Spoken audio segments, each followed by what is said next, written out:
Disclaimer. The information and education material contained herein is meant to promote the general understanding and dialogue of GAN's processing. Such information is not meant or intended to serve as a substitute for a healthcare professional's clinical training, experience, or judgment. For patients and individuals, such information is not to be a substitute for professional medical, therapeutic, or healthcare advice or counseling. For medical issues or concerns, including decisions about medications and other treatments, readers, viewers, listeners should always consult their physician or, in serious cases, seek immediate assistance from emergency personnel. Prescription information, procedures, and use of medical devices information should be undertaken only by properly trained and certified medical personnel. We specifically disclaim any warranties, express or implied, including implied warranties of merchantability or fitness for a particular purpose. Such information is provided, as is, and is believed to be accurate at the time of its publishing, but it is the viewer's job to evaluate the accuracy of any information found in this presentation. Every case presented is of their own experience, applied by themselves for themselves, and it applies to their case only. Every person experiencing health problems should seek professional medical advice and consult their course of treatment with a doctor. The processes of plasma balancing described herein are a natural process which supports the body but does not replace medical advice or therapies one is already subject to.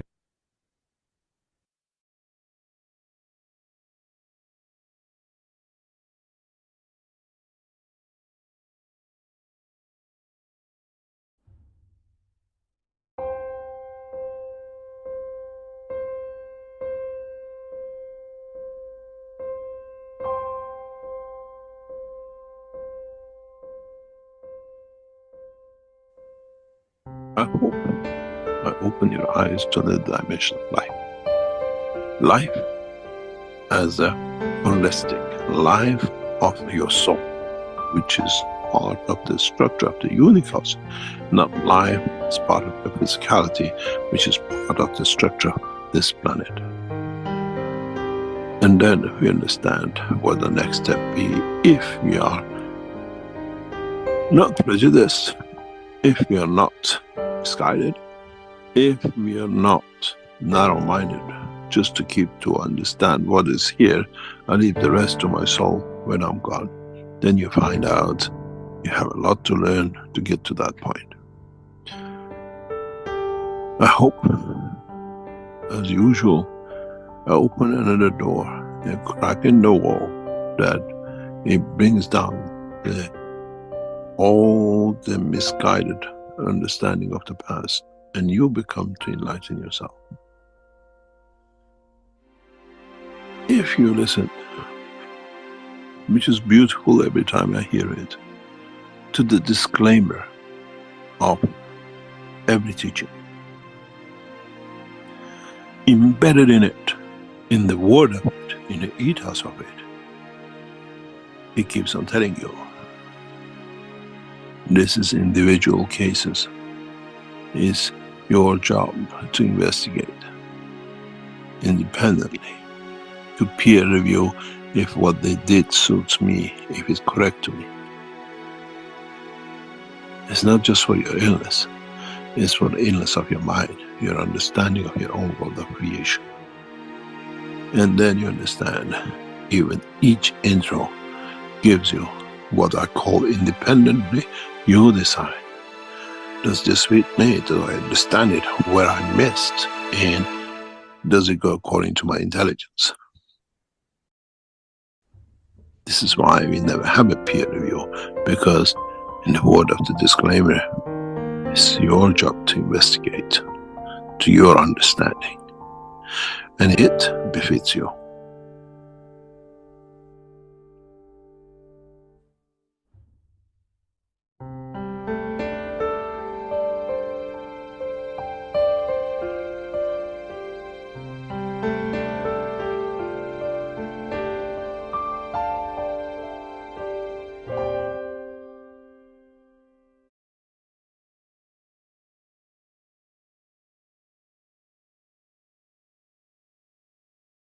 And welcome each and all to the Keshe American Knowledge Team for May 4th, 2025.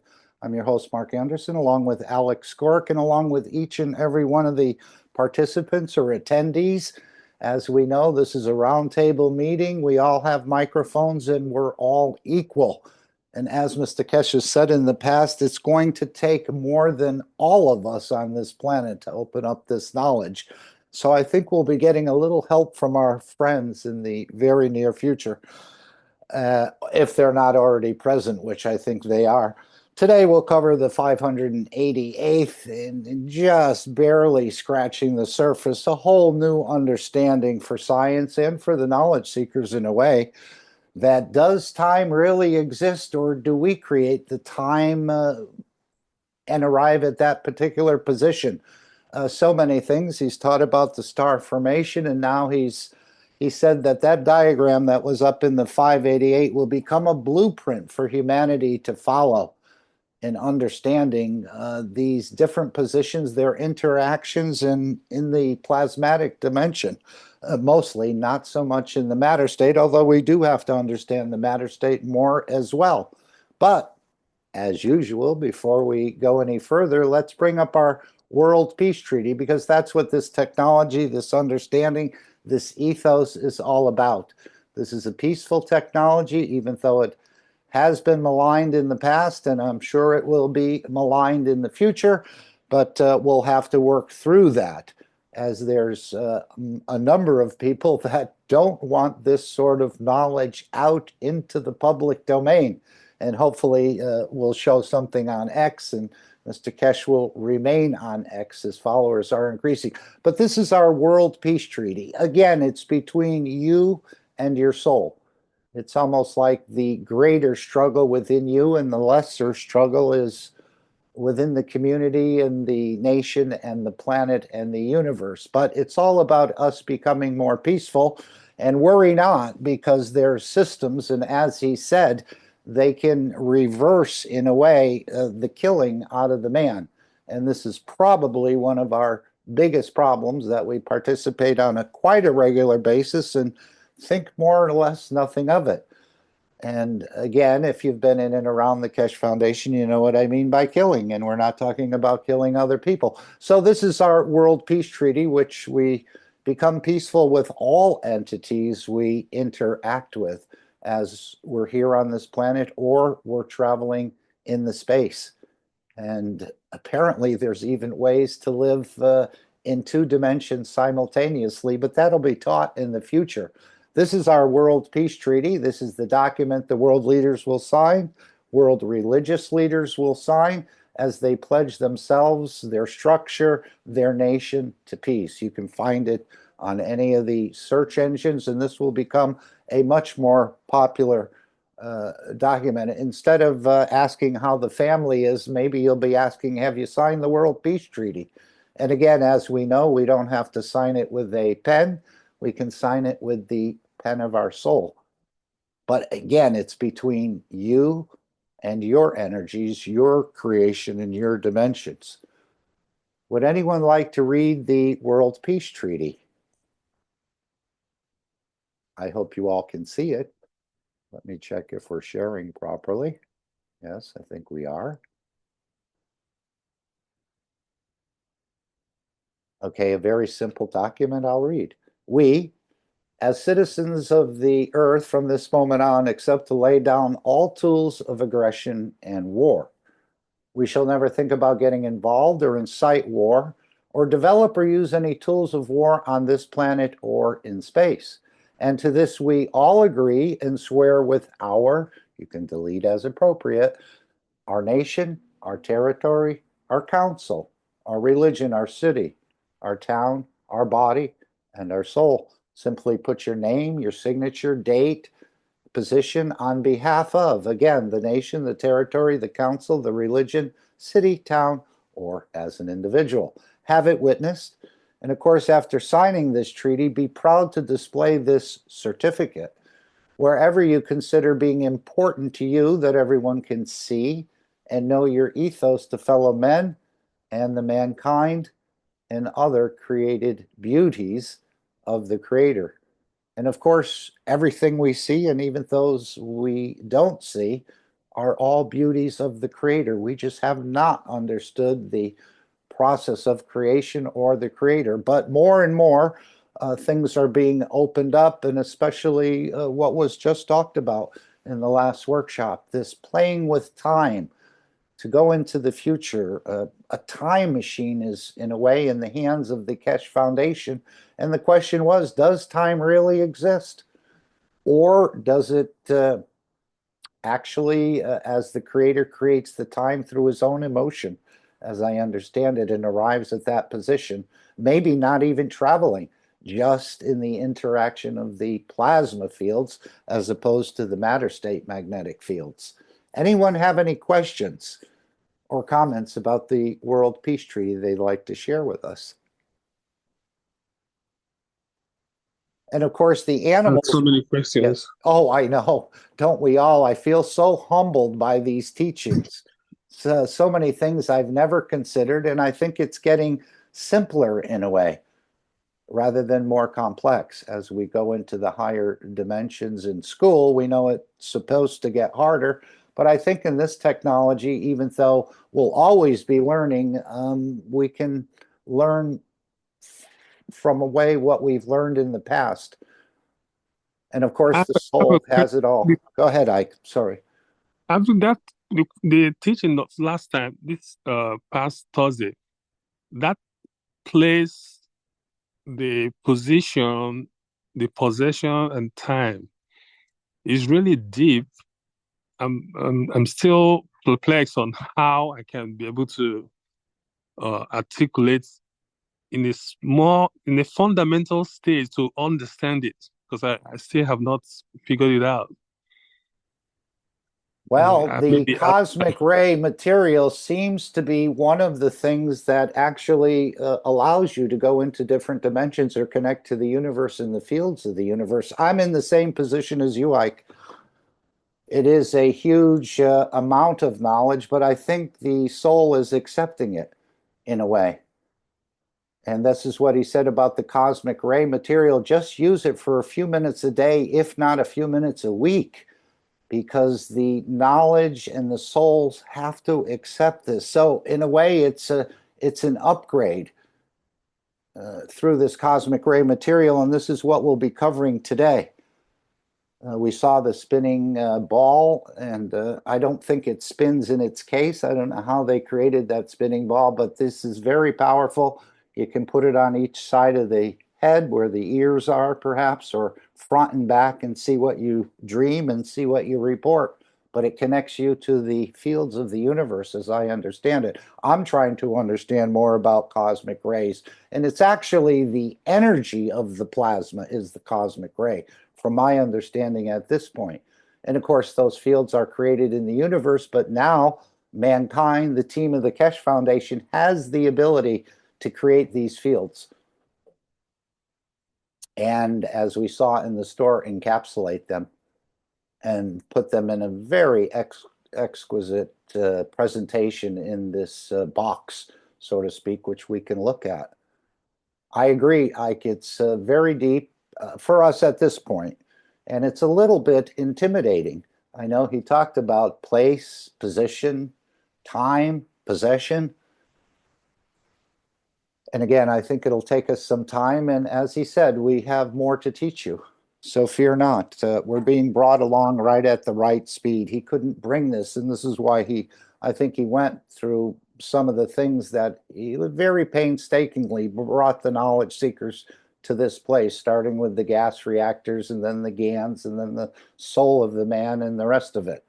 So this is quite a interesting teaching. Is the place the physicality, and then the position, soul of man or soul of physicality, then the possession becomes the soul of man.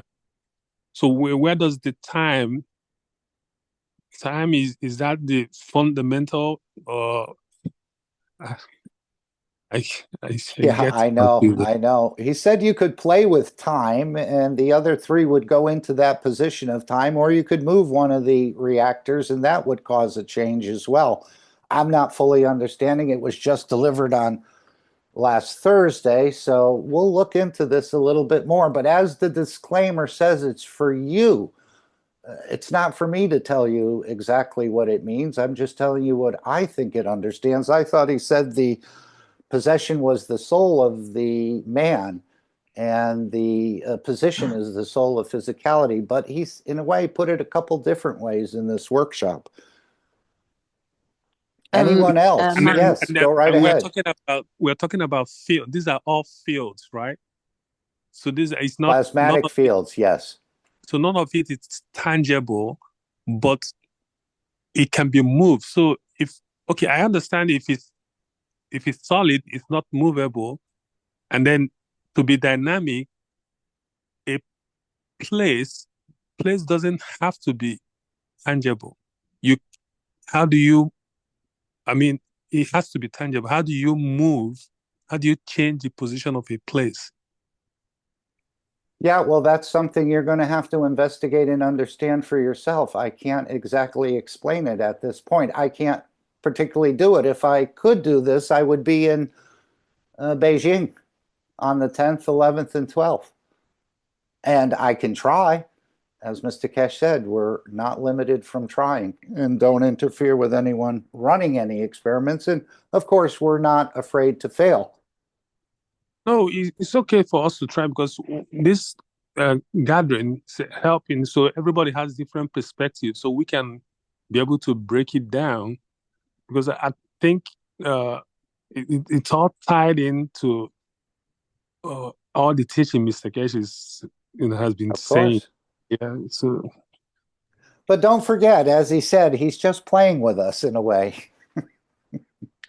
I don't know, but ahead, he's Gail. given us. It looks like the star formation, and how many teachings has he mentioned star formation? So to me, the time is the production of a free plasma. Each time you change something, your free plasma will shift to a different time. right. So in a way, it's not too difficult. And what if you were in an intangible place where your energy only went? Then you could be in the middle of the universe without being on a planet or near something tangible. So it all depends on what strength of energy, magnetic field energy, you use. And I think the emotion would be part of the soul, and then the physicality would have its own energy, but you can produce it with different strength that's already in us. Absolutely. You are the Magrav. You are that system. This is what's being opened up, the mystery of the matter state of the entity to its energies. So, Gail, remember the free, you said free plasma. So that's the Yes. reflection of time from the drawing here. Yes, that's the time. It changes. If you change your physicality, or one of those different ganses, okay? So if you have different GANS strengths, it's the same thing. You produce a free plasma.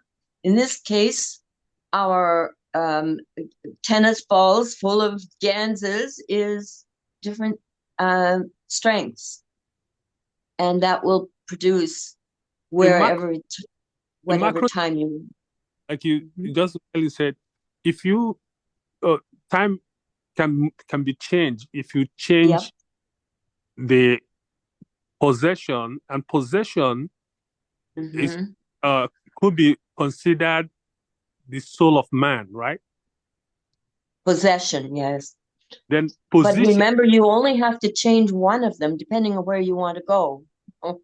So right, and I think he's talking about now they can manipulate time, and all the other three will come into the line of that time. Right. So that's a flipper. The free plasma can actually be controlled. Yes, yes. If we you just have to figure out how. Yes, no problem. Gail, I think you're on the way to figuring it out. We'll see you in Beijing, perhaps? Oh, I wish. That's the important part of this is the wish. So let me just cover a little bit. I've made a couple of notes on this teaching, and as Mr. Keshe started out, today's teaching is very controversial, extremely controversial. And again, he's talking about the star formation, the position, and the possessions. But he said we don't need to travel, don't need transmutation in a way. We can move the time. This is what he was saying. And it's a way to travel time, apparently. It's a way to travel the space, and it's a way to travel the energy, and a way to travel the position, to even go into the future. We've developed a time machine, he said. And again, this is far out of the reach, but not out of the imagination of us.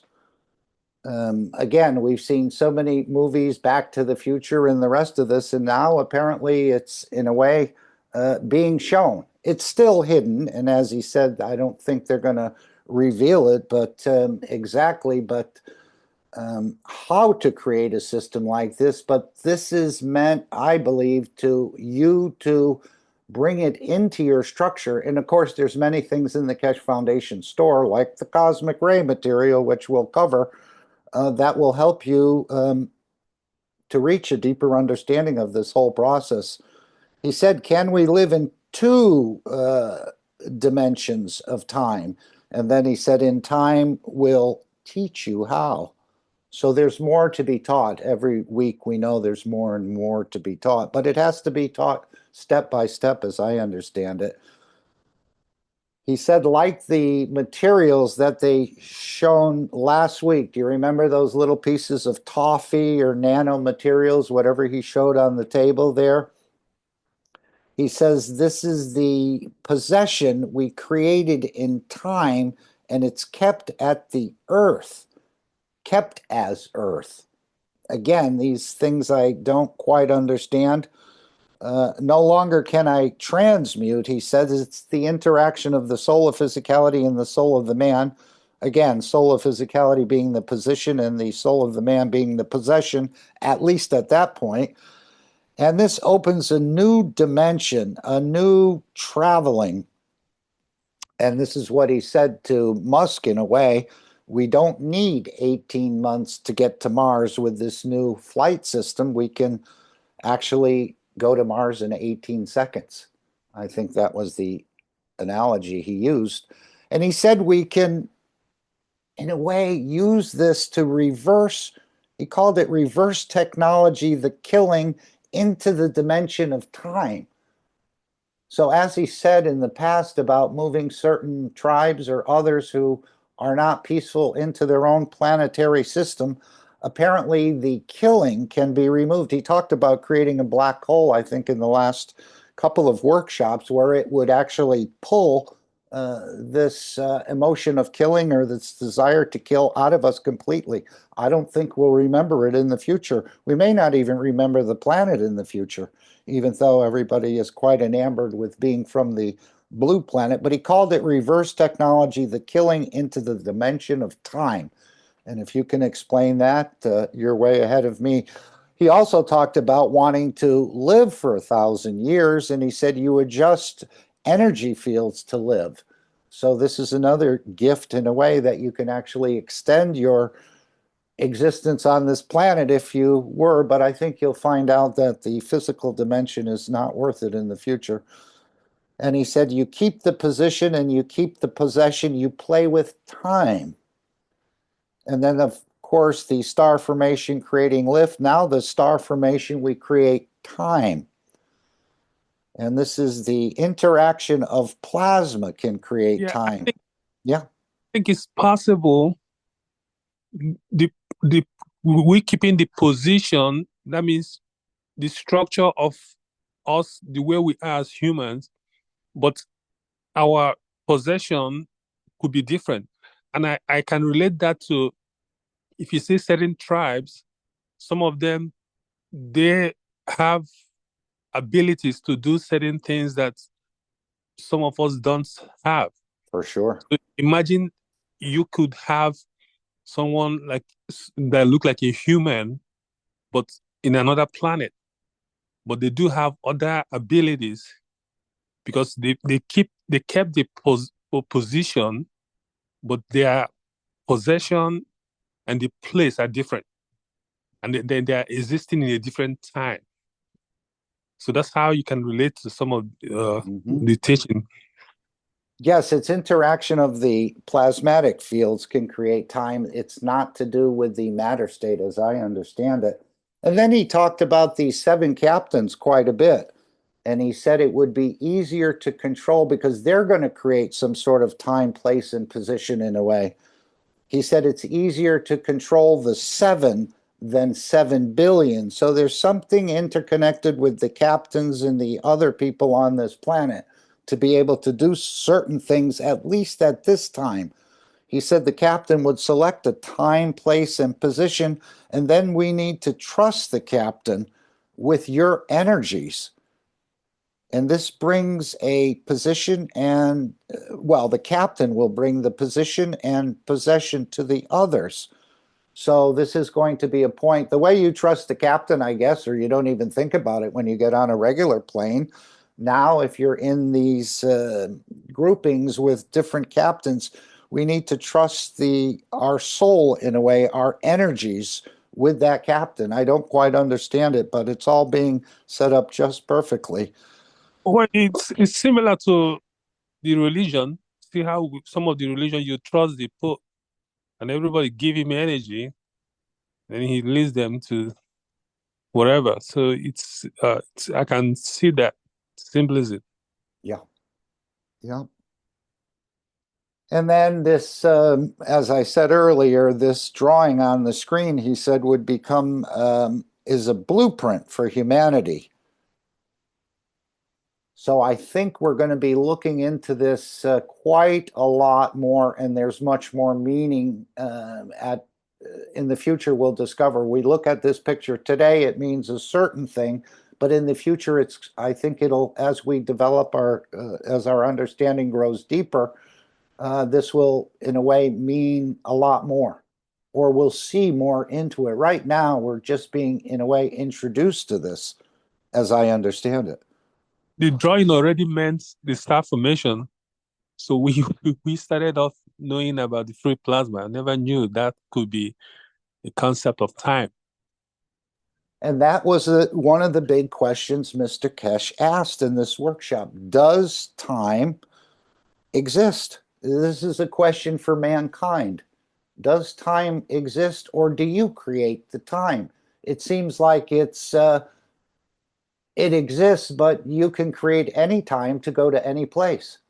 Yeah, it's created. It's you created, or and you play with it. Controlled, and it can be controlled. You can play with time. Yes.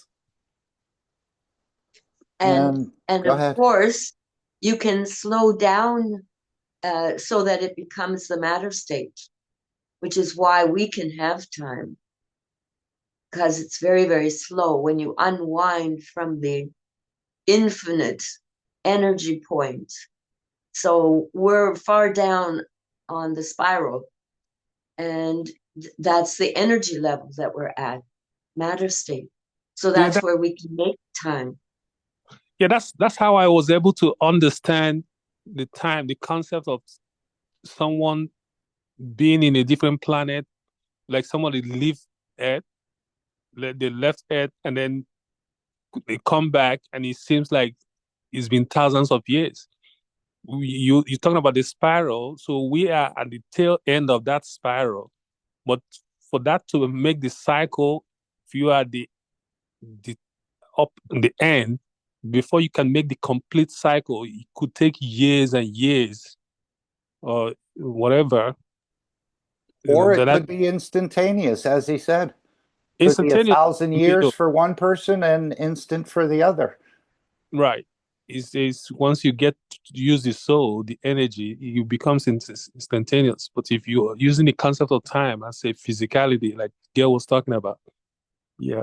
And that's what he was saying again. We've heard that video on this planet is a greenhouse, and he said that again. This planet is a greenhouse where we grow the seeds of the soul of the man for different dimensions of the universe.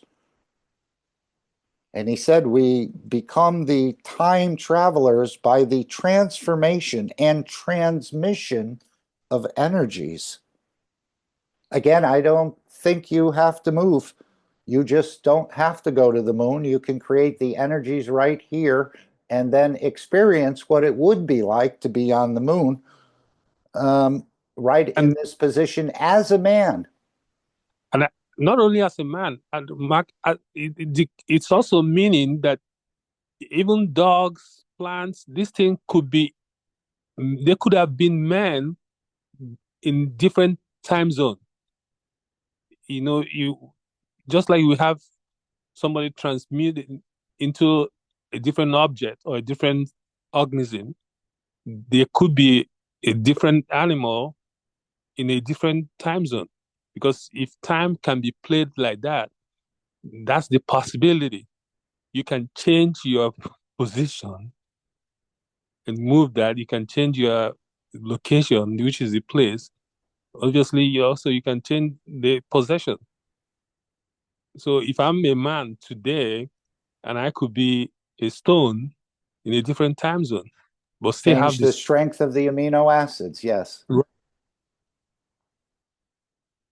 That's I was Ike, did you broadcast this to your friends and neighbors? Oh, they will think I'm local. I tried to explain this to just somebody I had just met, and she said, "Oh, you're dreaming." I had to laugh. I didn't want to be insulting or anything. But as he said, today's teaching will change the world of science if the scientists understand how the world has changed. So this is a huge revelation opening up that you can manipulate the time. Mark, that explains when you see or you hear people say, "Oh, I can feel my dead mom in a cat or a dog," or "I feel my dead." So these are they can match that energy, but because Absolutely. these things exist in a different time zone, so they can still have this matching of that field. And he asked a question in this workshop as well, does multiple time exist? And he said, yes, if you understand how. He said yes, yeah. He said yes, it's possible. And again, he said time is a combination of three different, what did he say, elements in plasmatic condition. So again, working with the plasma, three different, having a possession and a position and a place. So there is a bit more to learn, I think, about this. It was just delivered on Thursday. I'm sure some of us understood different aspects of it. We'll probably stop there before I get into more trouble. But yes, beautiful. And this will be the blueprint for humanity in the future. This star formation, this understanding will be talked about and opened up more and more. Go ahead, please. Yeah, star formation is a totally whole different meaning after this teaching, because now in star formation that we have the F1 and all that, these are all esoteric in the beginning, but now it's coming to mean a different thing. Well, he did say in the last workshop, don't worry about the vortex or the F1. He said, we'll create the vortex. Yeah, the F1 is just there. It's the time. F1 is the free plasma. Mm-hmm. Okay. Yes, each to his own understanding.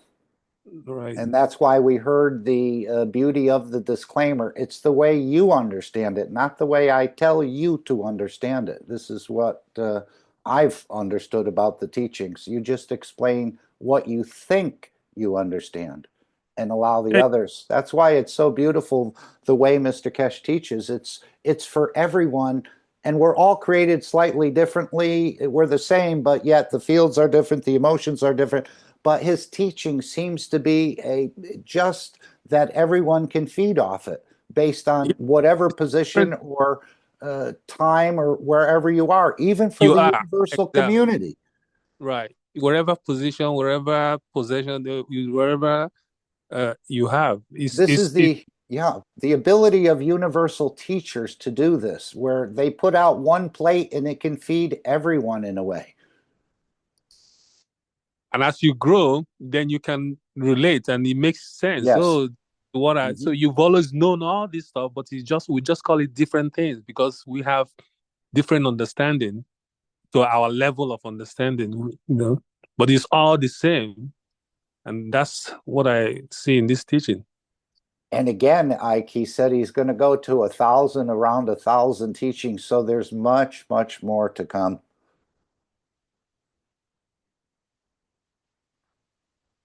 And he's slowly opening it up. As he said, I couldn't give it to you all at once. It's like if I gave you a glass of water or I tried to pour a gallon of water down your throat, you'd choke. You couldn't handle it.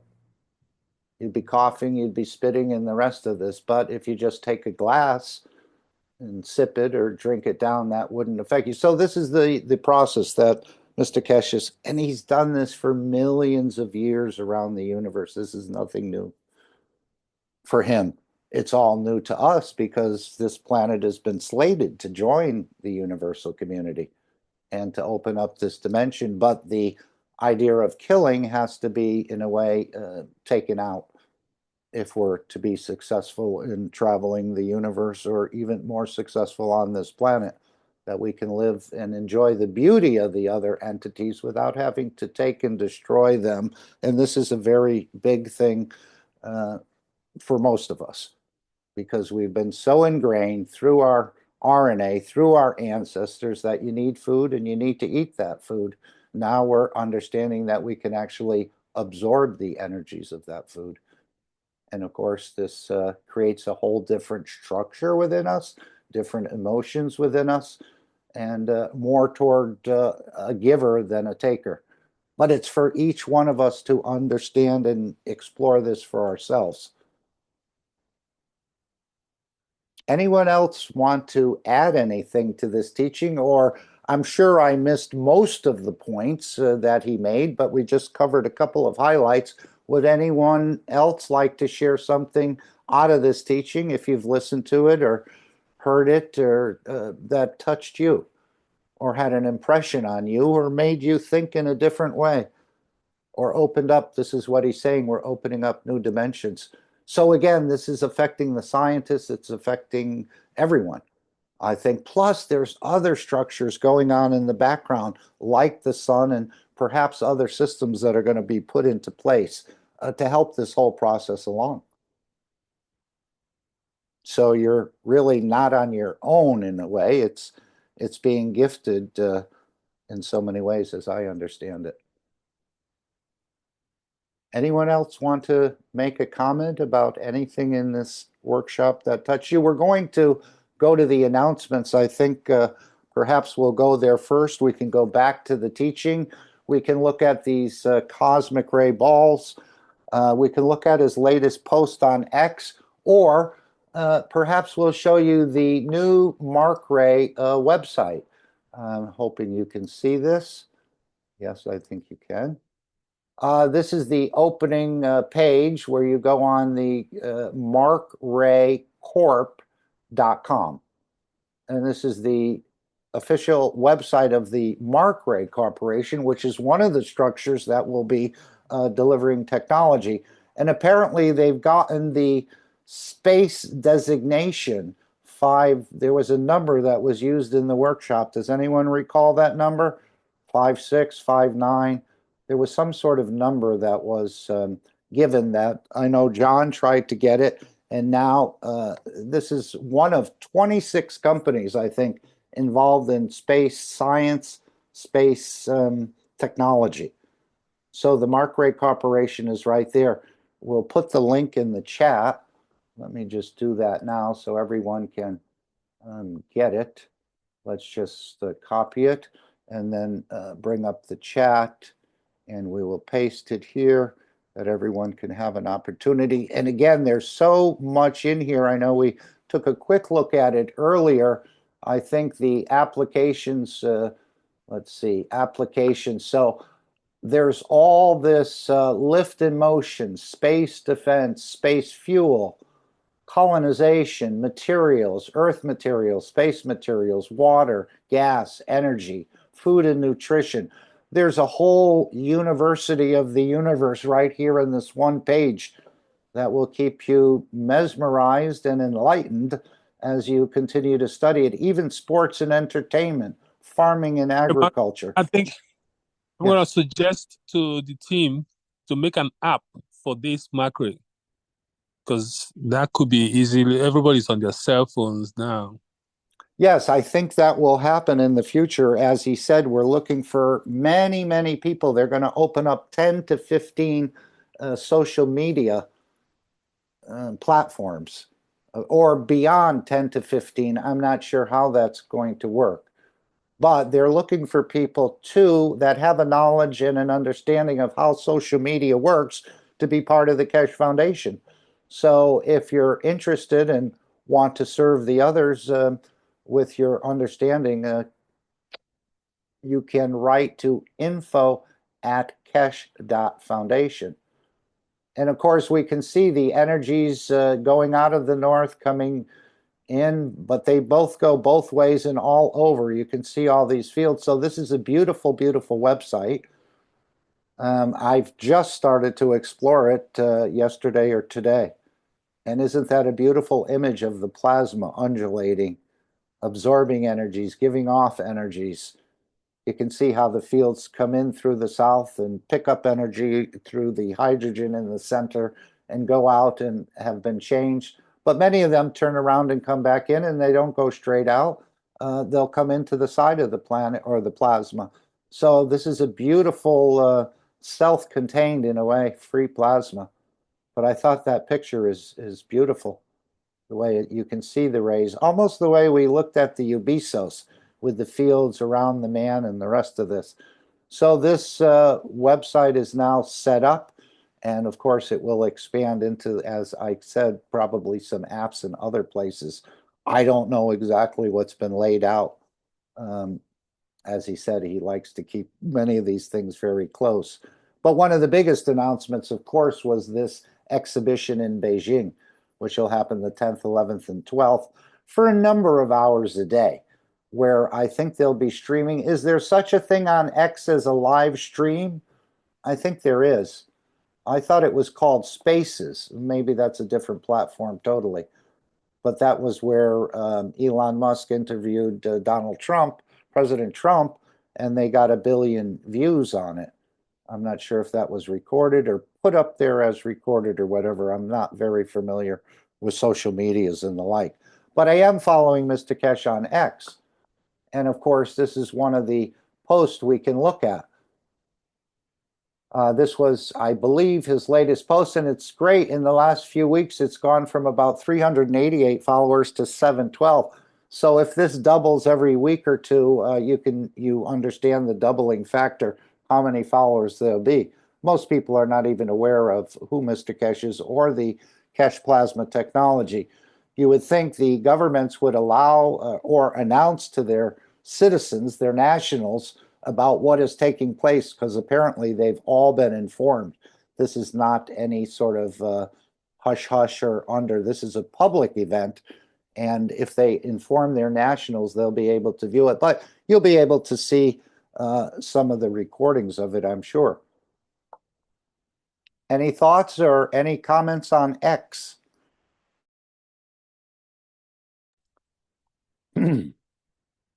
So Mr. Keshe was responding. Apparently, this person, Rothmuse, has put something up, and he was talking about the natures of the non-governmental organizations. And let's see what's said here. The nature of the NGO scams is to have a cause that sounds philanthropic, like Save the Orphans of Sadville, quote unquote, and then they pocket the money and 0 actual orphans are helped. because he's been investigating many of these NGOs within the United States as the Doge platform or the Doge grouping there, and he's found that a lot of these, even one of the ones, the judges that tried to block them cutting out some of these non-governmental organizations, the judge that blocked it, actually, I was reading, whether it's true or not, that that judge and his family had received over the years $100 million. And most of the time, I don't think that money goes to the intended purpose. Only a percentage of it does, but I've never been involved with the NGOs. What do I know about it? I didn't even know. In a way, we were kind of being looted through this process. So Musk seems to think that all the non-governmental organizations are just ripping everyone off. And Mr. Keshe responds, "You are so wrong, Mr. Musk. Maybe this is how Americans' foundations work, and your system allows such an abuse. Or Yeah, this is..." he's the Yes. one ripping people off, though. He's the companies that Uh-huh. all the stuff he did in this Doge is coming out because he Yes. was able to rip American people, scam the whole US. Okay. Everybody in dumb-dumbs. Yes, yes, yes. Anyway, maybe this is how Americans' foundations work, Mr. Keshe says, and your system allows such an abuse. So Mr. Keshe is acknowledging that there is such an abuse within the NGOs within the United States. Or this is how those who are not real and genuine in their work use the foundations to take funds. And this is what the accusations are, that the money granted or given to these NGOs are not actually doing what they've been intended to do. And I think this will come out more and more as the time goes on. Now, Mr. Keshe refers to my foundation, meaning the Keshe Foundation, has been going on for nearly 20 years in development of new space technology. And we have opened our patents and technology for the new space and freely teach it on daily basis around the world and take nothing from it to scam. Your own organization, referring to Musk, have used our open patents, work of our foundation, in Tesla cars and SpaceX. You know this well, Mr. Musk, and this is why you cannot patent most of your work, as are taken from a freely open patents of ours. Giving open knowledge by my foundation over past 20 years to your teams and the rest of the world. You keep on saying in public you do not patent some of your technologies for your companies, but the truth is that those which you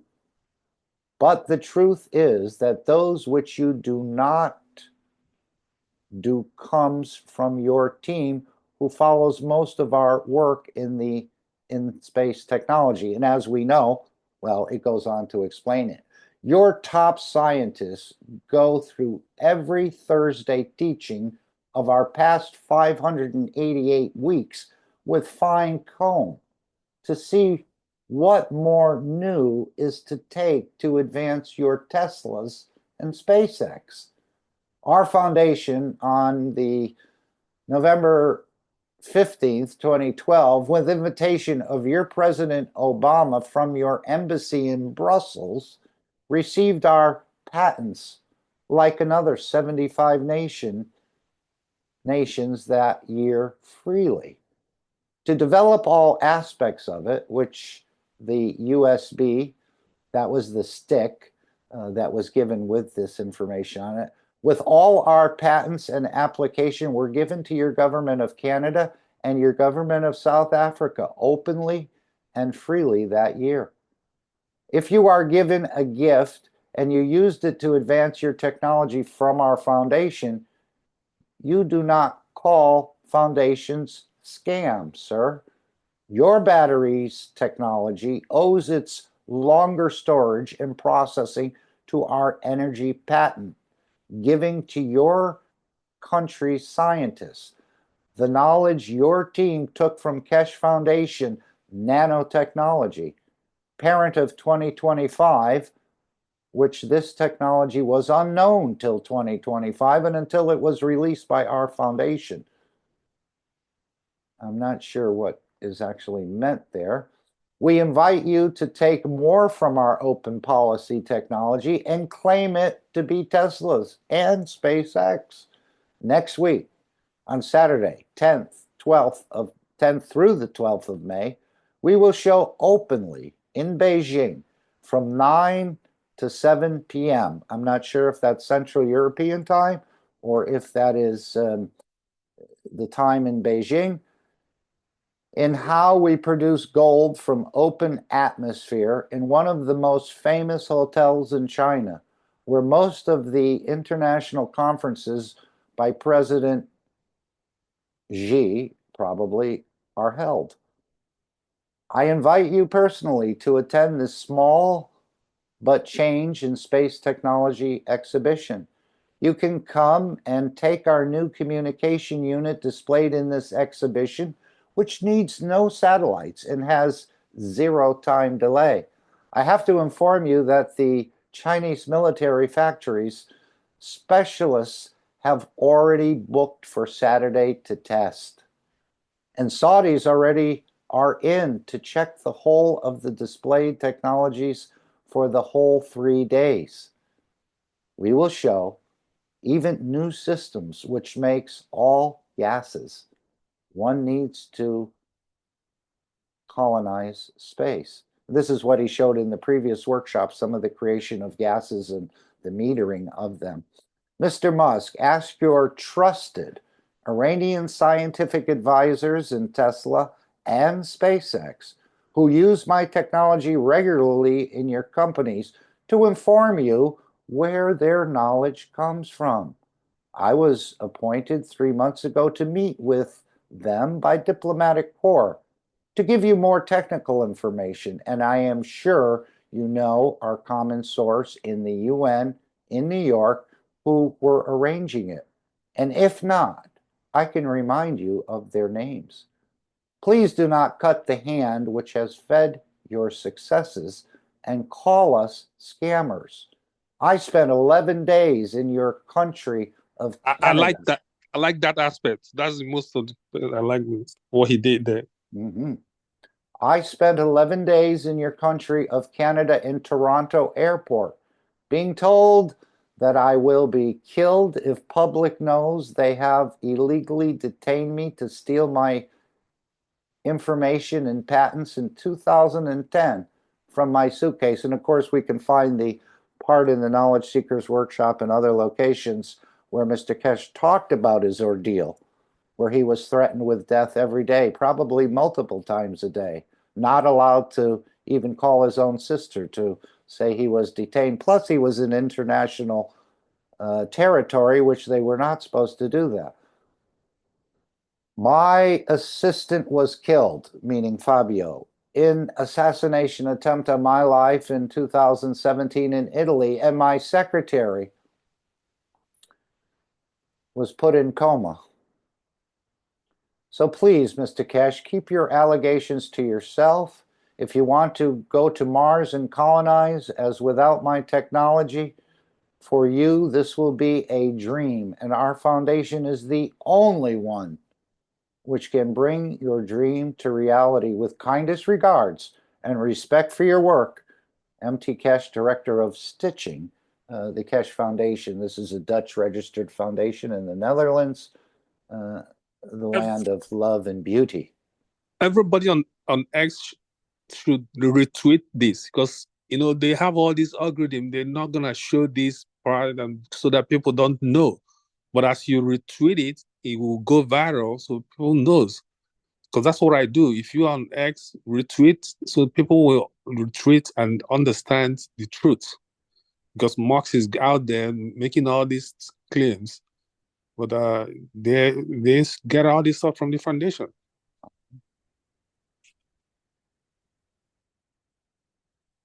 Okay, and then there was another beautiful one which you can look up. I think Micah says, can you send the link on this X quote, please? I think anyone can do that, correct? Yes, just copy that, and then if you have to have X to be able to open it up. Okay. So I think you'll have to just go to x.com right up on top here. Let's just put this here, and we'll copy it, and we'll also put this in our chat. Okay. Yes. Now, one of the things I've noticed that there is an imposter calling himself Meron Tavakoli Keshe without the E. And if you click on it, let me just see if I can go back to that, because I noticed that the first time I went on there. Let's see if we can go back and find it. And Mark, what is Micah not able to see? I couldn't catch that. I don't know exactly. Perhaps that particular post, In or the chat. Ike has put in the particular post. I put in signing up, I think, or no, I put in x.com, Meron Keshe, but I don't see it this time here. Let me go back again one more. Let's see. Yeah, here it is. Everybody see the page? If you sign up for this one, which is basic, I mean, how could two people have the exact same name without the last letter? So this is a scam or some sort of imposter. Let's just see. Let's see. I think I followed it by accident. Yeah, see, this is improve self and safety, agriculture, education. So this is all that's on there. It's probably 33 followers, one following, but this is not Mr. Keshe.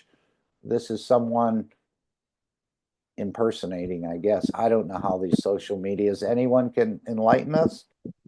Mark, on YouTube, the beginners videos, when I give the 4 words, immediately below, they put KESE, and everybody starts to click on it, and then they get lost. So I say, no, don't touch below.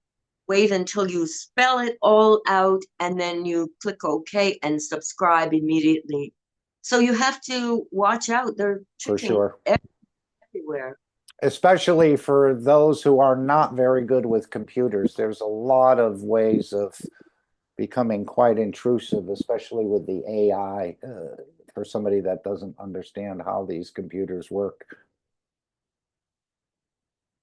And we talked about that earlier with the Mark Ray Corporation. Mr. Keshe was saying that many people bought and sold phony shares. So if you have any shares in the Mark Ray Corporation, which is the website we showed, he said, please try to have the certificate in hand, because there's a lot of flim-flamming apparently going on. As we know, we see it every day in so many different things. The link worked. Thank you. Thank you, Ike. So this is the X platform, which you can, and as he said here with the one on the Nero link, I think this was the one, right? Let me just see if that goes away for now. And he was asking about, this fella said what a great, he had a good experience with Neuralink because of the Alzheimer's. And apparently he's received some success. Mr. Keshe is asking Musk and others to share, because they've worked so long with this and had some success with ALS, to combine, in a way, technologies. So a lot of very powerful posts within the X platform. And as he said in the past, he will open this up. There'll be different things on X that you may not find in other platforms of the Keshe Foundation. So let's increase the numbers and increase your understanding of what's going on in the background. And you can see how these titans, in a way, are sort of posting and responding to one another. But again, a lot of Musk, and I'm quite surprised that Musk has not, as of yet, come public and say, hey, I'm enamored with this technology. This is where it's come from. I've used it. It's an open patent. And this is the creator. Almost the same way when Hawking's was in. Why? Yes, yes. Exactly. I was gonna say the Go ahead. scientists I was gonna say the scientists that's on a wheelchair, just almost the same. They're not gonna come out. They're ego, and they're used to stealing stuff. So Well, in another setting, Mr. Keshe said Musk knows what he has to do. He's flexible in this ability, and I know his dream is to go to Mars. So let's see whether he succumbs or pushes it off. And of course, as Mr. Keshe said, they could do a lot with the cars. If again, do we even need the cars if we understand this transfer of energies? But that was an offer to Musk because he said these electric cars will be worth just a few dollars in the pretty near future. Again, I don't know exactly what the future is, but if this development moves forward, it's Yep. not a he's not a personally he's not a good person. It's not his in nature. Look at what he did in this Doge, so you can understand the type of person he is. So yeah, it's I not don't judge anyone, Ike, and I don't allow anyone to judge me. well. That's true. That's my prerogative. That's my way of looking at it. Sure, that's perfect. Whatever, you're the captain of your own ship, as I like to tell people. You choose which way. And of course, if we follow the ethos of Mitra, the thinking good, the speaking good, and the acting good, then we really wouldn't be too critical with anyone because he said this comes into this place, time, and position and possession as well, that if you offend in one of these, you have to create some sort of balanced fields. I don't quite understand that, but it does throw you out of balance or puts your emotion in another universe, perhaps. Yeah, his ways is great. He's giving room in every action. There's a blessing in disguise. So that doesn't mean that I'm judging his own. I'm just saying that I know I question every move he makes because Sure. I can't trust his moves. Right, right. Okay, I think we'll go to the announcements if we can. I need to find that timestamp. I think it's 111:26. So let's go to 111:26. Alex, how are we doing? Good. I'm going to shrink this down a little bit and I'm going to bring it on my other screen. And then I'm going to bring up the beautiful transcript. And we thank the creators of this transcript, even though we know it's not perfect, it's as close as possible to perfect at this point in time. So we thank those who've worked on this, perfected it, put in indexes and word patterns and other things to follow, that it becomes clearer and clearer for all of us. So what I'm going to do is I'm going to go to 111, somewhere around there, and we'll hear the announcements if we can. And that's usually after Mr. Keshe does a teaching, they have a short break. And just to explain to you in the workshop, for those, everyone here understands it, but for those who may listen in the future, that there is a short break. And then Mr. Keshe usually opens up with some announcements and then takes a number of questions in the what we're calling the question and answer period of the workshop. And everyone, you don't have to be a formal knowledge seeker or a private student of the Keshe Foundation. You can just be an attendee and ask any question you'd like. And of course, Mr. Keshe reserves the right not to answer, as he said many times. He'll pass on this, or he doesn't understand the questioner, or he rather not answer based on certain conditions that are prevailing in the web or others where saying a certain thing can get you eliminated in a way. I don't mean physically, I mean your website taken down, and we've seen this a number of times. So let's start here. We'll follow along with the transcript. Is the transcript big enough for everyone, or do we need to make it a little bigger?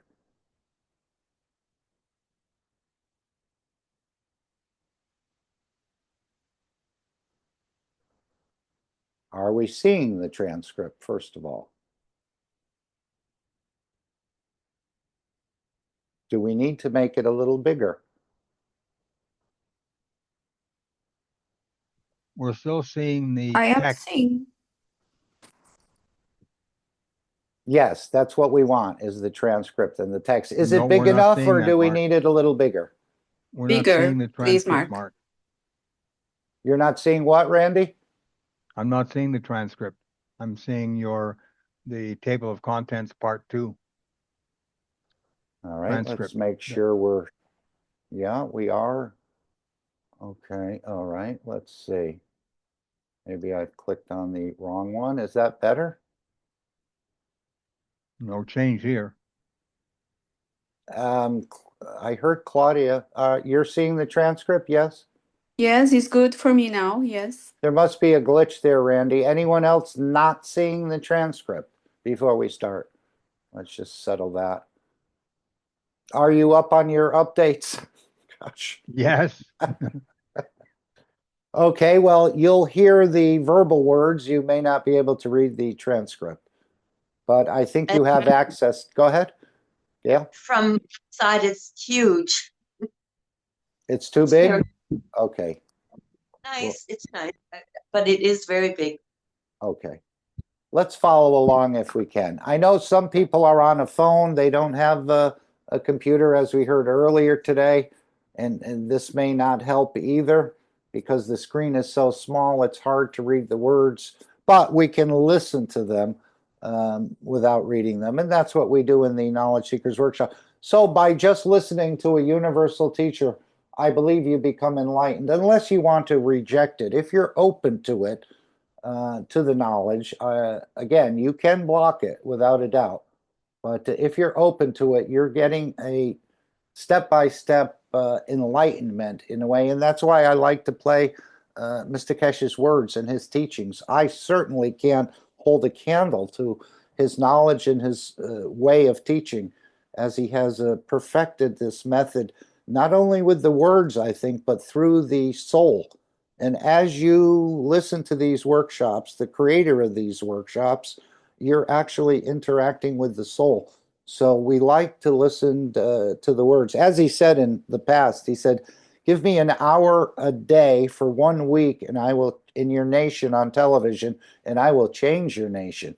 So now you can see why he's been really sort of ignored or ghosted, as they say, because his words and his delivery and use of his soul is so powerful that it actually changes the lives of many people just by listening to him. And I think most of us can confirm that. But as I said, if you want to block it, you're the captain of your own ship. And as the girl told me, she said, you're dreaming. I had to laugh, but I didn't come back with any smart answer. Okay, here we go. Yes, I'm here. Okay, great. So as I was commenting, we presume that you have something you'd like to say or discuss before we indulge in the questions. As usual, we always do. It's very quiet to keep Mr. Keshe quiet, isn't it? As many of you know, the financial arm of the Keshe Foundation we set up some years ago as May Corporation has entered the dimension of the larger scale, what we call commercialization, and bringing the technology that every man on this planet can benefit by it.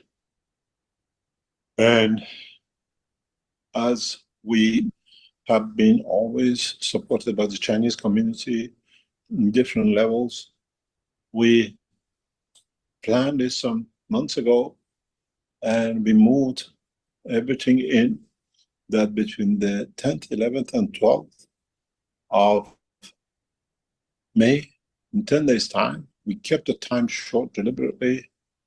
We even kept our closest knowledge seekers work with us in the dark because it could have created different problems for us, into position to bring the knowledge forth in a public presentation. The public presentation is primarily set for the world ambassadors in London and in Italy and in Belgium. In past 10, 12 years, we set up different ambassadorial positions.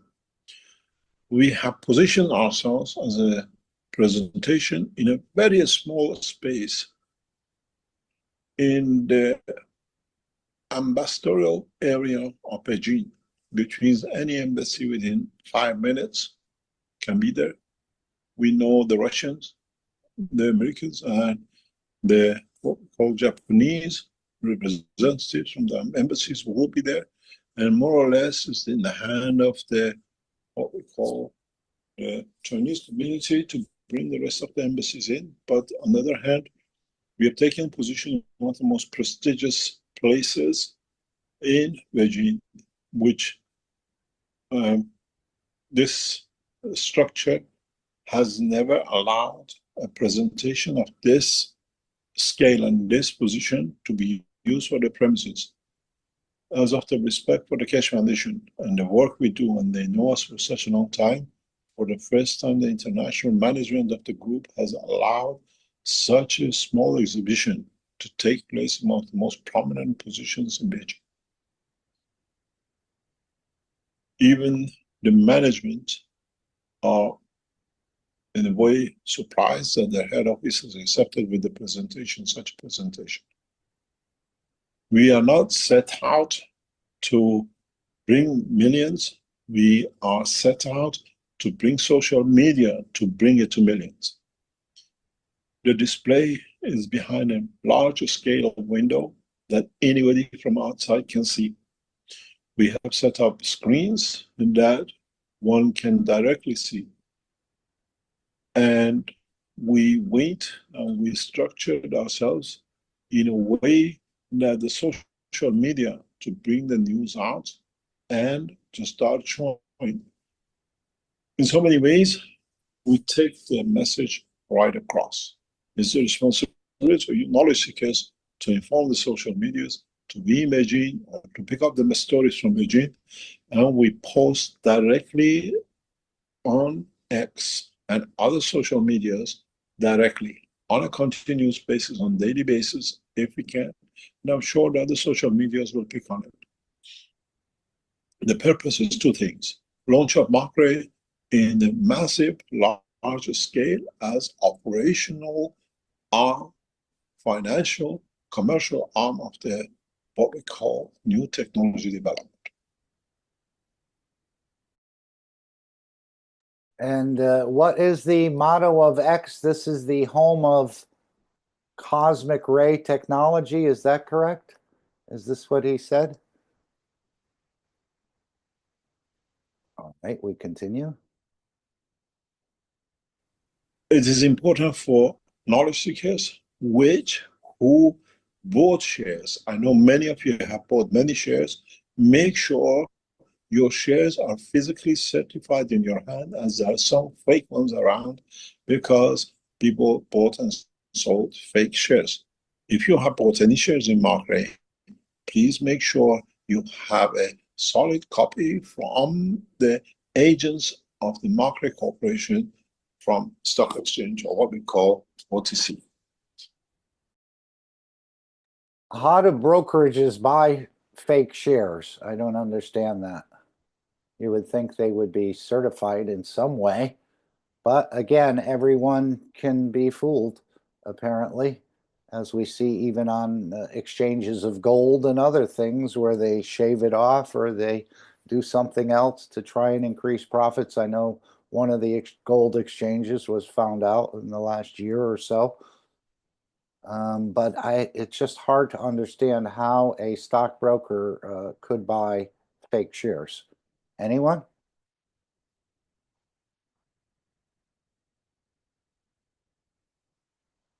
You got to understand, we are facing a position to bring the change, and everything has been set up to bring that change. Some of the close people to the Keshe Foundation know, but being aware of this move, they're being aware of coming up over past months, and you will see the board of directors, closest allies and friends, and the people we trust in 100% will be seen on the scenery, and with their help, we bring the change. As you've seen on Macre, one of the highest ranking diplomats, highly trusted, close friend of mine for years, has been appointed as CFO of Market Corporation, ambassador, ex-governor of Central Bank of Sierra Leone, and the man we know for years, even though he's very prudent. If you go on the social media, they say he's the only ambassador who never gave a function. He did nothing because every cent to him was good to be spent for his nation than giving free lunches and dinners, trying to be sociable. He always said, they want free dinners. The American embassy is open every day. I don't need to. I save the money for my nation. Being a governor of Central Bank, and he's accompanied me to Sierra Leone and many other functions with the permission of his president, has been always, my nation comes first. Why should I spend money when my nation needs? And now we see the same pattern some 12, 15 years later in Bofasa, how the Niger and the other Mali nations have taken nation first, the richest nations on the planet, supplying all the metals of the world, are the poorest. Now they're taking over. They're using it to feed their nation. And it was his motto. Years ago, when I sat in his house with him in Freetown, he said, I don't need much, as long as my nation has to eat. And as you've seen, he's been appointed as a chief executive financial officer of the market, and we are in the hand of one of the most prudent men I know in the world of finance. You will see the new directors of the Keshe Foundation appearing in the next few weeks. And each one we trust with our life, with our heart, and we know them as knowledge seekers. The operation of the Keshe Foundation is in its commercialization, and the future of man sits in all understanding the technology. I hope we set out to show. We know we'll have huge resistance from governments, don't want to see it be done, as we know the president of Bofasa had over 20 assassination attempts on him. As I was talking to a diplomat, he said, Mehran, you had 60, better watch for more. They're coming after you because they don't want to change their status quo, but you already have changed it. It's a responsibility of us to bring the change. Teaching is done for long enough, and now it's time to bring it to be useful, applicable, and we have found a number of very solid financial groups who will work with us to bring this out, where we are the provider of the knowledge and not running off the structure. The changes will appear in the next few weeks and months, as you will see, but do not be surprised that many strong groups stand behind us to bring the change. And I thank many of you who brought us the help. And now you understand why I said many times in recent past, we had to lose a lot to learn how to do it without losing. And now we are in that phase. Understanding the knowledge is one thing. Bringing it into dimension of the operation that everybody can enjoy is a different thing. We had people right in the heart of the Keshe Foundation in China, outside China, in Europe, and people close to me who betrayed us. They sold us for their own personal reasons and their own benefit. We wish them all back because their greed, their personal vendetta brought us to where we are today. We would have taken a different path, would have been different, but we are where we should be, and I thank many of you who've been there to support us. In a way, the whole of Knowledge Seekers thanks you to bring us to all we all believe. And in 2 weeks' time, in the beautiful city of Beijing, we will see the change. I'll be in China at that time, and do not expect just because you're knowledge seekers, you're allowed to come in. The space is small. The position was chosen not just to be there to possess. If you come in, if you come to Beijing to see it, stand behind a window, enjoy the knowledge, and be part of it. The more of you come as we could, if you get the permission to allow you in, spread the knowledge, because it's your turn. I've done my side, and the knowledge seekers behind us have done their turn and their turn. As usual, we carry on with our work. We don't stop.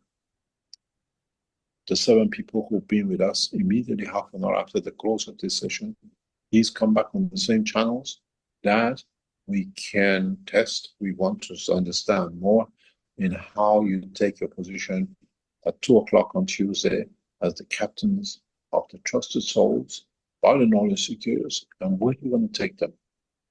If you don't have trust in yourself, you cannot guide others to oblivious positions you don't. As usual, to celebrate the launch of the Keshe Foundation on its financial arm, what we call the financial side of the Keshe Foundation, has opened a very nice thing. It says, as a gift, we put it as a cosmic surprise. If you go on the website, you will see it. It's been posted today. They've done a very nice thing. They categorize it in certain amounts, and this is a surprise what you're going to get as a knowledge package. Maybe in a 250 package of you take, could be a cosmic ray, it could be a communication bundle, and one you take 2,500, you might get just the 2,500 worth of whatever it could be. We decide, but the whole thing was the basis of trust. Okay, let's just go to the Keshe Foundation store for a minute if we can and see these offers within the store. And as Mr. Keshe said in the past, this store will grow to, hopefully, unless things have changed, 20 to 30,000 different items, from cosmetics, hair colors, hair growth, many, many different things, probably a line of pet supplements and other things like that. But if we go to the Keshe Foundation store, this is what he's talking about right here, is this cosmic mystery. You make a donation to the Keshe Foundation of $250 plus shipping and taxes, and they'll put and you need to pick a number between 1 to 50 and leave it as a comment in the item you selected before you check out. And the lucky ones may receive Cosmic Ray bundles, Cosmic Ray Soul Connect, Cosmic Ray materials, and many other items from our product range. Buy one for yourself or as a gift for your loved ones, and surprise them with the joy and balancing fields of the universe. And of course, we're going to go a little bit more into the cosmic rays, and just to show you, when he shows these little balls, perhaps in the next video, this is this ball comes out of its case. This is the beautiful case, in a way made in Ukraine, as I understand it. Of course, the ball and the resin, the Keshe Foundation, is also made by the Keshe Foundation, and the bag has also been well thought out.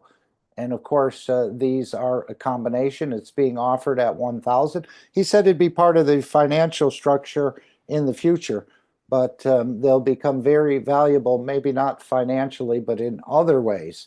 Each one has a certificate. Each one is numbered.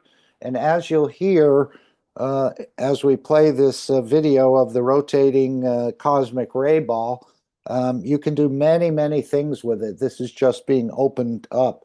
You can put it on each side of the head and see what you experience or how you transmute, or front to back.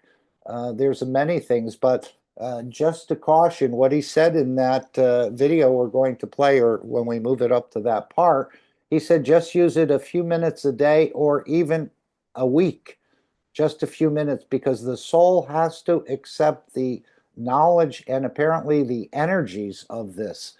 So you sort of want to introduce it slowly, but I'm sure he'll give us more.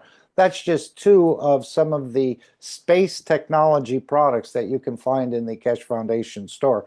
So as I've been saying, if you want AU and not BS, you'll go to the Keshe Foundation store. Maybe you can find a cosmic ray ball on the internet, but there's no way I don't think many are able to create it in the way and actually detune it in a manner the Keshe Foundation, they wouldn't know where to start. So it's made in a beautiful presentation, well thought out, and I think there's more work. And of course, this material can also be embedded.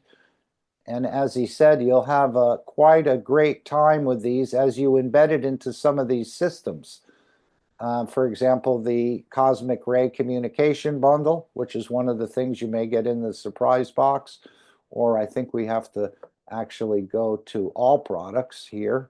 And every time when you click in this store, for some reason this sign comes up, you just hit cancel. And so here, this is the Cosmic Ray Soul Connect. You can have that material embedded within this unit. Yes? I'm sorry, are you showing the store right now?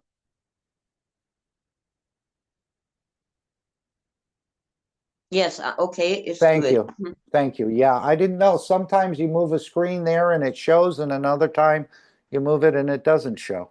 And it's a very funny system. I know others have had some issues with this.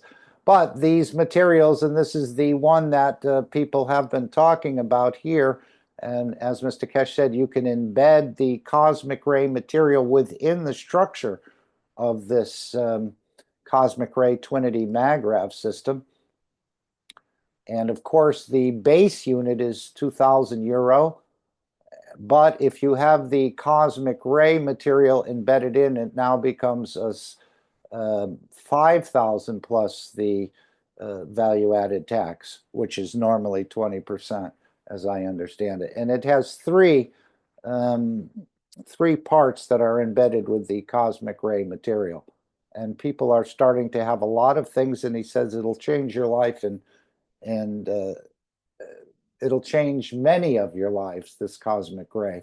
So let's just finish up this clip if we can, and we will continue with our transcript and our audio. So I'm going to bring that back to show you the Keshe Foundation store. And again, many, many products. And if you're an artisan, you can become licensed by the Keshe Foundation to become certified in a way and add your products to the store. So if you're painting pictures, or you're making pottery or soaps, or perhaps other things that I'm not aware of, you can contact the Keshe Foundation, and this will give you a platform to offer your products that are made correctly. This is what he's saying. That's one of the reasons he said, I stopped teaching people, because they don't really make it right. They don't know what they're doing. He said this is one of the reasons he stopped showing or teaching people making things. He talked about monkey see and monkey does, but monkey doesn't understand what they're doing. And I've agreed with this. And that's why we don't see a lot of products being produced, or if they are produced, they're not in accordance with the ethos of the foundation, I would say, but also the technical expertise. So there's a limited number of these packages. And again, you'll put a number there, and based on whatever, you'll receive a mystery cosmic bundle, or a cosmic, what did he call it? A cosmic mystery, something along that line. Okay, let's go back to our teaching. Are you in it to trust it, or are you in it just what's in for me? Go on the website today. It's been put on. There's a limited numbers, and you will receive whatever you pay for is a surprise, because your 250,000 purchase could be 25,000, could be 10,000, and 5,000. It's been put in there how you trust the work of yourself and not us. And it's very interesting how we set it up. And it's a big change. And in the coming days, watch the space during the exhibition.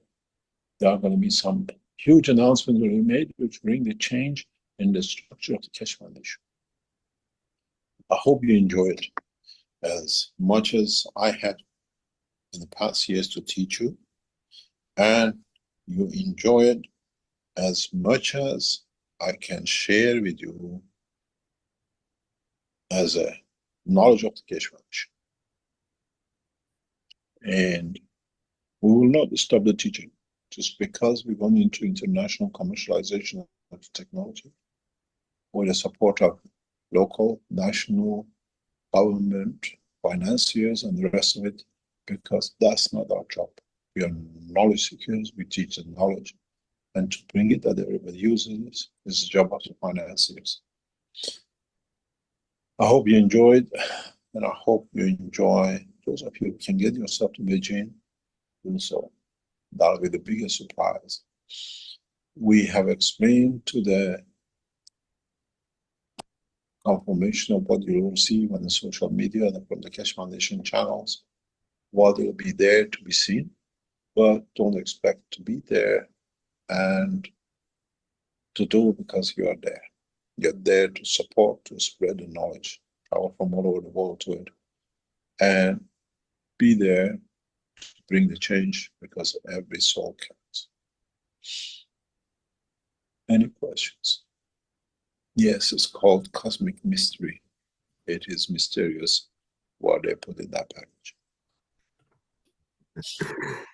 Okay, I'll put that, I'll post that to our chats here so that people can access that new posting.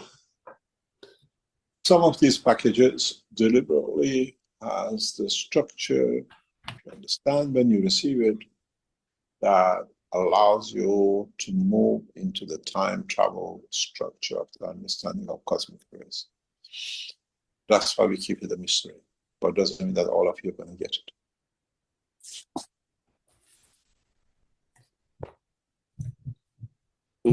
Now that you mentioned cosmic rays, what?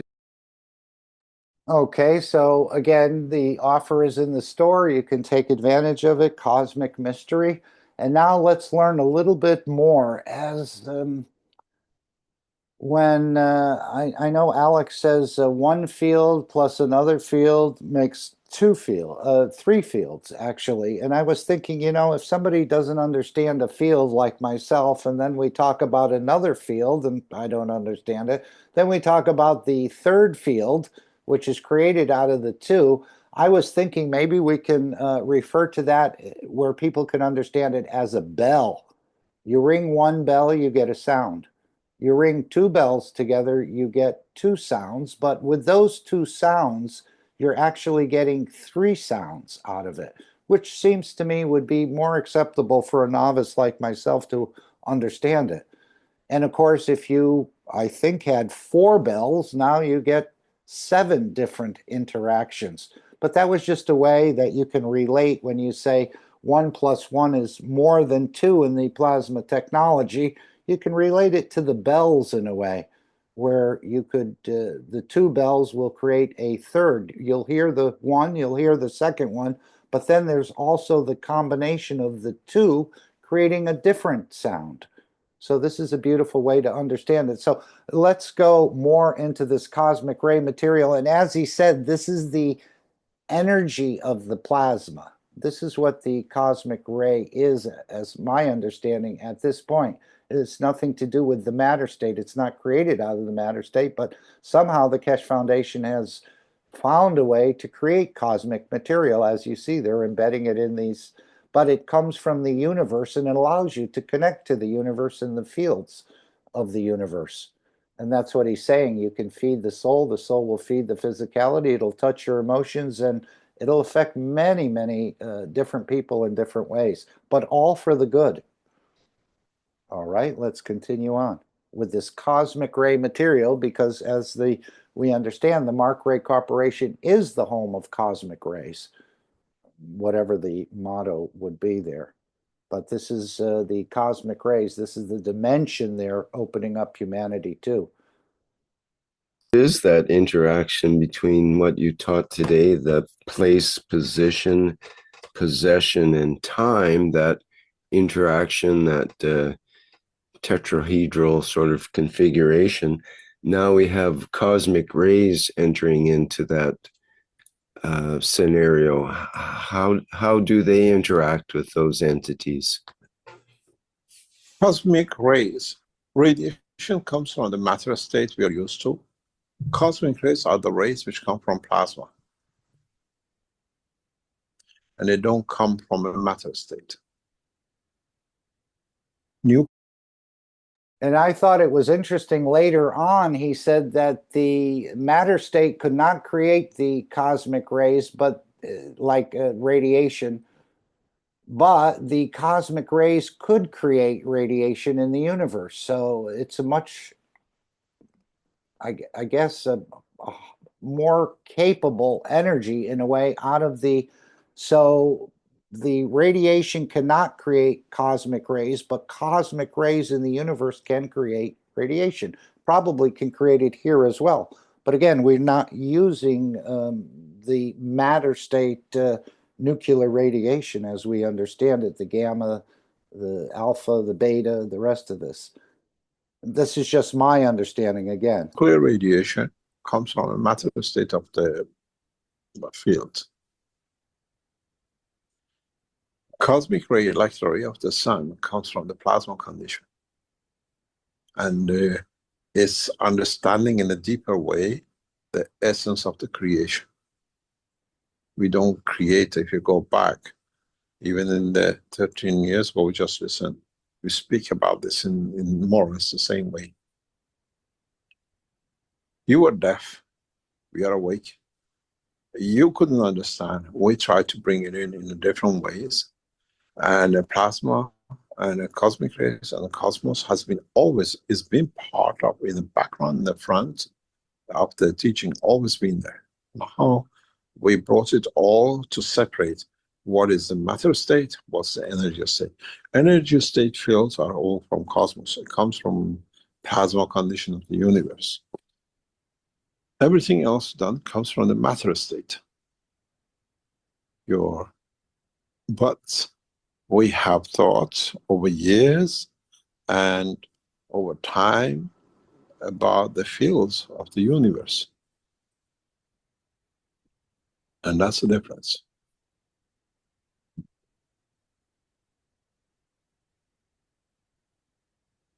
Cosmic ray is connected to the energy of the plasma. The other rays you talk about is what you get, X-rays, gamma rays, whatever, is connected in condition of the matter state. Even though the interaction of the cosmic rays can create in the space the radiations. Mark, are you able to hear me? Go ahead, Gail. Yes, nice and clear. Thinking when he says that the cosmic rays in space can produce the radiation, I think that was still in a plasma state. Didn't mention that, but it's just a thought I question a bit. Yeah, cosmic rays are in the, it's the energy of the plasma. But then they produce the radiations. They could. And almost like he's referring to the matter state again, but I thought it was they produce the radiations in the plasma state. Correct. Maybe I'm wrong. Correct. You are correct. As I understand it, right. It's not the radiations created by matter state. That we get on Earth, for example. Correct. The gamma, the other X-rays and so on, as he's saying here. But each one of them have a plasma state, just not on Earth.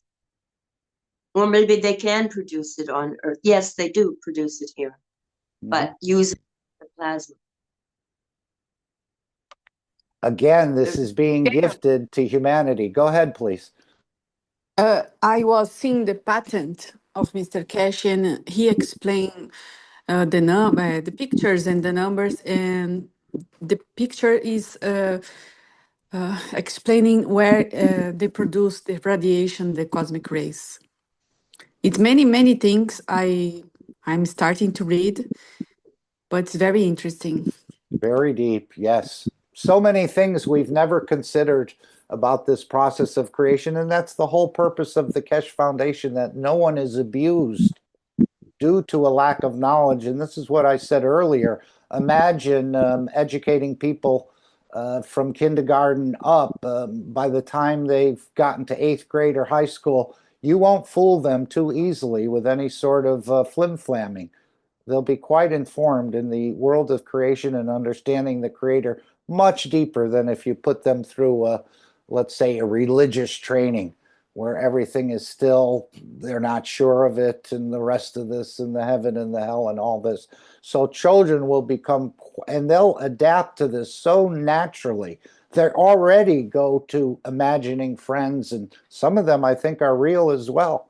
So they don't have that, and the parents will not be saying, "Oh no, don't go that way. You know, you didn't see anybody in your room, or you don't have any imaginary friends. That's all make believe."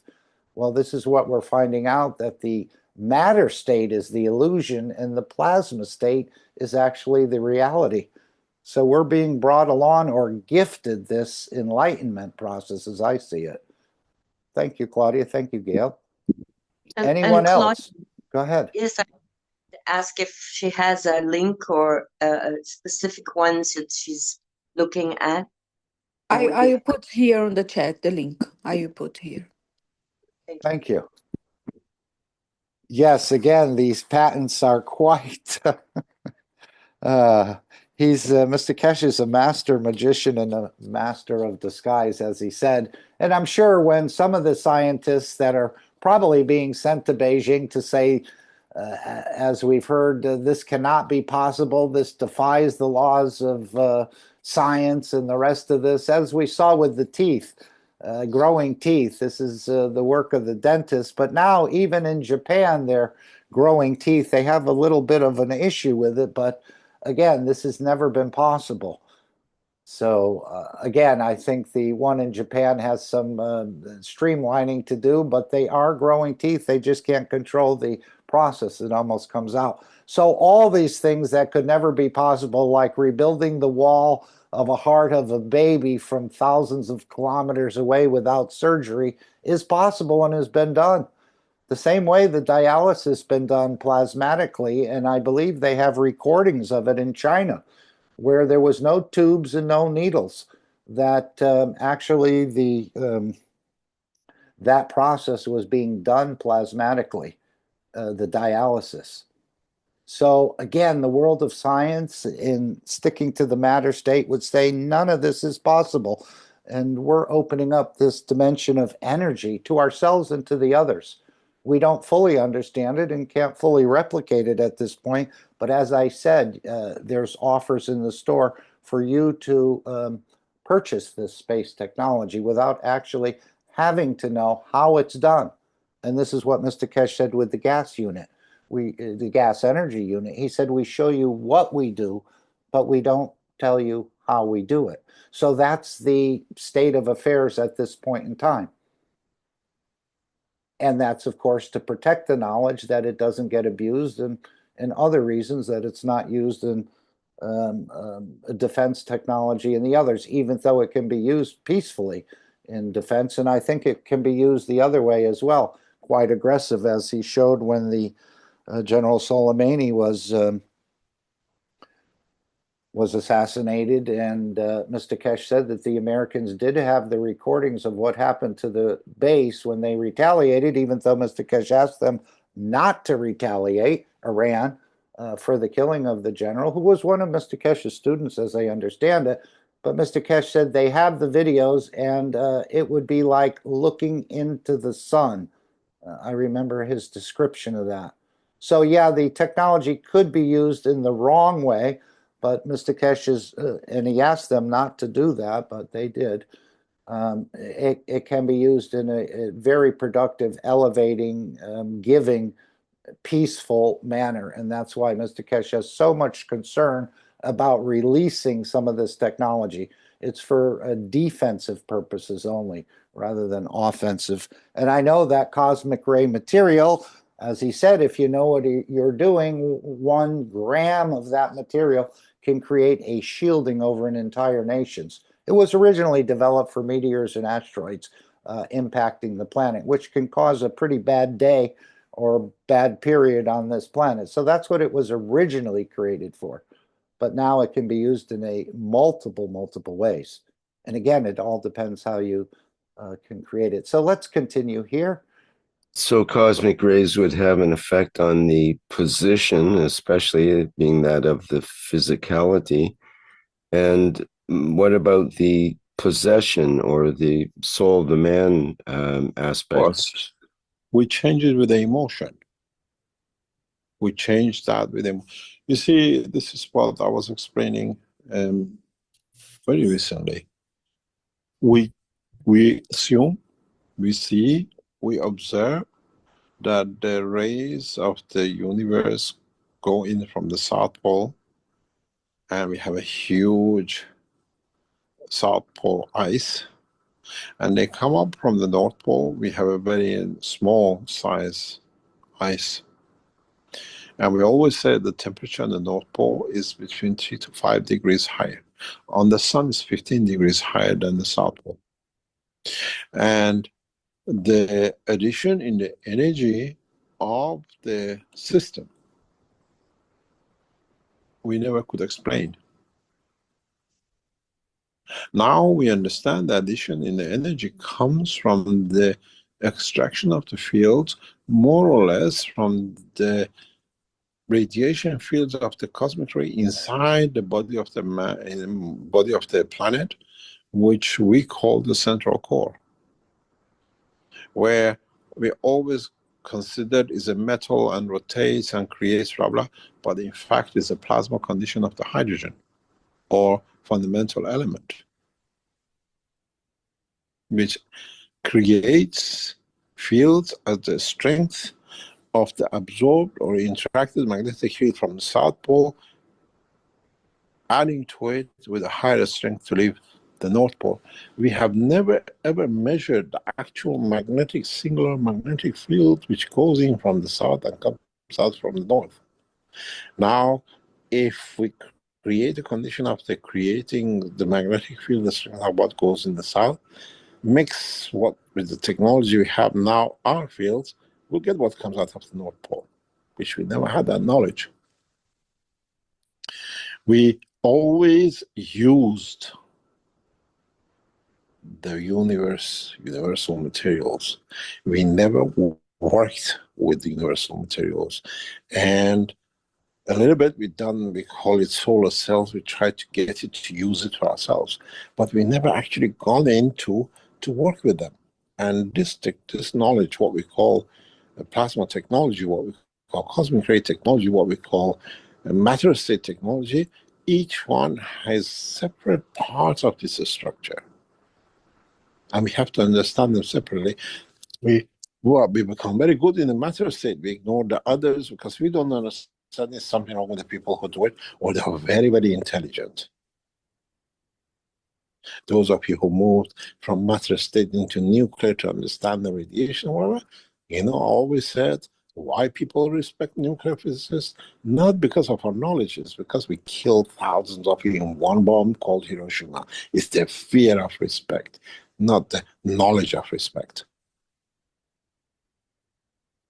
With the cosmic ray technology is respect of the knowledge.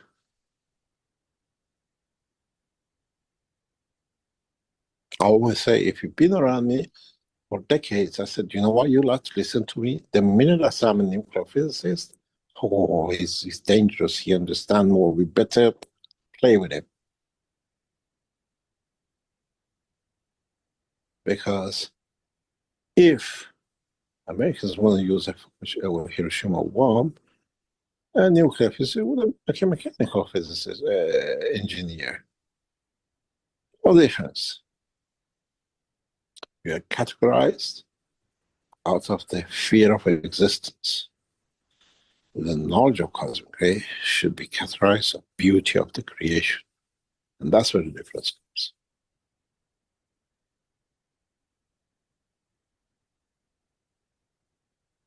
And this is where we have to understand the difference.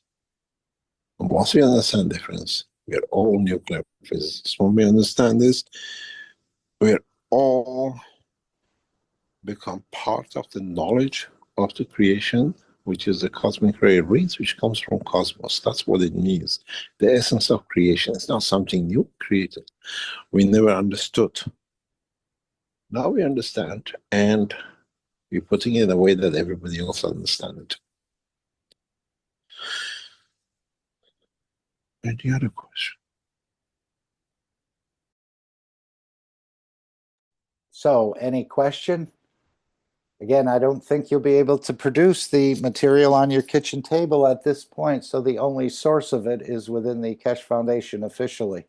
And as he said, we can tell if the cosmic material is not from us because each ball is labeled and numbered. It comes with a certificate and the rest. So it's weighed, it's measured, and so on and so forth. So this will be, this is the real deal. It's not the carrots and celery. It's the real gold, or gold of the universe, he referred to the cosmic ray as. And again, when you can't get it into your countries, I think this position will change as well. As he said, they will create a microwave sort of size of a box, and some of these items will be put in there, and it'll be you'll receive them if you have that box, and then you'll be able to distribute them. So we'll see how all this shakes out. But initially, I think the leading scientists not wanting to lose any shirt, as we saw with Hawking and the black hole, will not give the Keshe Foundation the acknowledgement and say this is an impossibility, it does not work, and he's doing magic. And of course, it's not magic, it's science. They just don't understand the science at this point. And again, to show the cosmic ray material in these balls, the one I showed you in the case, we're going to go to about 3 hours into the workshop and spend another 9 minutes or so. Let's see where we are. I think we need to go to about 11. I think we can hit it there. And let's just move this into the position. And actually, maybe we won't see this. We'll actually listen to this one. I'm going to move this over, and we'll actually see the rotation of the balls. Again, I don't know if they're rotating, because are they rotating in the case that they come with? But this was a demonstration. I'm not sure how it was done, but it's very powerful. And it's, of course, tuned to mankind. He said they had to detune it. So this is quite powerful material and can be used in a number of ways, apparently, if you know how to play. And this is what he said: I need to teach you more about this in the future. But he gave some hints in these this clip here, and also in the one that this was part one, I think I made it into, and then there's a part two of this. These balls will change many of your lives.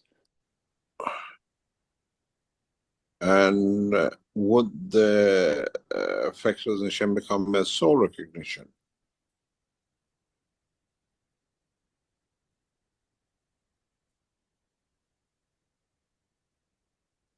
And we have the capability to do this. Okay, sorry, I need to go to 3:15:11, not 3:11:15. And we'll just hear, let's see, I think we can start it here. Whoops, sorry. Come on. That you can create these conditions. Okay, here we go.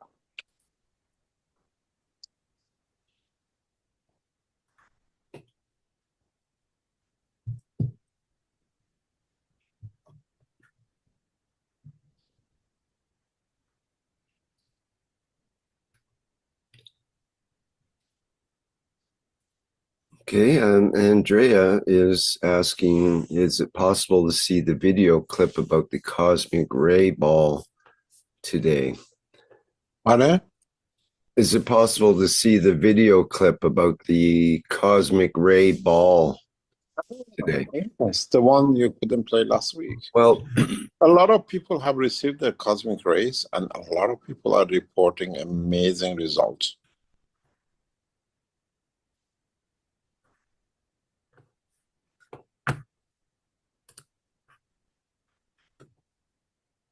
let me try to play it here. You were saying that it seems slow or something when it may be that it just is at a lower resolution that from your phone or something as well. So I'm not sure what's going on there. Let me try to play it.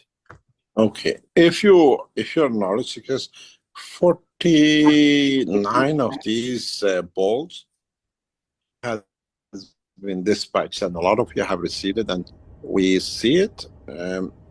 Try to, when you receive it, do different things with it. We see, just even the past few minutes, I received a message which is amazing.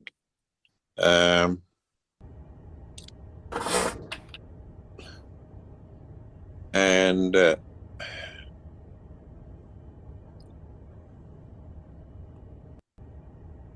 you see, just observe the light. You see how you see the light? Those of you who receive this cosmic ray units, and you have, some of you had these built into your system, some of you have this, or you have cosmic ray bundles, you have Trinity sets. Try to play with this in conjunction with those, and see what effects you see.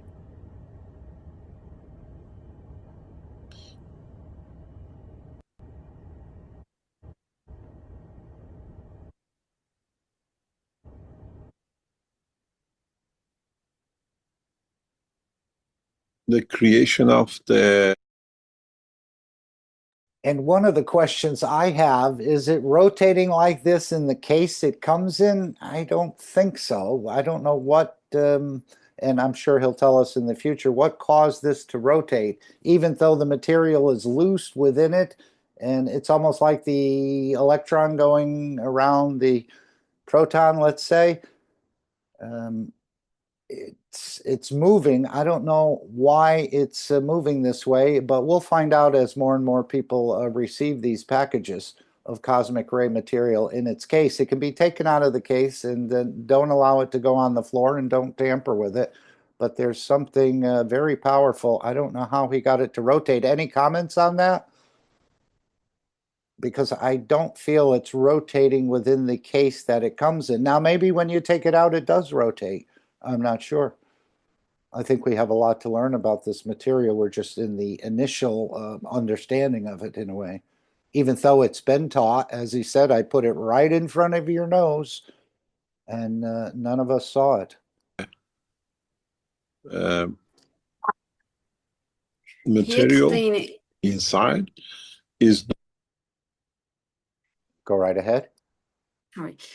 He explained it, I think, in the last teaching about the magnetic and gravitational fields that not go only out within, they go out in any place, and more in south.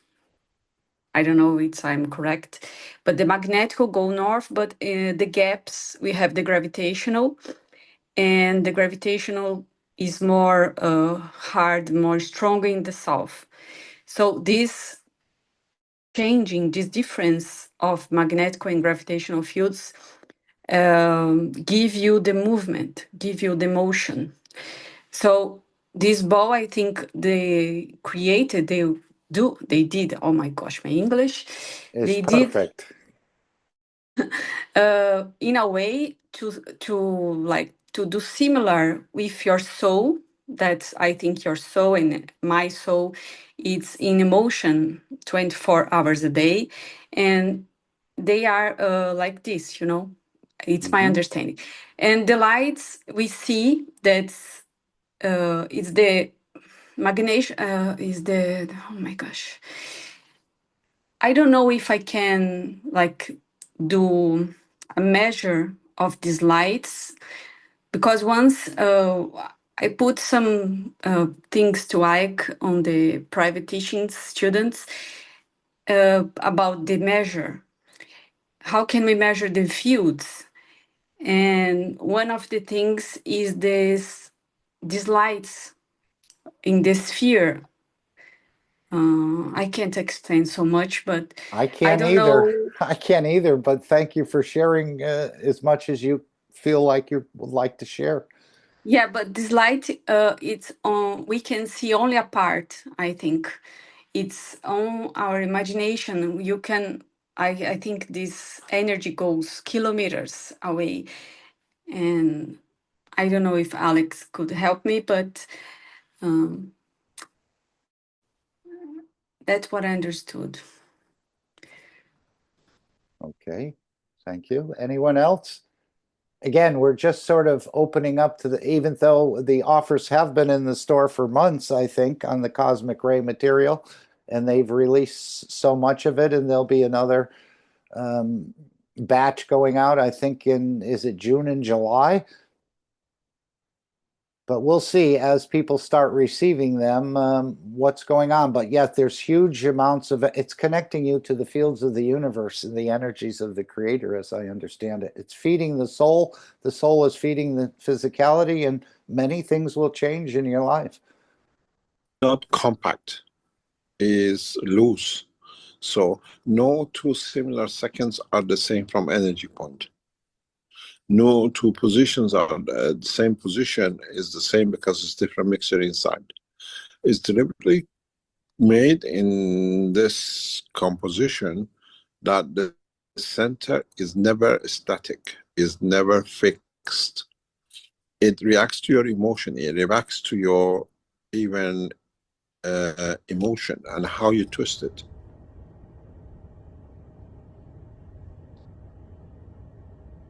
If you use it in conjunction with different materials you take them from the Keshe Foundation, you'll see how it reacts to you.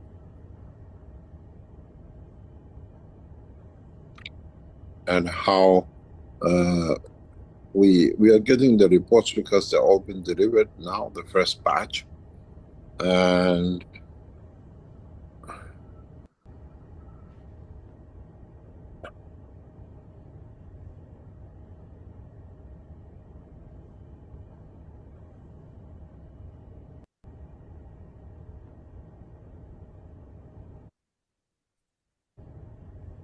it has a very interesting effect on different people. Those of you who receive this, you must have received the certificate with it. Every single ball is registered. And these balls worth a lot of money, not financially, it will cost you, it will gain a lot of value, but it's worth testing with your own emotion, your own time. Hold them in your hand, create a dimension of what do you call it, the star formation base. 1 your soul and 2 of these in a position, and move your hand up and down. Move them to the side and see which pleasure, which feeling it gives you. Now you have created dimensions, and if you can tune into it, and what does it bring you? What distance from it? What distance you? What you use in conjunction with others, and how to change the environment of your partner, your imagine of your cat, and the rest of it.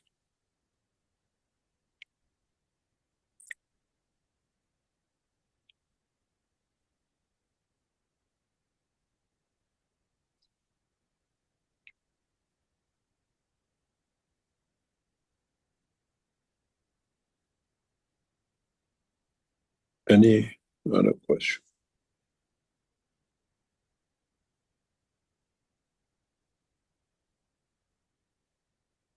We're going to continue. He adds Okay, more for 4 more let's minutes. see here.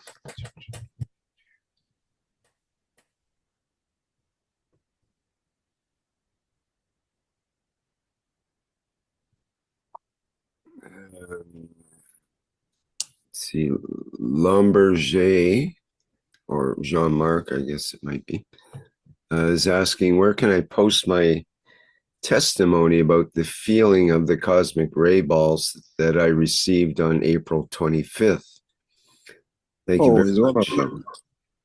It's called testimonial, isn't it?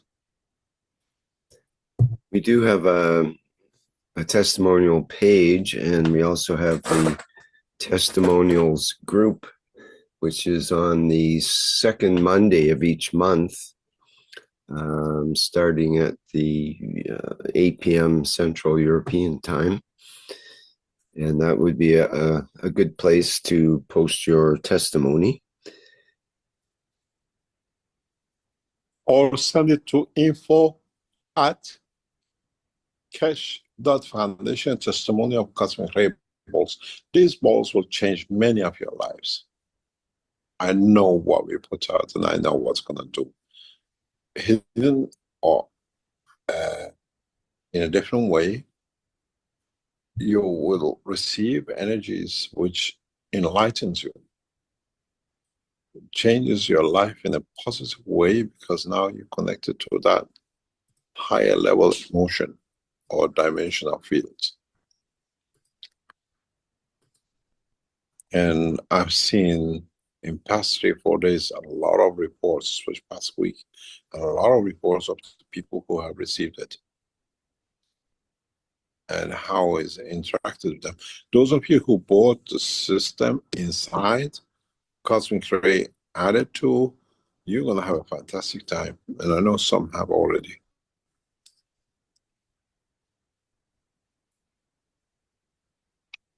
And the next batch of these will be sent out in June, July.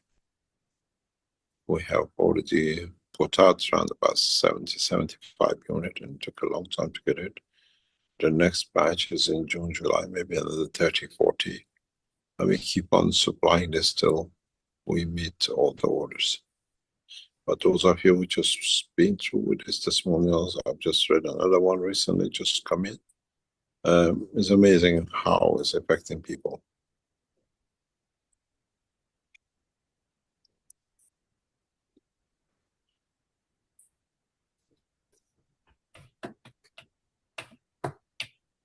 Shall we call it a day?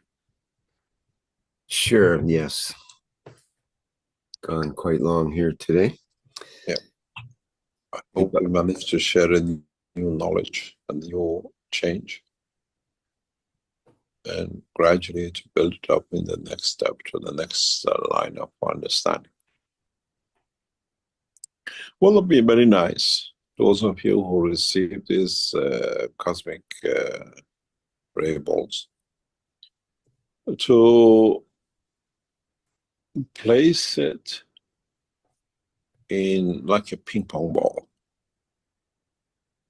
where it's free to move, and connect the ping pong ball with let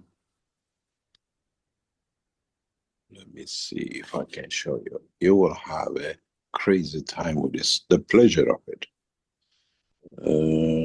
Let me share this. I have to go in this new system. Where is it? Whiteboard. The whiteboard is here now.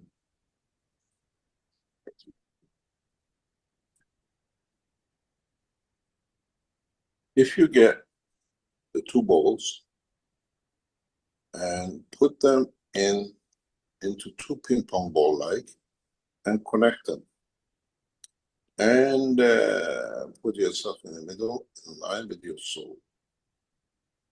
Then tell us how you feel. Tell us if you manage to transmute. Tell us in what you see, in what dimension you come to.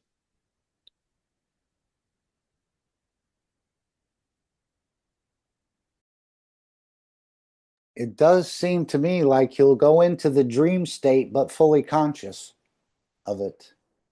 When he says put these in ping pong balls and connect them together, he doesn't actually tell us how to connect them. I don't think it's with a matter state wire, but it could be a nano-coated wire. I'm not positive on that, but I'm sure in the coming days and weeks and teachings, he'll reveal more how to play with these. Then change it to different position that is in the front and the back. And then tell us what vision you see. Those of you who've been with us in the sessions of past couple of years, we use this combination quite a lot. But now with cosmic rays, it's different ball game. In a way, you tap into the universal energy. And don't say, I dreamt, because it's not a dream anymore. You become part of the universal structure. And don't move your head too much, because as these balls move, they release different energy, it locks into your different system. The pains you have, the lumps you have in your body, and the name you, the emotion you have. Just watch how you get elevated. And let us know.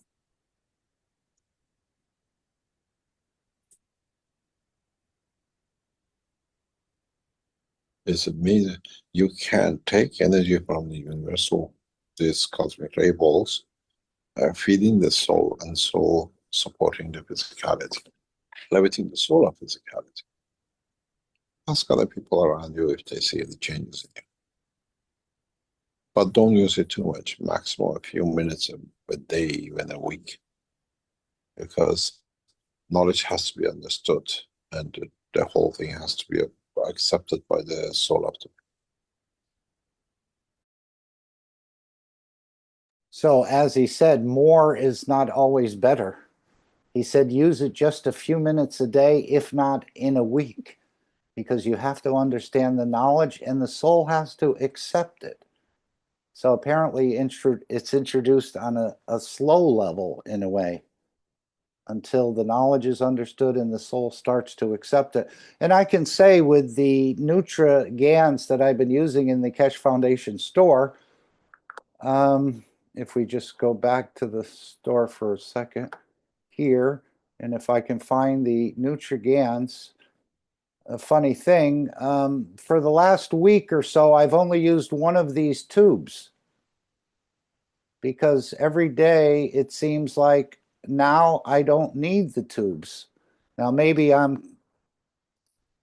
it's been ingrained within me somehow, and I'm not as I was the first few months with it. Oh, I got to make sure I have it. I won't be feeding and the rest. But now it seems I only used one tube probably in the last 7 or 8 days, and yet the results seem to be the same. And the funny thing was, as I said earlier in another meeting, I called one of my friends who I usually talk to about once a year for a certain reason. And I was telling him we're testing a new feeding system, and now I've skipped a couple meals a day, 30 on February 7th. And the gentleman tells me, oh, he says, I only eat one meal a day anyway. So, but I guess I needed the help and he didn't. So, and again, I don't know if he's snacking between that, taking other things, maybe some nuts or some chips or some other little snacks. He didn't really say. I'll find out more, but I thought I was going to tell him something fantastic. And he comes back, he says, oh, I only eat lunch every day. That's all I do. So I was surprised, but again, I think it's becoming ingrained within me now where I can easily miss 2 meals a day without missing them in so many ways. I'm sure if I go back, I can also energize that feeding system where I'll want to eat, but I think we'll keep it at this position and then we'll grow into it. But even with these, he was saying that this connects to the universe, it elevates the emotion. I mean, not these, but the cosmic ray balls connects you with the universal structure and so on and so forth, enlightens you and elevates the soul of physicality, which is where a lot of our problems are. So I just thought I'd add that in as a short testimonial. Any other thoughts or questions? But go to the Keshe Foundation store. You can find the Cosmic Mystery package bundle, which is put together. Pick a number, and we'll see more and more things coming out of the Keshe Foundation store in a way that no one could imagine these products could be produced or are on this planet for changing the color of your hair or growing hair or other things. These are all huge, huge splashes into the world of science. And this is what they're trying to do. And of course, the meeting in Beijing is tuned more to the ambassadors, even though knowledge seekers are inviting. And of course, the ambassadors will be going back and reporting to their presidents and so on of what they saw. And then, of course, the scientific people will probably be there as well. And again, we'll see it denied at first as the church when it was in the peer review mode, and Galileo said, hey, take a look through my telescope. But the church said, no, we're peer reviewing your work, and the earth does not go around the sun. The earth is the center of the... So this is another reason why peer review doesn't work very well, as we saw it with the church and the Galileo, who wanted to show the peer reviewers, they wanted nothing to do with it. And they, of course, they threw him in a cold, dark place. All righty, I think we should go to the Dome of Peace. We're extending our time a little bit too much. But before we do that, I'm just going to check something here about a time. I'd like to play about another 6 minutes of this, and we need to go to 1:35. And as he was saying, this idea of thinking, speaking, and acting good is very important. This is the ethos of Mitra, the ethos of the foundation, probably the ethos of the universe as well. But he said how he received an early morning communication from the Ayatollah who's in charge there now in Iran, and how Israel was being paid back for what they did with the Palestinians and so on and so forth. Mr. Keshe took a bit of an exception to that. And let's see if we can hear that now. And this is at 1:35:16. So I just want to play that before we go to the Dome of Peace. Okay, I need to move this. There. I hope we have it, or just about. Peaceful planet. Keshe Foundation knowledge seekers worldwide will... This is not the one I want. Okay, here. Sorry, I didn't pull up the right one. I said 1:35:16. So let's just move it back if we can. In the future, we'll have these all prepared very professionally, I think. And we won't be sort of jumping around in the live mode, but right now we need to do it this way. Oops. All right, we'll have to start at 12. Okay, thank you. You remember, Rick, when we start teaching about the ganses, the mayhem we had with the knowledge seekers. Oh, he's gone from nanotechnology to this. And when we went to the soul, and what's got to do with the soul with it? Now they know without the soul, you don't have the position and the position, which is the emotion. Without the emotion, you go nowhere. You have no time. It's coming up shortly, I believe. Now let's see what cries we get with this creation of time. Yes, indeed. It's always a challenge that way for the new knowledge coming through.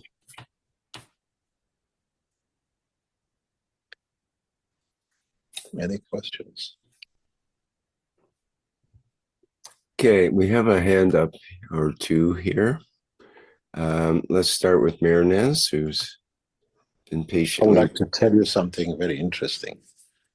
Sorry, it's totally out, but it brings a lot of things. Early this morning, I received a coded message, or in a way, a message from outside the community of Iran, people we work with. And the message, very direct, addressing me in name, says that you see how the God is taking revenge on the Israelis. The whole of Jerusalem is burning, and the rest of it for what they did to the Palestinians. I read this message about 2 o'clock in the morning, and I sent a message back to His Eminence Aga Khan in Iran and his offices who are part of we work with. I said I can release one day the Farsi's text message of this. It's a voice message. Because I received a voice message, I responded back the same. Now, the message was, now you see these are burning for what they did to the Palestinians. I responded to Dr. Khamenei in a very direct way. And I know they're on the line, I listened. I said, I always supported the cause of Palestinians. Not because of what they say they are terrorists, but they, as a human, they are the origin of the faith. All our religions comes from Palestine. And for what they did with the Christ in crucifying him, they took the love of God from them and they became banished and no homeland for thousands of years.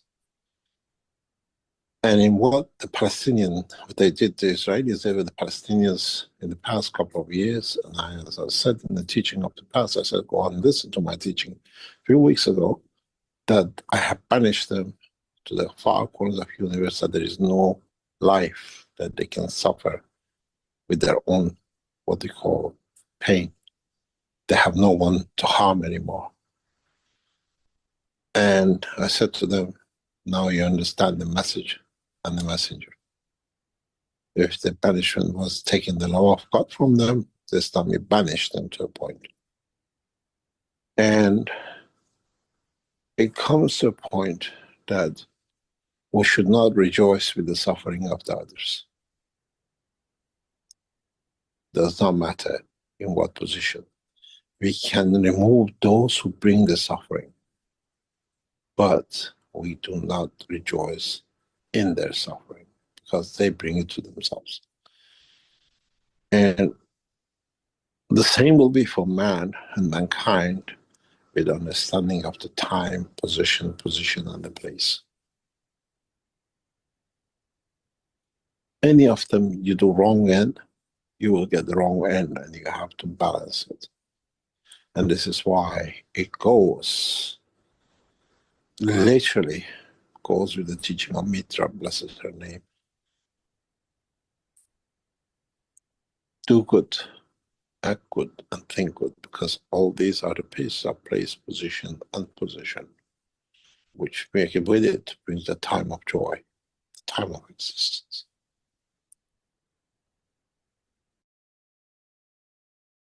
Okay, so now we can, in a way, connect the doing good, thinking good, and acting good to the time, place, position, and possession. And as he said, if you offend in one, then you have to create a balanced field. I don't fully understand it, but we do understand thinking good, speaking good, and acting good. And this is one of the ethos, or the ethos of the Keshe Foundation. And of course, as we know, we're here to serve and not to be served. But again, do not rejoice in others' downfall or suffering. As he said, they did it to themselves. And continue the thinking, speaking, and acting good, if possible, and work on it. Okay, I'm just going to back this up to one. I think we missed, I started the wrong video, and we'll go here, somewhere here. I'm not sure if this is absolutely correct. Okay, I will look for it. I don't know if anyone want to read this demo piece. Anyone want to offer? With a nice voice. Okay. This is what came in and what is now become a pattern. This is from a guy, I don't know him, but it says, please remember this Sunday and every Sunday from now on, till we raise the soul of this planet to a peaceful planet. Keshe Foundation knowledge seekers worldwide will spread the gas waters around the world at 12 p.m. Central European Time and or 18 p.m. Central European Time every Sunday at the same time as they choose which time to suit them. Thank you for participating in this greatest movement by the soul of the man to bring about the peace on this planet as the permanent feature of the life of this planet. Okay, thank you, Stefania, and thank you, Mr. Keshe. So that's the first step in the Dome of Peace. You may not have gotten anything from the store, but you certainly can release GANS waters, and you certainly can join us at 9 p.m. on a daily basis on the energy level to explore and to give. This is part of the test with the apple and the rest of it. So the releasing of the GANS waters is the elevation, adding energy, and giving. As I understand it, the plasma water knows where to go, what to do, and what to balance. It looks for balance or to create a balance. And so now we go to the second step of the Dome of Peace, which is the collective power of the soul. And we thank Shweta in advance. Anybody wants to read the Dome of Peace? I mean, Beautiful Souls. Anyone? Here? Okay. I'll read this beautiful presentation of Dome of Peace. And the Dome of Peace is already here. All the knowledge seekers, truth seekers, lovers of humanity has built it in a way, spreading the guns, loving each other as shareholders. So I will read this as please remember every Sunday from now on until we raise the soul of this planet to a peaceful planet, Keshe Foundation knowledge seekers worldwide will spread the GANS waters around the world at 12 p.m. CET and or at 18 p.m. CET every Sunday at the same time, as they choose which time to suit them. Thank you for the participation in this greatest movement by the soul of man to bring about the peace on this planet as a permanent feature of the life of this planet. Mr. Keshe suggests we add the next step to create the Dome of Peace with power of the souls, as we have already going through this with the 2 eyes. And we ask you to spread the GANS waters each Sunday. Now we give you a new path. Now try to unite each other's souls. Try to elevate the souls of humanity, soul of humanity, through your own soul to a level that no one can touch the embodiment of the human race. So beautiful. Choose a time where all of you come together on the soul level in a state of inner calmness. At that time, don't spread the water of GANS, but spread your soul. Unite, and in time, we will make a new race out of the soul of man. And then, instead of doing it once a week, do it all the time. Keshe. Okay, thank you again. And let's take 2.5 minutes. I'm just looking for our background for the moment of silence here, which I don't have pulled up. Here. Okay, we can do that. And we can move this over to our screen. And so what we're going to do is use the collective power in the soul to elevate the world leaders, elevate the religious leaders, elevate the scientific community, that they understand more. They understand this is a peaceful technology and they start using it in that manner. So let's just take collectively using our souls, the power of the soul, again, to learn how to give the way we're giving to the apple or to others who need elevation. And as we know, this is not a day job. The souls of these individuals are quite low and they need a lot of elevation, and that just gives us an opportunity to practice more. So let's collectively work together at this point in time, silently, on the energy level. And we'll start now.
Thank you all for participating. And we can also join at 9 p.m. CEST time every day on the energy level. Collectively, we're doing the same thing. You can give a nanosecond, you can give 2 seconds, or whatever you like. And as we heard from Shweta or Mr. Keshe, expand that in your giving, because this is a process that you'll be using now. You're developing it. And the beauty of it is nobody fails this test. So let's start believing in something we can't see, plasma wind, or perhaps it's the emotions. So thank you all. And I think we're more than ready to go into Alex's presentation. Alex, if I haven't put you to sleep, you're still there in the background. We welcome you, and we do appreciate the amazing Alex. Well, thank you very, very much for bringing us here, Mark. You've done a marvelous, marvelous job. Thank you so much. And let's just get into the disclaimer here, and let's see what we can do. Disclaimer. The information and education material contained herein is meant to promote the general understanding and dialogue of GANs processing. Such information is not meant or intended to serve as a substitute for a healthcare professional's clinical training, experience, or judgment. For patients and individuals, such information is not to be a substitute for professional medical, therapeutic, or healthcare advice or counseling. For medical issues or concerns, including decisions about medications and other treatments, readers, viewers, listeners should always consult their physician or, in serious cases, seek immediate assistance from emergency personnel. Prescription information, procedures, and use of medical devices information should be undertaken only by properly trained and certified medical personnel. We specifically disclaim any warranties, express or implied, including implied warranties of merchantability or fitness for a particular purpose. Such information is provided, as is, and is believed to be accurate at the time of its publishing, but it is the viewer's job to evaluate the accuracy of any information found in this presentation. Every case presented is of their own experience, applied by themselves for themselves, and it applies to their case only. Every person experiencing health problems should seek professional medical advice and consult their course of treatment with a doctor. The processes of plasma balancing described herein are a natural process which supports the body but does not replace medical advice or therapies one is already subject to.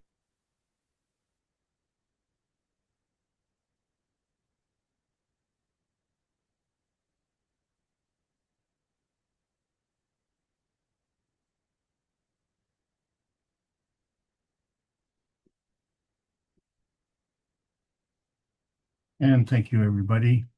Welcome back to the Keshe American Knowledge Team meeting of 2025. I want to thank everybody for being here, especially those from off the North American continent. It's not that we're slowly sinking. It's we all are in this together. And I want to thank you all for making this meeting as powerful as it is, following up on the big revelations on Thursday, which we've come to a watershed moment, and following up on the powerful meeting of the Brazilian team. This is the Keshe American Knowledge Team meeting, and as such, we are looking forward to bringing together a new presentation. And the reason for it is because we're coming to a new point in time. And that time is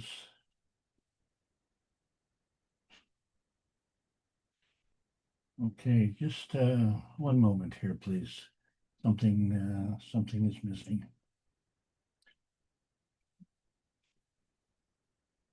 Okay.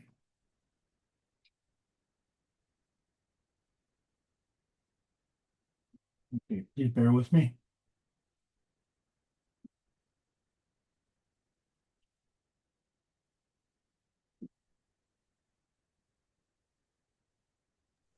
Yeah, it does seem like there's a lot of peculiarities that are going on with some of these systems. I know I put that invitation to join the Universal Council at 9 p.m. and now it's instead of being horizontal, it's vertical.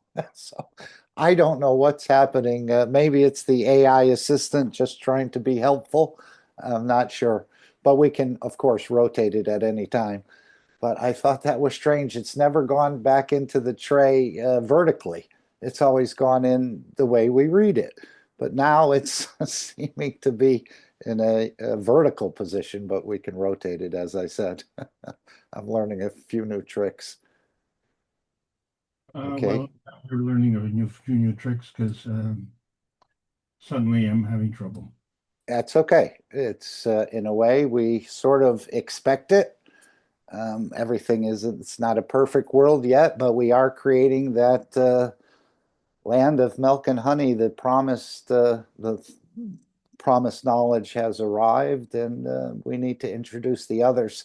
And don't worry if you're not getting anything out of the store at this point in time. It's all being developed for you to have easy access to it in the very near future. And as Mr. Keshe said, we may be using satellites. We don't need the satellites, as he said, but he did ask for a channel. And of course, this is all being gifted in a way, as I see it, to humanity. So fret not if you don't have anything from the store. It's being developed exclusively for all of us. And as Mr. Keshe said, this knowledge belongs to humanity. So you'll partake in the very, very near future if you haven't already. Well, I'm really sorry, Mark. That's okay. A technical difficulty here. Yeah, And we understand. We've seen what's happened to Rick in a number of workshops. This has never happened before. How many videos, and this has happened to me as well. The videos will not start the way they used to in the last couple months. Rick has had the same issue. Certain things don't seem, as he said, his mic was closed when he thought it was open. So many funny things, but no problem. We work with what we have and we go forward. okay, so let's see if we've well, I do believe we finally made it to where we want to go. Perfect. I like perfect, Mark. We don't get it perfect very often. Okay, thank you, everybody. This is the Keshe Foundation Spaceship Institute Teachings on Plasma Science. We're going to entertain a new subject here. We talked about nano before, but this is the basic nanotech series. And today we're going to review nano capsules. My name is Alexander. I am from Canada. It is May the 4th of 2025, and this is part of the Keshe Foundation North America Plasma Education Series. So we finished off last week with the Advanced Inertia series, and this was a very important series to understand that what we're seeing in our manifestation is a product. And so that product is coming from the combination of two fields. And of course, the highlight of the whole thing had to do with preservation, because that's what we're all trying to do, is to preserve our position. And we don't actually know why. It's inherent. It's obviously well-determined, self-determined, and it seems to always be there. But there's more to it than meets the eye. So one of the things that we wanted to cover as part of the basic nanotech is we don't want to review everything here, but we really do want to tie things together, because this is an extension of the basic teaching series. And we've been doing this for several years, trying to condense all the knowledge into something that's a little bit more bite-sized, and it still becomes unwieldy. So it falls on each and every one of you to take what you can, take what you understand. And the only comment that I can make is that I'm thoroughly encouraged by the performance of the knowledge seekers because the ranks are swelling. And when we say ranks, all the ranks are equal. There are no captains per se, although in the transmutation series we are going to have captains because someone has to be in charge of the navigation. But all of us are passengers on the same long-term goal. And one of those things is to understand what this life is all about. And it's a shame for so many that go through life and never get that question answered. And so we're going to try and do that. And it kind of dovetails with a very important event that is going to be happening because it is going to shake the foundation of our society. It will. And in many ways, we've always said, one day, and it looks like that day is coming. And that is one day is just a specific event, which kind of culminates in the teachings, especially in the last 20 years of KAKT Keshe, as he's tried to describe, such as book number 1 with the universal order of creation of matter, bringing together the matter, dark matter, and the antimatter. And we find that each of these matters are a different energy state, but they all come together to create the creation of matter. And as such, that creation of matter is a product, an inertia product. And that's what we have to understand, because in book number 2, we have the structure of the light.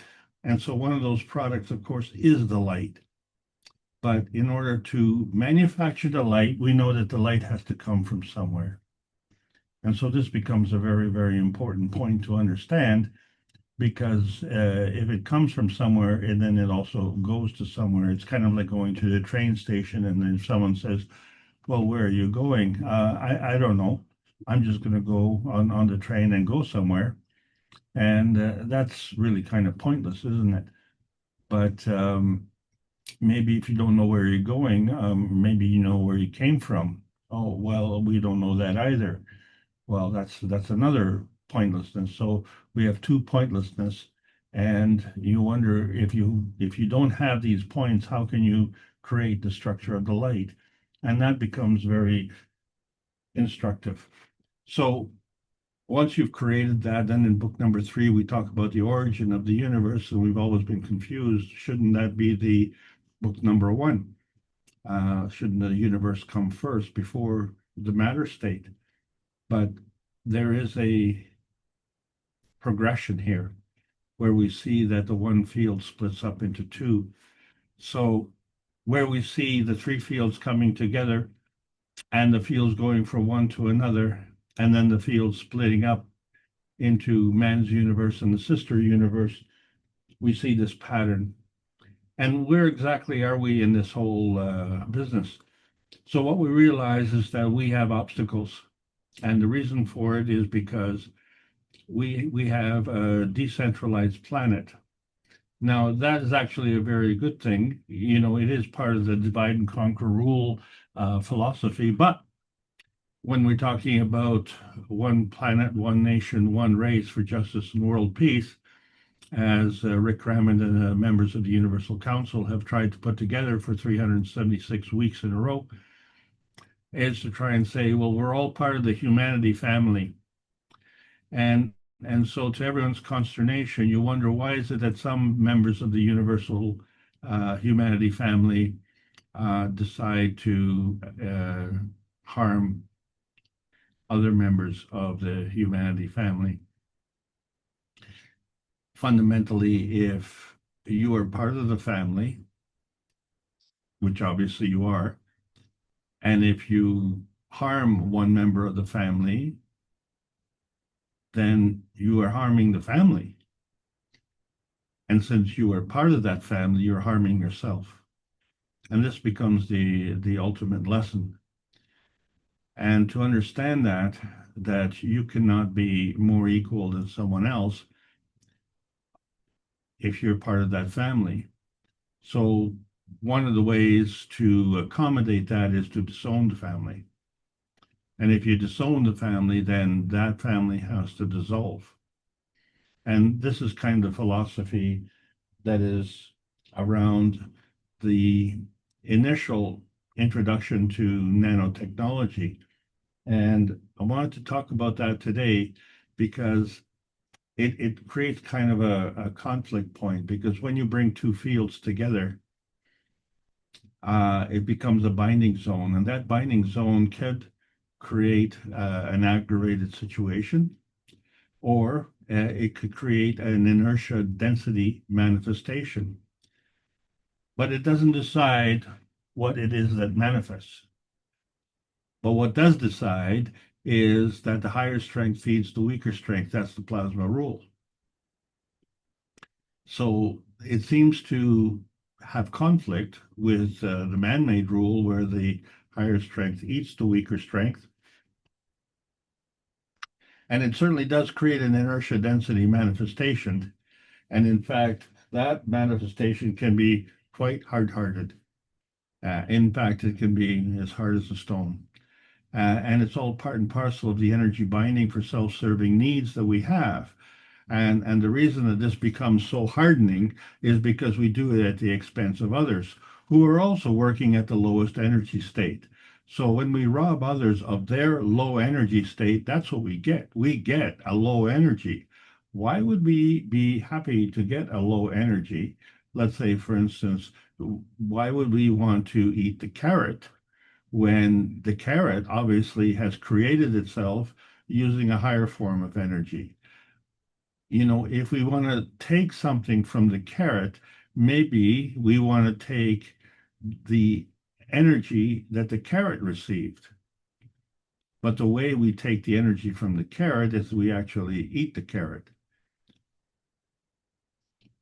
There's no reason to do that. It's only something that we've accepted as normal. And the reason for it is because if I want more, well, I can go get more. But maybe for some reason, I just want to have the perception of more. And the perception of more is very easy. If you have less, then I have more. So if I take my energy binding in a self-serving manner, which is absolutely important, but if I take it at your expense, then I have more. But that energy, again, is at a lower energy state. So whatever we get is not enough. And so it becomes a treadmill, if you will. And why is humanity deciding to be on that treadmill? Well, because some are able to navigate that treadmill better, and therefore their life is easier.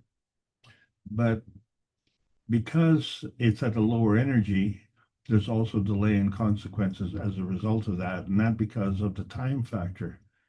So we can have something, but it isn't tangible. It is a perception. It is within your own mental state, if you will. And we can fool ourselves as much as we want. But the problem is that someone has given us these commandments, and I grew up with only 10, and now we have another 14, which gives us a case of 24, which is actually it's a very exciting time in Canada. We're coming into the carnival season, and we're getting very excited because of the big May 24 weekend coming up.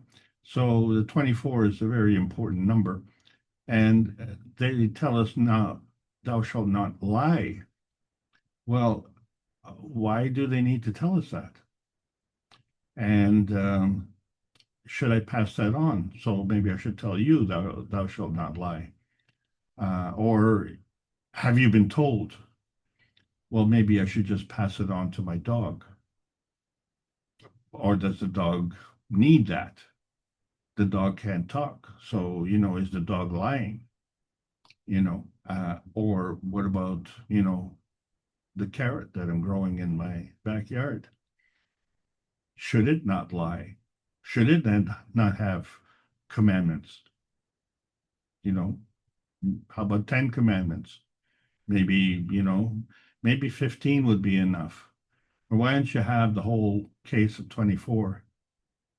That would be good, wouldn't it? But the commandments are for us, for humanity, which means that those who give us the commandments would also be obeying those commandments.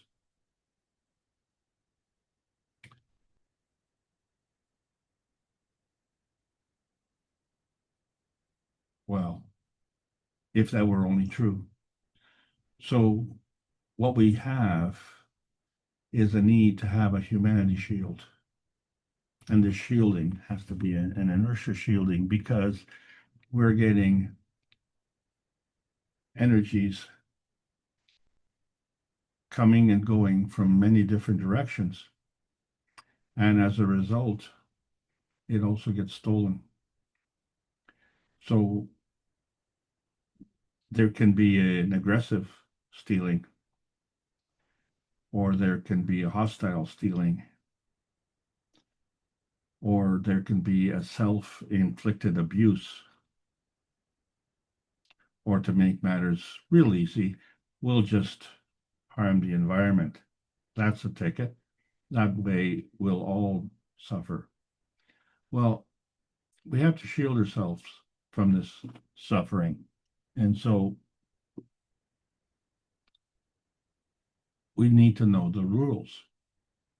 And the rules aren't commandments, because as the rules is for my dog, and as the rules for my carrots, and the rules for the planet are the same, and then the humanity has the same rules. And so why do we have rules for some and not for others? And so the reason is because we don't understand the transmutation highway and how it works. And so we choose to take the lowest energy state, the frequency highway, the pressure highway, the hot highway. But we have now learned about this intermediate highway called the transition highway. And that has a lot to do with the nanotechnology. And it's on the road to the transmutation highway. But that's only one direction. What we have to understand is that the transmutation highway is actually part of the carbon inertia highways. In other words, there's more than one highway. And so you could come to a certain destination from many different directions, and obviously many different experiences. But many of us up until now have only been choosing to look at the one way, and that is from our physicality. And we say, well, let there be light. Well, why is that? Because look, it's dark. The only thing that we can see is the light. We can't see the dark, but it's a two-way street. So maybe on the other side of the dark side is the light. And so if we want to go to the dark side, we're only going halfway. And that's where the penalty comes in. So there's some kind of resistance, some kind of threshold, some kind of holdback, because it's a two-way street. And in understanding this two-way street, what we found is that it's all part of the inertia system, which the inertia is a product of two different fields. So there must be two different portions of it. And so this kind of explains book number 2, doesn't it? Where you have the structure of the light. And so the structure of the light could be the carbon inertia highway on the dark side, or it could be the carbon inertia highway on the light side. or it could be exchange of the carbon inertia fields crossing over. And we did that. So when we did that with the cups of life, we learned about the monatomic science. We learned about nanocoating. And that nanocoating was very different because we either used a flamed nanocoat carbon wires or we used caustic soda to nanocoat the copper wires. But the nanocoating allowed us to create GaNs. But we find that there were two basic GaNs that were very fundamental and they affected us greatly. And it was a very appropriate time. And they were appropriately named the cups of life, not the cups of the pandemic, because they did affect our emotional strength and our physical strength. So by extension, we find that there are many different cups of life, many different GaNs, and they range from carbon to calcium to zinc to copper, water and amino acid.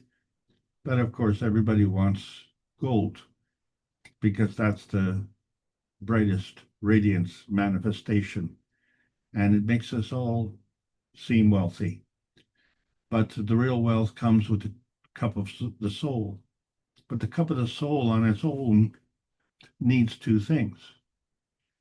It needs solar physicality and it needs an environment. It needs a physicality.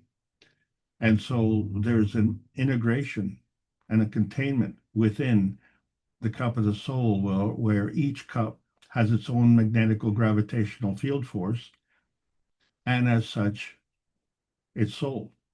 And then the integration of these three cups together has a magnetical gravitational field force and a soul, a collective soul.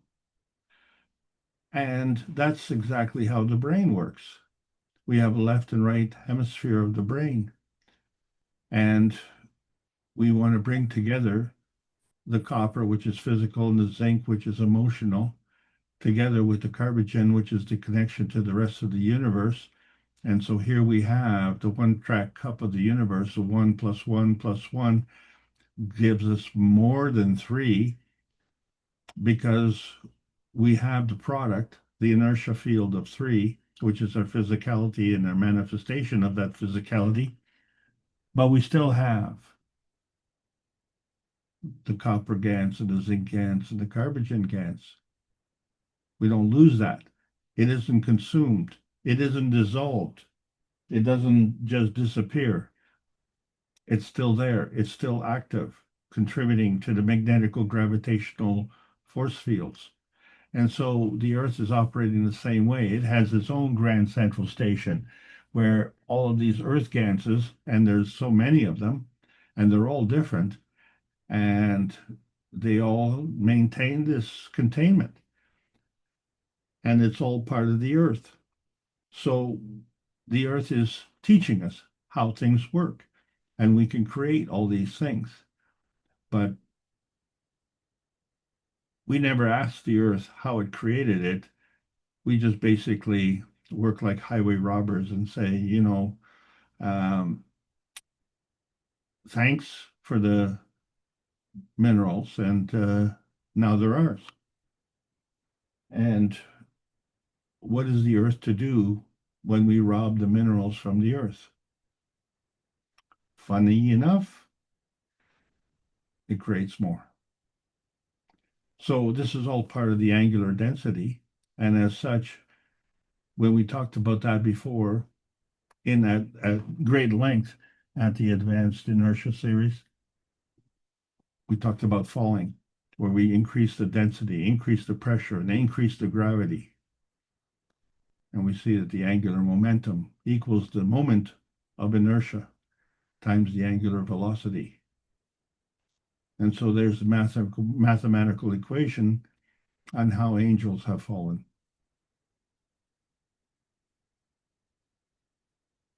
With the desire to have the gold. And as we all know, the gold is more dense than the copper. And so it's very desirable. Well, what is going to happen on the weekend when we produce gold for the fallen angels? What gold do we really want? I think what we really want is vitality enhancement. And in order to get that, we have to enhance our emotional field strength and our physical field strength.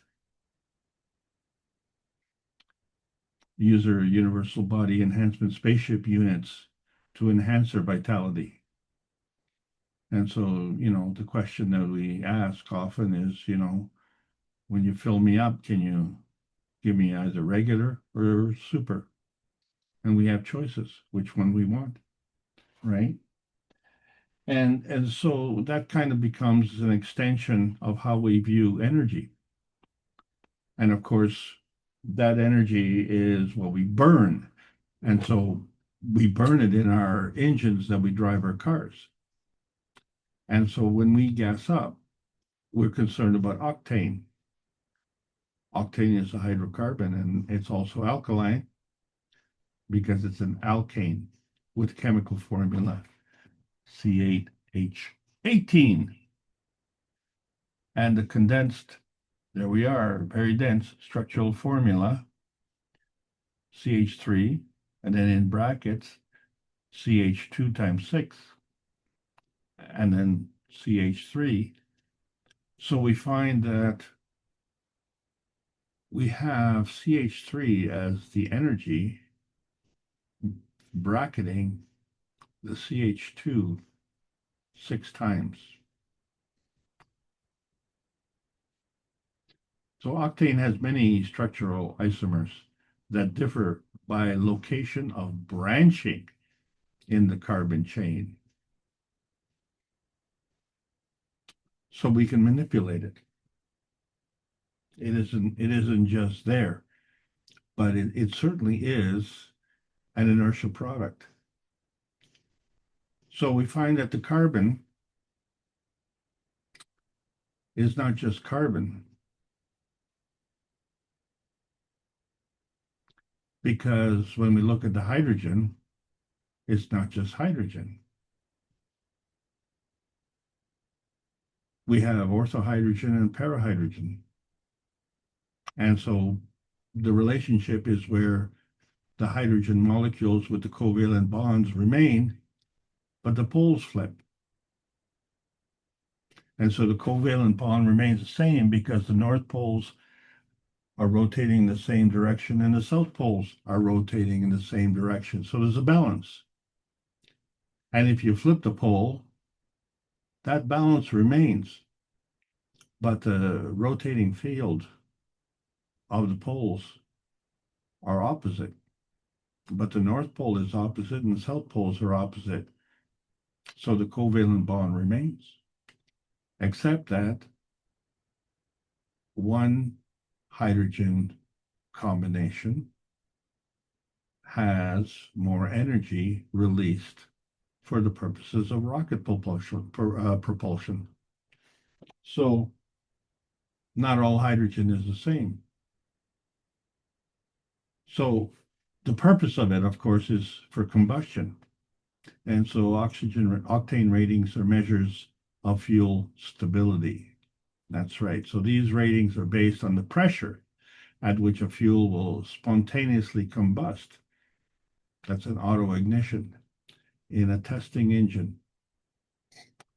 And so fuel with an 87 octane rating burns more quickly, while higher octane fuels burn more slowly.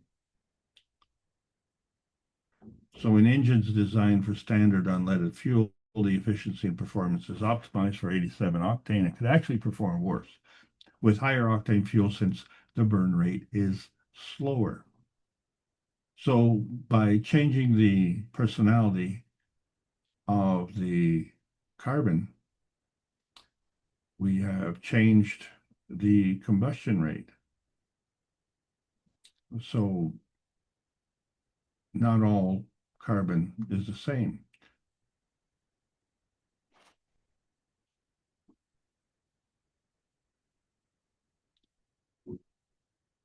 So what we have is a variability in our containment. And it's energy. And the energy gets expended.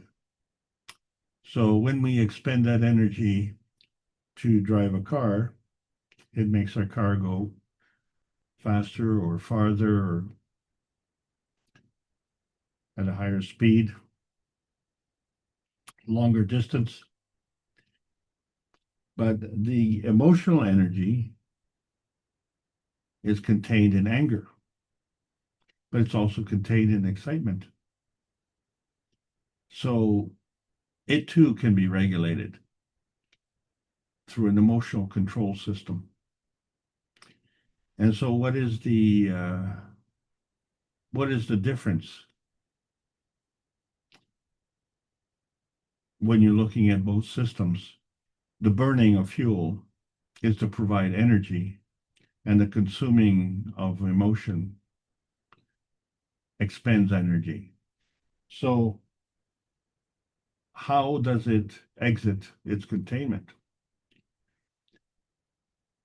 And so that leads us to better understanding the periodic table of prejudice, which is the Earth space range details that show where we have all of these minerals, all in specific locations around the planet. We didn't get to choose that, the planet chose it. We look for it. If we get to choose it, then we don't have to look for it, right? We don't have to dig for it. The only reason we have to dig for it is because we can't see it. So as we prospect and we find it, then we know where it is, and then we have to dig more so that we get more. But when we look at the periodic table of elements, we see that as we go through by mass number, it becomes more dense. And so we find that the more dense it is, the more energy it contains. And the more energy is bound. And so we find that the fuels that we use are very much on the lower mass side. So for instance, gold is at 79, carbon is at 6, hydrogen is at 1,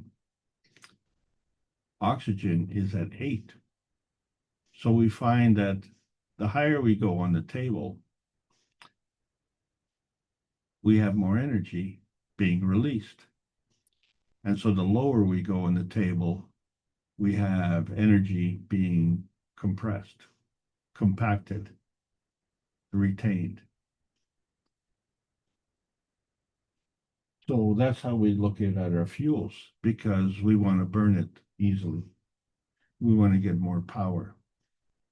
And so when we look at one of the early teachings, we talked about levels of magnitude. More power, just like the pH table, goes in increments of 10 times. And each time, 10 times, is a level of magnitude. So if we go from 1 to kilo, that's 10 to the third, that's 3 orders of magnitude. Mega is 6, giga is 9.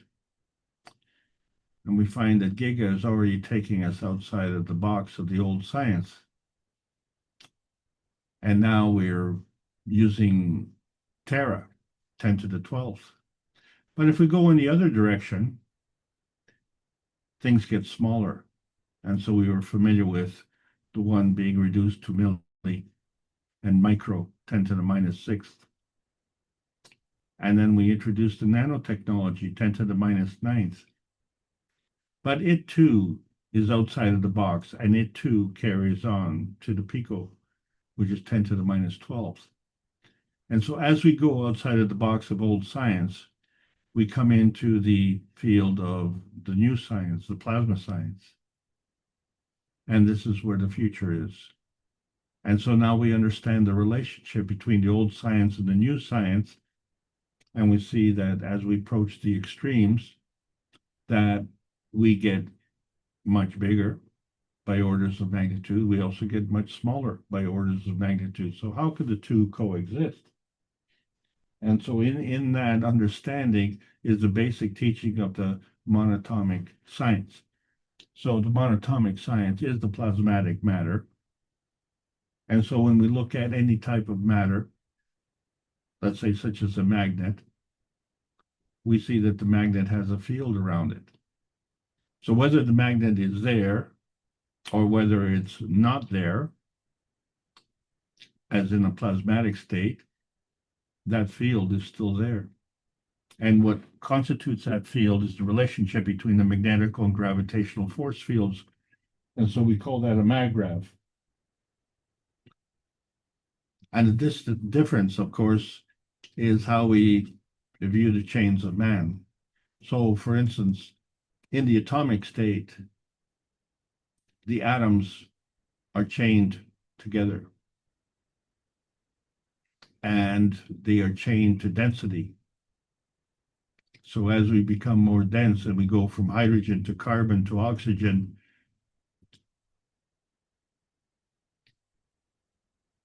to copper, to nickel, to gold, and onto uranium, it gets more dense. But each element can be made into a monatomic state, and they become unchained. Each element can be made into a monatomic state and unchained. So that means we still work together, but we maintain our integrity. And then if we align ourselves, as we do with the nanocoating, and what do we do with the nanocoating? We took a copper wire and we either applied high heat or caustic soda, and we created a carbon nanocrystal. And we made sure that we created this alignment, this monatomic alignment, so that they all work together, kind of like combing your hair. But the thing was that the monatomic structure on the copper wire was not copper, but was carbon.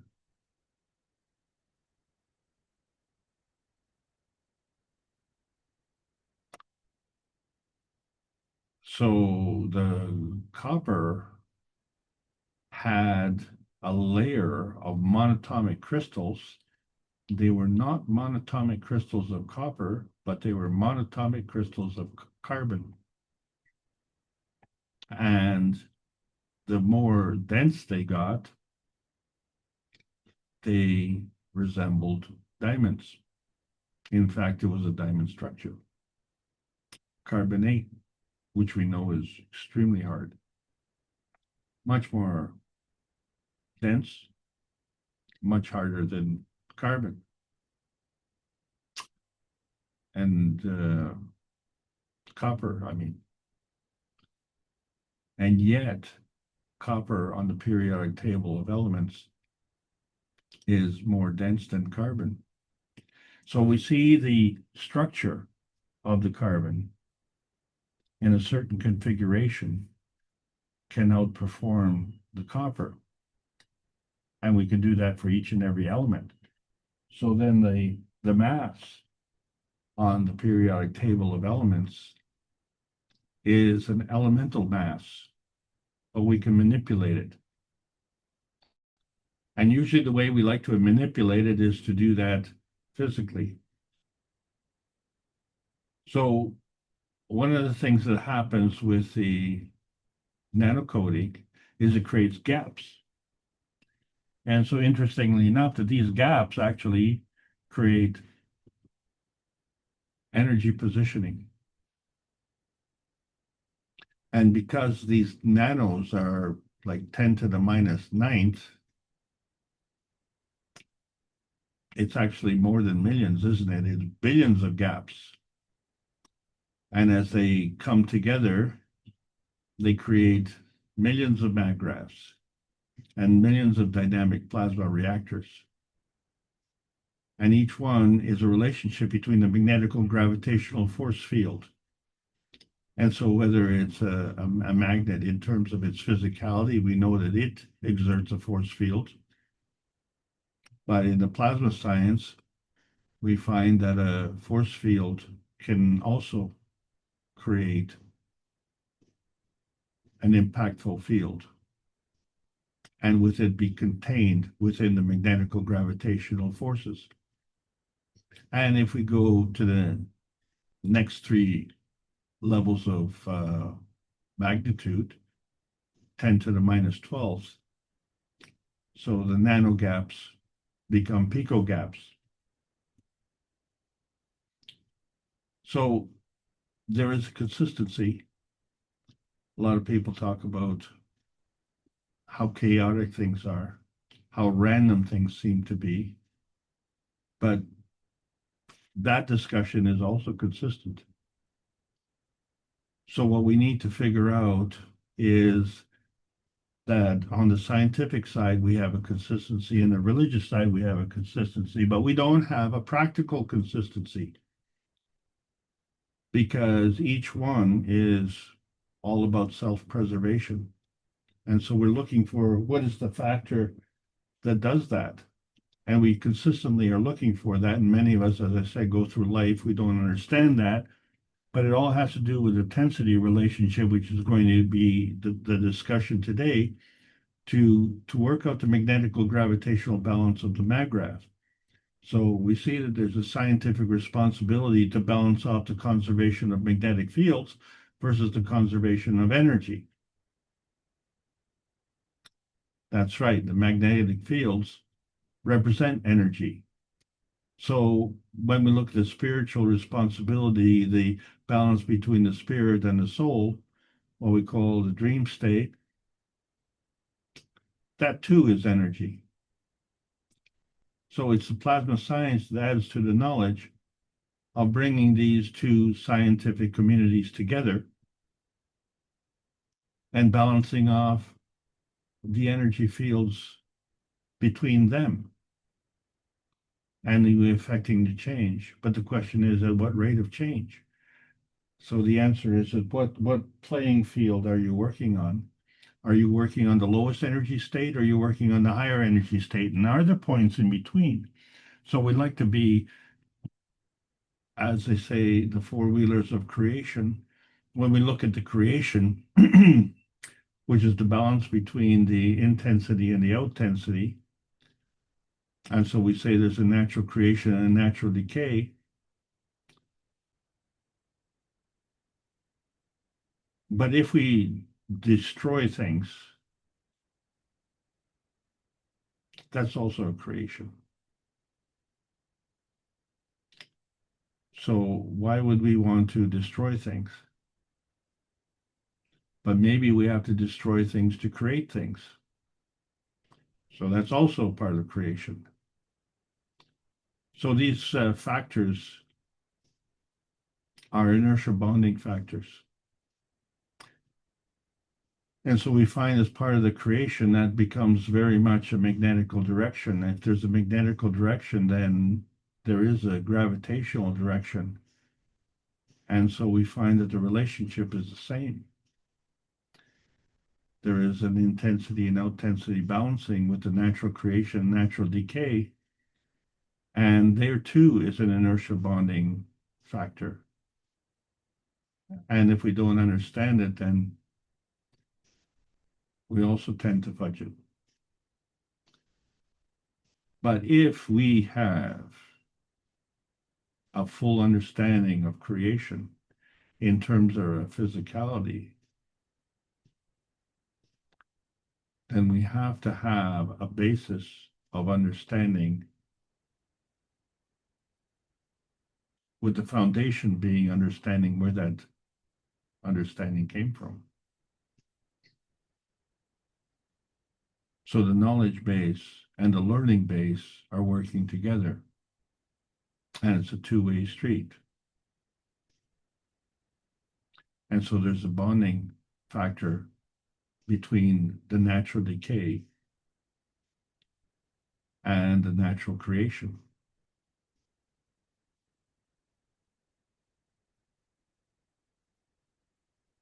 So on the creation side, we have an inertia field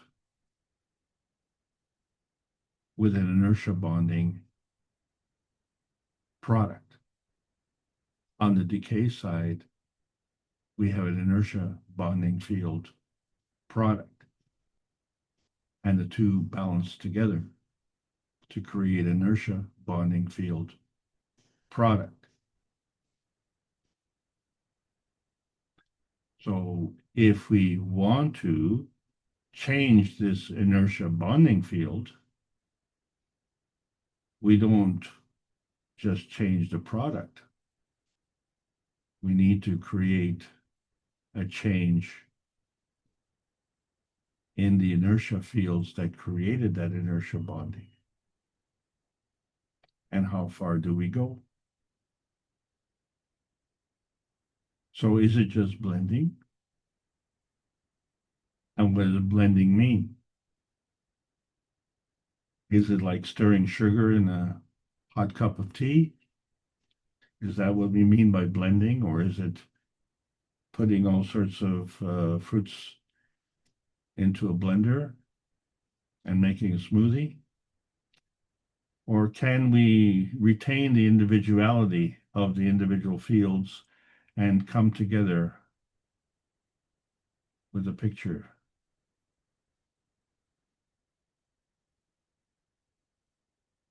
And yet keep the inertia fields intact? Well, of course we can.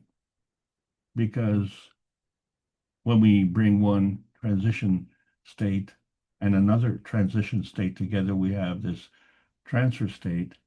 But in order for that transfer state to exist, it is a creation of one set of three dimensions with another set of three dimensions, bringing together the transfer state, a combination of two states,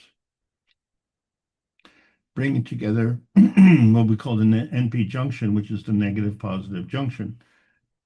And so the negative positive has to be aligned. And so we can use that alignment for what we call encapsulation. And this is one of the things that people think about when they think about nanotechnology. They think about encapsulation. And that's not what we're talking about. And what is the difference? Well, the difference really is that the encapsulation is a bubble. And so in order to maintain that bubble, we know that the outside of the bubble is magnetical. And so to maintain the tensity of that bubble, it has to be balanced off by the gravitational force field. So that density remains. But then in terms of encapsulation, we have a bubble within a bubble. So then the outside bubble is the containment and the inside bubble is encapsulated. So the inside bubble is sharing the gravitational force field, and its containment, it appears to be magnetical because it's contained by the gravitational force field of the outside bubble. But since this is encapsulation, what a lot of people think is nano capsules. And the reason they do that is because we have spray bottles. And what these spray bottles do is they offer a delivery mechanism. That delivery mechanism is an encapsulation, but that encapsulation is nano-sized. And so it has a different function. And we find that, for instance, nasal sprays are used to deliver medications locally in the nasal cavities or systemically. and they are used locally for conditions such as nasal congestion and allergic rhinitis. The key point is it's a spray bottle.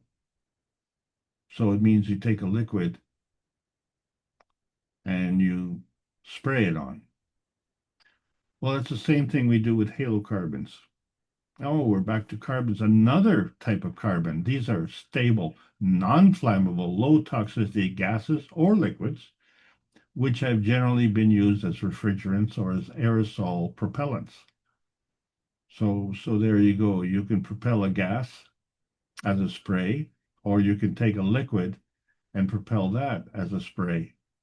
And so these halocarbons are man-made synthetic halogenic compounds, and they're halogenated, including substances like CFCs, HCFCs, and halons.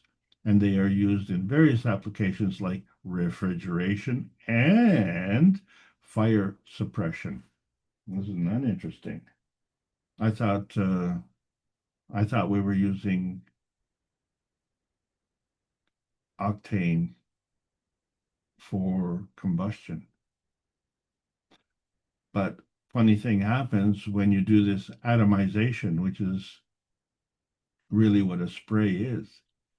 A refrigerator uses a cycle of compression, condensation, expansion, and evaporation to cool its interior. And this cycle is powered by a compressor. So this compressor actually transfers the heat from inside the fridge to the outside to keep the food cold. So it works by turning something called a refrigerant from hot to cold and back again. Oh, it's a two-way street. But it does this without changing its energy significantly. So the refrigerant is cold inside the fridge, drawing energy out of the insides. And it's hot outside the fridge, pushing energy out into the outside. And the way it does this is through atomization, which is a spray of the halocarbon. So the act of atomization actually exchanges energy, converting heat to cold or cold to hot. And that's what it's all about, is an exchange of energy. So when we look at bubbles, we know that some bubbles are round, but they're odd and variable bubbles, and then there's bubbles within bubbles. And so this is the game of tensity, a balance between the intensity and the outtensity. So there's nothing inside the bubble. Well, of course there is. There's air inside. And the air inside balances the air on the outside. So that helps with the tensity. So it's just a matter of how much can you stretch the bubble. And it's a surface tension, isn't it? That's the tensity, right? And then these tensities, well, sometimes they interact. So you create different kinds of funny bubbles.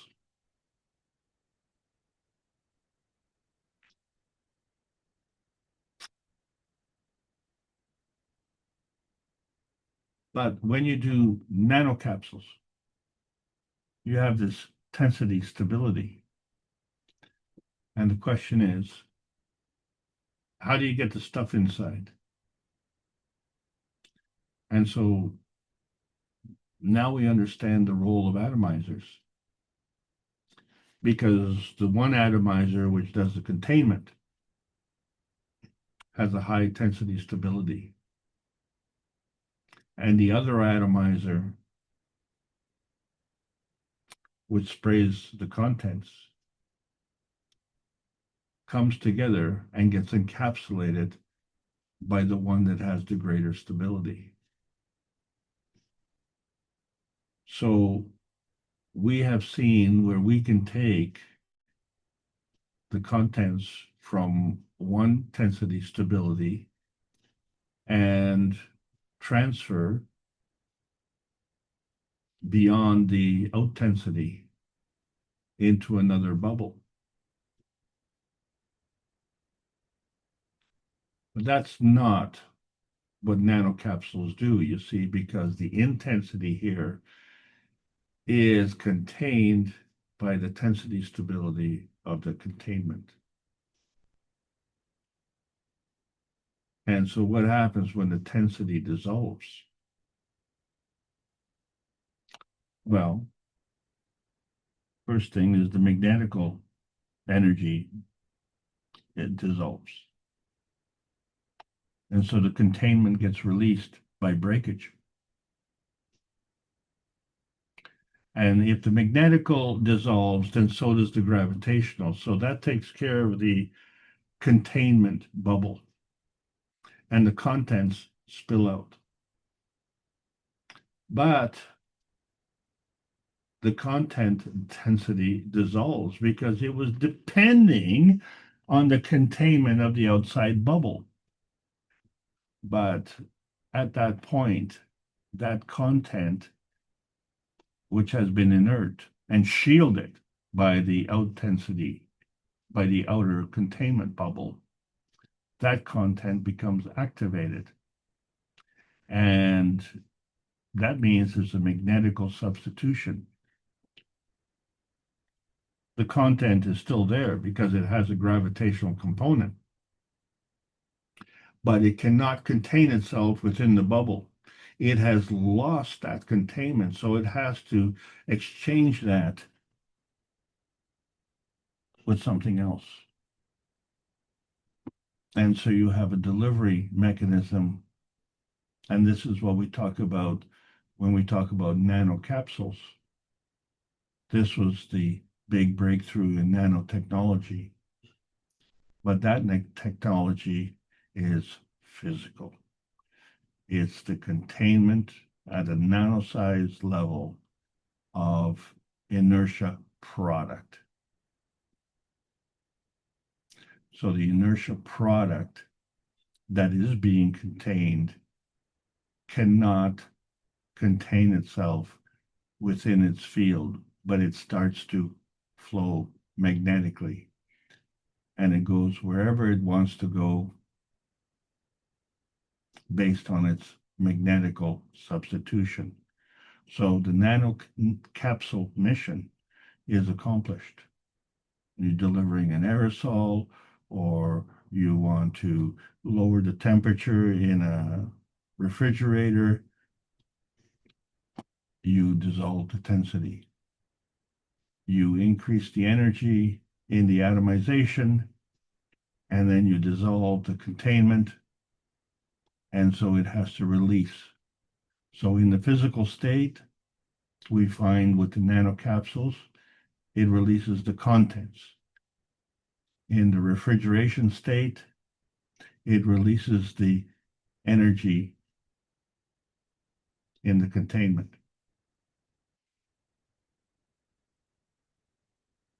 It's the same thing. But the physicality remains. And so you can do this over again. But we've lost that containment. We've consumed it. It's gone. And that is not the nanotechnology, because that's not how the sun operates. The sun has its NP junction, and it can emit in a perpendicular momentum a mass in motion, and it can stack it. And so we see this gradient charge. So we see the outtensity of the sun is still magnetical, and the intensity is gravitational. And then we see the perpendicular momentum coming out, that emission, and it still maintains its negative-positive relationship.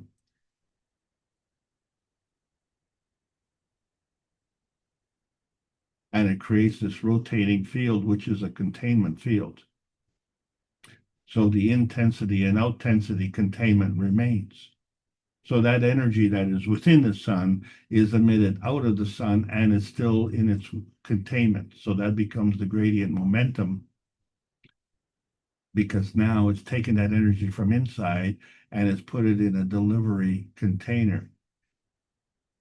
That is the plasma nanotechnology, not the nanocapsules. The nanocapsules is a physical transport system. The energy from the sun is a plasmatic transport system. And that's the energy that we depend on for our field preservation. Because when we're looking at the aura layers, they are maintained in a combination. There's an aura interaction and there's an inertia manifestation, and it's based on an interaction between the left and right hemisphere. And that creates a nanocapsule, which is the priority of our self-preservation. It doesn't dissolve, it doesn't just flow all over willy-nilly, but it is contained within our aura. And it's part of our field preservation. Now, how do we manage that? And that's the lesson that we need to learn. That's the practical application of the learning of the plasma science, because it's all part of the MAGRAV energy transfer state conservation of inertia. And so when we talk about the nanostate and the nanocapsules, that is a field that can maintain its containment, and it is a field that can maintain the energy within that containment. And then from that point, it can either, based on susceptibility, elevate to the GaN state or reduce back down to the atomic state.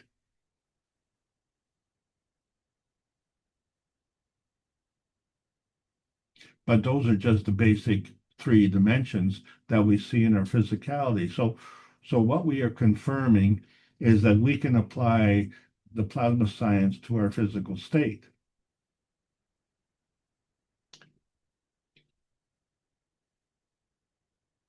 And so we understand that the MAGRAV pathways have to do with the feeding and the feedback of the force fields of attraction and repulsion, representing the gravitational and magnetical force fields of the intensity and the outtensity. And so now we understand the relationship between the electron and the neutron. They each operate by the same rules of the magnetical gravitational interaction, but they themselves have a magnetical gravitational interaction. And so these become the fundamental components of the atomic structure. But when we get into the nanotechnology, we are talking about the monatomic structure. And so in the beginning, the neutron came before the atom. So the atom is the electron-proton combination. And the PM tick is the monatomic structure. And so this came from the darkness, which they let there be light. And where does it go? It all depends on its susceptibility. And so this is the principal matter, which is magnetical, and it flows towards and converges with the antimatter, dark matter, and matter gen in a plasmagen conversion. That becomes a MAGRAV field, but it cannot manifest in its physicality until it can manifest a physical product. And in order to do that, it needs a place to do that. And that is another MAGRAV field, which we call Earth. And we're so grateful for that, because our convergence is dependent on the Earth's convergence. And the convergence of those two fields is the field interaction, which we call inertia, the gravitational MAGRAV field of our physical existence. And so we understand how our physical existence came to be. Well, if we want to change our physical existence, then we don't modify our physical existence by modifying the product. We modify the creation of that product, which is the fundamental principal matter which contributed to the inertia field. And so the Keshe Foundation has elevated itself to working exclusively with the plasma. So these fields are rotating fields of magnetical and gravitational force fields that work together, where the magnetical fields are working together magnetically in a counterclockwise way, and the gravitational are working in a clockwise way. But those fields come together. And then we still haven't answered, well, where do they come from? And so that becomes the whole understanding of why, when we look at the rotating hemispheres, like we have the hemispheres in our brain, the Earth has rotating hemispheres which go counterclockwise, and they meet at the equator. And yet the whole physical inertia product rotates in one direction. And so the sun comes up every day and sets every day. And it does that day after day after day. But in fact, the sun never sets on the Earth. Just because it's sunny on your side, it doesn't mean it's not sunny on the other side. You just have to wait for half a day, and then it'll be sunny on the other side. And the other side and your side are part of the same side, the Earth side. So whether it's day or whether it's night, we exist. And the reason we exist is because we're able to maintain our containment. Okay, because this energy is coming to us, whether it's coming directly from the sun or it's coming through the Earth, and the Earth is imparting that. All of this comes together as energy. It is an energy that's packaged nicely in a parcel. And so this energy, the tensity remains. However, it has different flavors. It has different characteristics. And these are the true nanocapsules, because each nanocapsule has its own containment. And it can be extracted and not lose its containment and not spill out all over the place. That's the difference between these nanocapsules and what conventional science is called nanotechnology. What we're talking about is understanding the matter plasma dimensions. So in order to have these inertial products of physicality, we understand that that's a manifestation of things gravitationally that we can touch and see. But it came together magnetically as part of the feeding systems of the plasma, where we can't touch it or can't see it, but it's still part of the matter plasma dimension.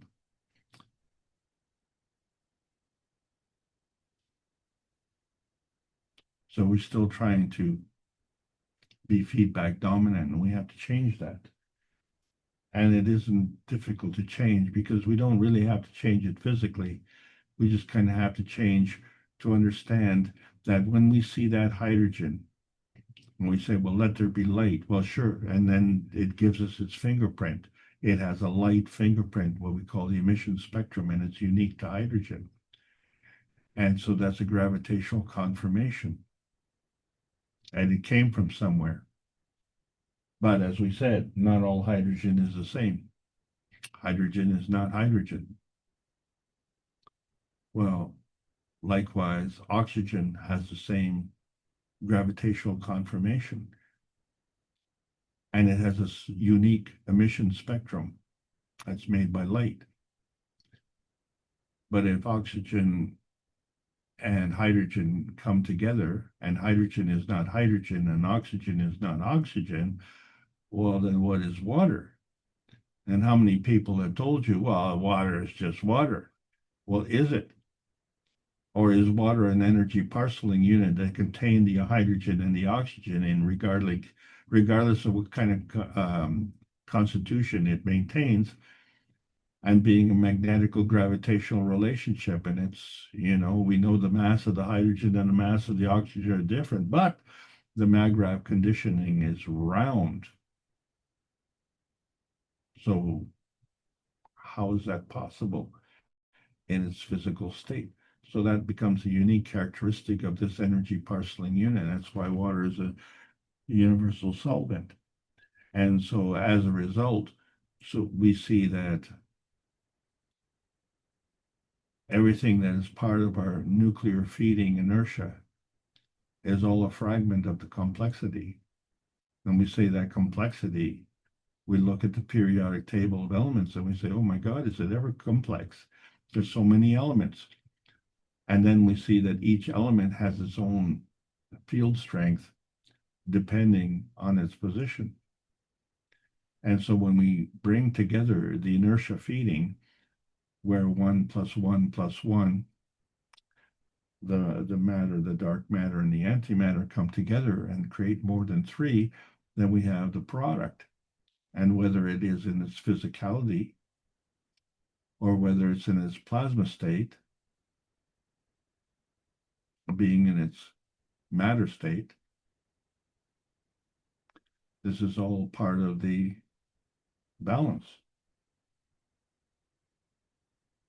So when we look at these nanocapsules, they have multiple layers. They are the captured fields, and there's a natural selection of the fields that they capture, isn't it? Based on the magnetical relationship. And so that magnetical relationship is translated into multiple densities and it's reflected in the gravitational containment. So then we see the multiple layers of the multiple densities and the multiple spheres.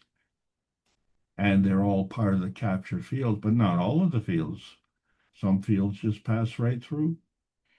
And so how do we choose what it is that we want? None of that is being determined here, because what we have is we have the formation of the nanocapsules. And they're undifferentiated, aren't they? And the thing that we want is gold.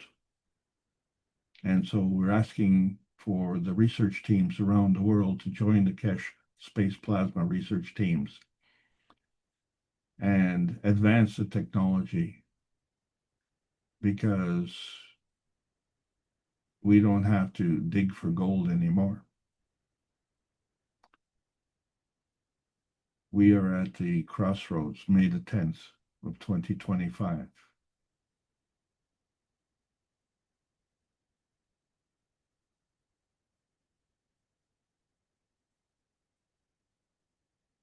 And this is all part of the transmutation training,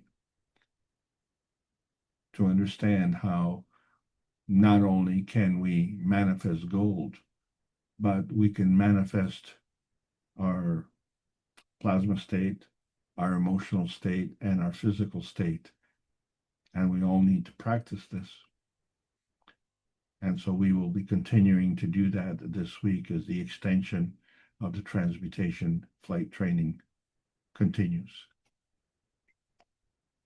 Transmutation is a range transition that transcends the different inertia fields of the transmutation dimensions. And so the laws of conservation govern the covalent, the trivalent, and the tetravalent bonding attributes. So the containment of inertia is manifest through the containment and contention of equality. The soul of the man cannot be abandoned nor compromised, and the color of man is based on the integration with the soul of the man. That is the integrity of man. So when we look at our reality, we have to understand that our reality is a product, but there is an augmented reality that contributes to that product, because there's a flux and a flow towards, to, into, within, through, out of, and from every charge, every form, all mass, matter, or substance. So we can intensify and extensify what we are, because we are and we need to be connected. That connection is what supports the flux of the continuous change. And that connection is hooked on life. So life is for learning, life is for living, life is for contributing to the greater oneness. And for 588 weeks in a row, we have brought the Knowledge Seekers Workshop into the public domain And it seems that we are going to be suddenly transcending the limitations of nuclear science. It's only sudden in relationship to the rest of the world, to the rest of the universe, to the rest of the cosmos. But in our tiny little perfect world, it's taken a long time. So we're on the verge of a technology release because it's hard to sleep when our beds are burning. We need to have a rescue, scientifically, financially, political, and also from a preservation point of view. And it comes from within. So where do we sit within all of these dimensions? Are we looking at the convergence of the universal order of creation of matter? Or are we looking at the divergence of the origin of the universe? Or are we stuck in the middle? Not quite sure which direction to go.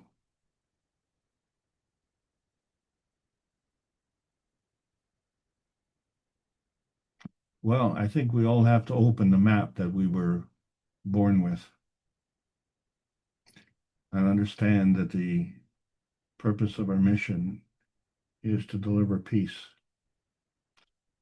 because the encapsulation allows for containment. So we have potentiation layers of emission. And each point on the pH of peace is like the many points on the field strengths of the dove. This is the Keshe Foundation Spaceship Institute teachings on plasma science, welcoming all the beautiful knowledge seekers learning about the new selection process of the new plasma science. It requires a world peace treaty because that's the ticket to the new playing field. You can choose it. You can sign it. You can adorn it with your soul. The world peace ticket is the way we get into the new frontier. The true nanotech maintains integrity of a new dawn. We're on that verge. And so we ask, is the peace dome of outer space an umbrella, or is it a fountain? Is the inertia of the present governed by the dimensions of history? Or can we change the history? Or can we change the inertia of the present? Well, we can learn the encapsulation of self in a universal context. So the inertia of self can migrate through tensity breakage. Nanotech capsules put us at the crossroads of the new physical transmission dimensions. Plasma science is delivered daily via the Peace Dome in a practical exchange for peace on Earth. So welcome to the new outer space age. Thank you all for allowing me to present. Thank you, Alex. Again, rather intricate here with all these twists and turns and the rest of this. I'm just thinking we just need a couple cosmic ray balls on the side of our head and we're off and running. Of course, you have to tune into it as we understand, but it seems it could be much simpler. But that's just the way I'm looking at it. Let's see. Thank you for a beautiful presentation. Let's see if any of the participants would like to ask a question or make a comment, take an exception. Micah says thank you. Micah also says he has a new book. I guess it must be an ebook, Rewire Your Mind, the Neuroscience of Mindfulness and Success. Thank you, Micah. Anything you'd like to say about that? Of course, he's also thanked you, Alex, with the hands. Thank you, Mark. Yeah, no, I've just put my heart and soul into that book. It's been very profound. I've been studying neuroscience and neuroplasticity and how we can change, rewire our brain to kind of create the life that we would like to live. And I find it to be very fascinating. It's changed my life, and I hope I can reach others in a very positive way with it. So thank you very much. Yeah. Does that mean you can take the killing out of our structure? This seems to be a major concern, at least of the universal community. Yeah. Well, I hope that through the knowledge that it'll change people into more loving, kind, compassionate people. Absolutely. Well, thank you for your contribution and much success. Thank you so much. Thank you. Thank you very much. And the links are there for you to. Is this something you can read? Is this a synopsis or the full book, or how are you Yeah, so approaching it? that's actually just a preview. It's up to about the second chapter. And there's a link in there if people want to purchase the ebook. It's only 9.9. It's about the price of a couple loaves of bread for the ebook. But I'm in the process of also publishing it hard copy and paperback, as well as an audiobook as well. That's coming. Beautiful.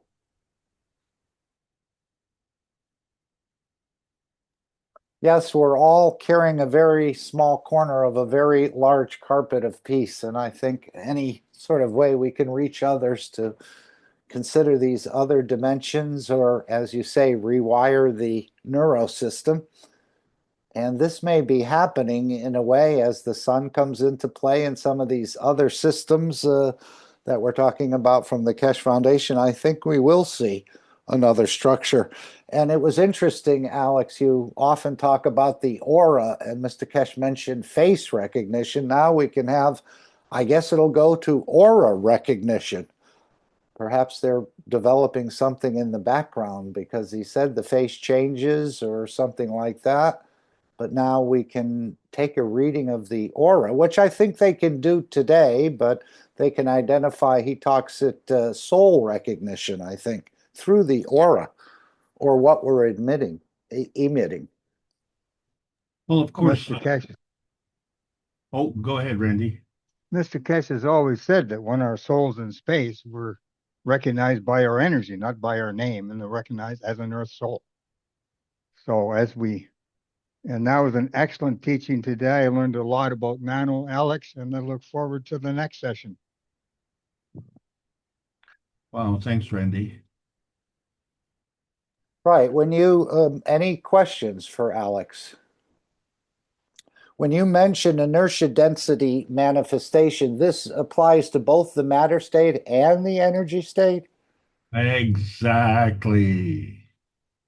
Okay. Oh, yes. Now you Mark, talk. you can move to the you can move to the front of the class now. I prefer to stay out of the. I prefer the back of the classroom, and probably to stay out of the public view. As I've often said, I don't need the name, the face, or the place. You mentioned about plants. Do they need to sign a peace treaty too, or can mankind learn from the behavior of the plants? Alex. Well, you know, the plants themselves have a will and a determination, and it's based on self-preservation. But you know, their self-preservation is based on their purpose. And if we understand that the plants are chemical factories, in other words, they derive the energy from their environment, and they combine it with the energy that they get from the sun. But the plant above the ground gets the energy from the sun during the daytime, whereas the root below the ground gets the energy emitted from the earth. And so that's the difference between the root and the stem. And it also, if you look at a carrot, its leaves grow above the ground and the carrot itself grows below the ground. And isn't it strange, we tend to eat what's below the ground. But the point is that nourishment comes from the environment where that is planted. And of course, if we do this on a repeating basis, we deplete the energy and the nutrients in that area, so it needs to be supplemented. And so there we go with fertilizer. So now we supplement with the fertilizer. And what is fertilizer? It's a containment of some sort of energy. And some of the modern fertilizers are actually nanocapsules, where the nutrients are encapsulated within a carrier, and so that carrier is breaks down in the presence of moisture.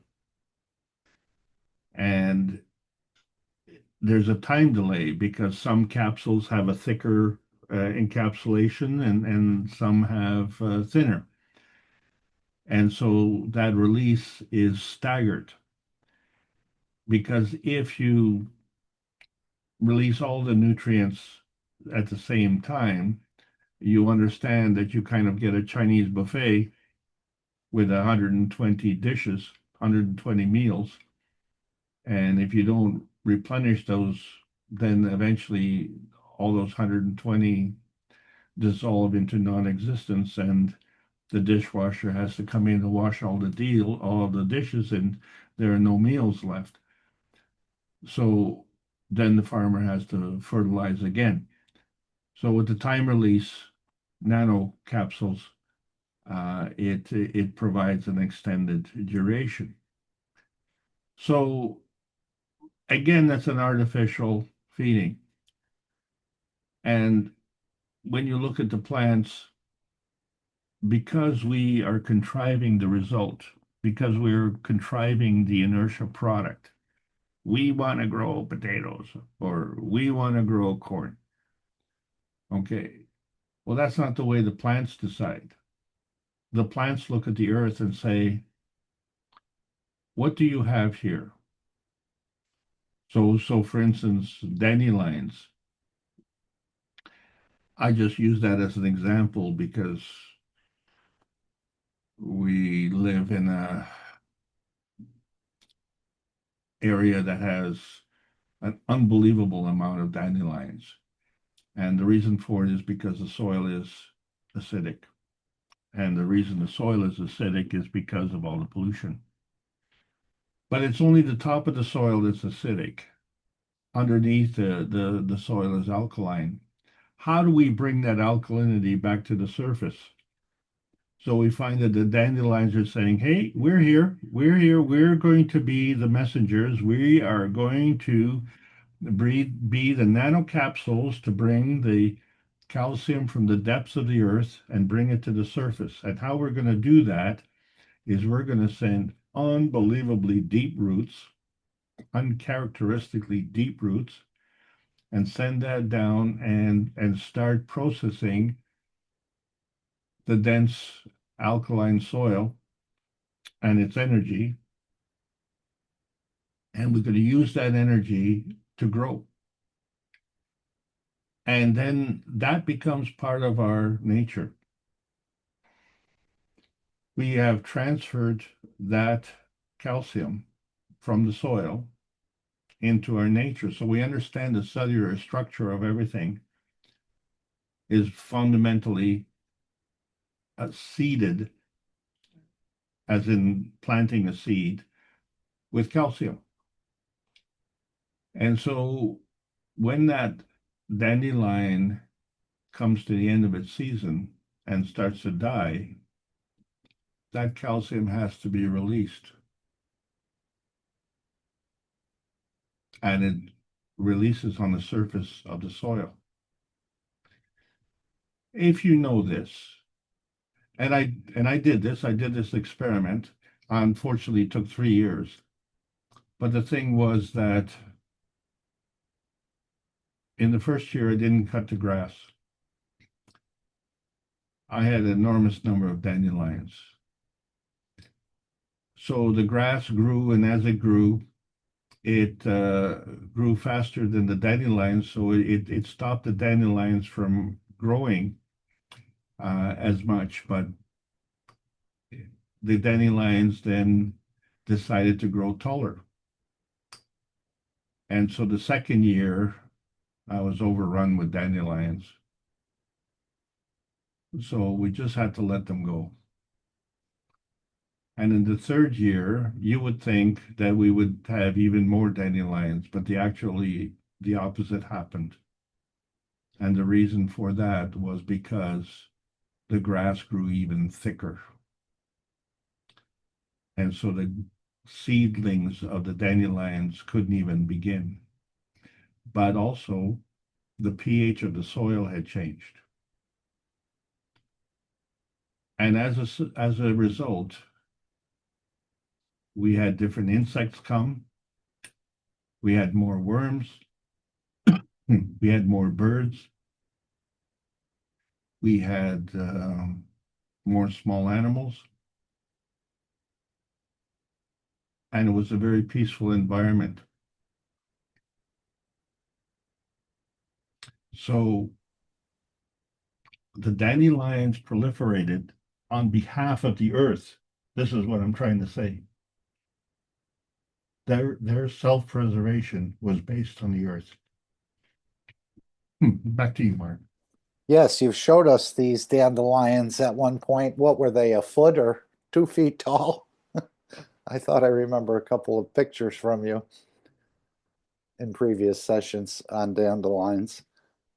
But again, I think they've already stopped the killing. This is part of the teachings of the Keshe Foundation, that the plants have a lot to teach us. Man brags that he lives 90 or 100 years when we have olive trees in Italy and other places 2,500 years old. But of course, they don't have a mouth. Then not all plants, as we know, most of them are on board, but we do have a couple like the Venus flytrap that apparently does digest other things, but the plants have learned to feed plasmatically, as I understand it. And they don't go chasing for food or anything like that. They're able to create this dome and be able to absorb. So I think they've already fulfilled the commandments in so many ways. Now, go ahead. Well, I just wanted to say you brought up another point here, which I wanted to address, and that is, once the dandelions fulfilled their purpose, they stopped growing and they left, and of course they would move on to another location. Now it's because I didn't cut the lawn, and the abuse that I took was obviously from my neighbors and the bylaw officers. But that's another story. I was going to say, good thing you weren't in Florida. You'd be fined up the kazoo for not cutting the lawn in certain communities or certain towns. It's fundamental, neighborly Nazism. Anyway, the thing is that I often question if you had a cornfield and all these locusts came. And I was just talking about fertilizer and stuff like that, but because of this man-made fertilizer technology, with the nanocapsules and everything, and the gene modification, if you're a locust and you're looking at a cornfield, you're not seeing food and income for a farmer, food for a nation. You're seeing a party. Right? And so you bring all your buddies and all these locusts come. Well, the reason the locusts come is because they're coming on behalf of, on behalf of the corn. Well, the corn is growing on behalf of something also. So the locusts are eating the corn on behalf of, the corn is processing the nutrients on behalf of. Well, what is it that they're on behalf of? Is it on behalf of the farmer? Is it on behalf of the population that needs to eat? No, it's on behalf of the earth, right? Because the earth is saying, look, you've polluted me with that fertilizer. Because yes, it is. We know that, you know, certain kinds of fertilizer, they actually harden the soil, right? I mean, they use it in extreme cases for making runways in jungles. Uh, Talk about hardening, you know, harden so much that you can land a plane on it. But so on behalf of the earth is what I'm saying. And then, of course, now the corn is stressed, the earth is stressed. So the locusts are saying, well, the corn couldn't do the job on behalf of the earth well enough, so we're going to come and help it. And so they come and they eat the corn, I guess. But once the party is done, they go. My question, where do they go? Okay, so as far as the dandelions are concerned, they came on behalf of the earth. At the end of the season, they die, they drop the calcium, and then they go, they don't come back, they go somewhere else. But it's a seasonal thing. So I understand that. Where did the locusts go? And so it's entirely possible that they are here on behalf of the calling of the earth. And once their mission is accomplished, they just transmute out of here. So maybe they are more sophisticated than we are. Oh, for sure. Absolutely.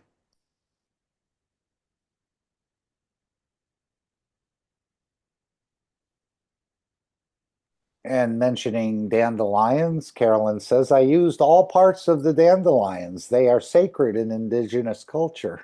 Made a couple of gallons of wine from the flowers this last week. Super good for detoxing the liver. All parts are used for green buds, etc. Well, thank you. Well, I may add something to that, please. So that is a brilliant comment. But there are those who, you know, are working in opposition to you, and you know, along with sprinklings in our atmosphere and just pollution around, those crops are coated with these toxins. And so in the process of concentrating these toxins for the benefit that we have intention of, we're also, you know, increasing the uh, toxicity levels there as well. So prior to manufacturing it, we have to segregate the two, and we can do that by altering the washing means by way of altering the pH.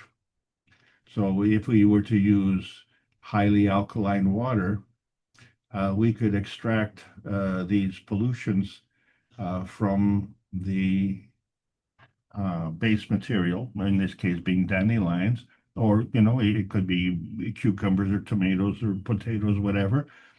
But the thing is, it does that through the NP junction, the balance of the magnetical gravitational field forces. So because these things are all in the physical state, and they're all created within their own balance field, but they are sharing their magnetical force field because they're sharing it with their carrier. So by segregating it, we donate a magnetical field to them, so they have this containment, they get dissolved within the alkalinity. And that is one of the way we detoxify a lot of the vegetables. Well, if we take it to the extreme, we can detoxify the environment as well. And if we go to the next order of magnitude, then we can also detoxify from heavy metals. And so this is where the Keshe Foundation is going, is to continually extend the frontiers of knowledge so that we can come to the calling of this planet. It's this planet that is doing the calling, and what we need to do is to understand the purpose of our life is on behalf of the planet.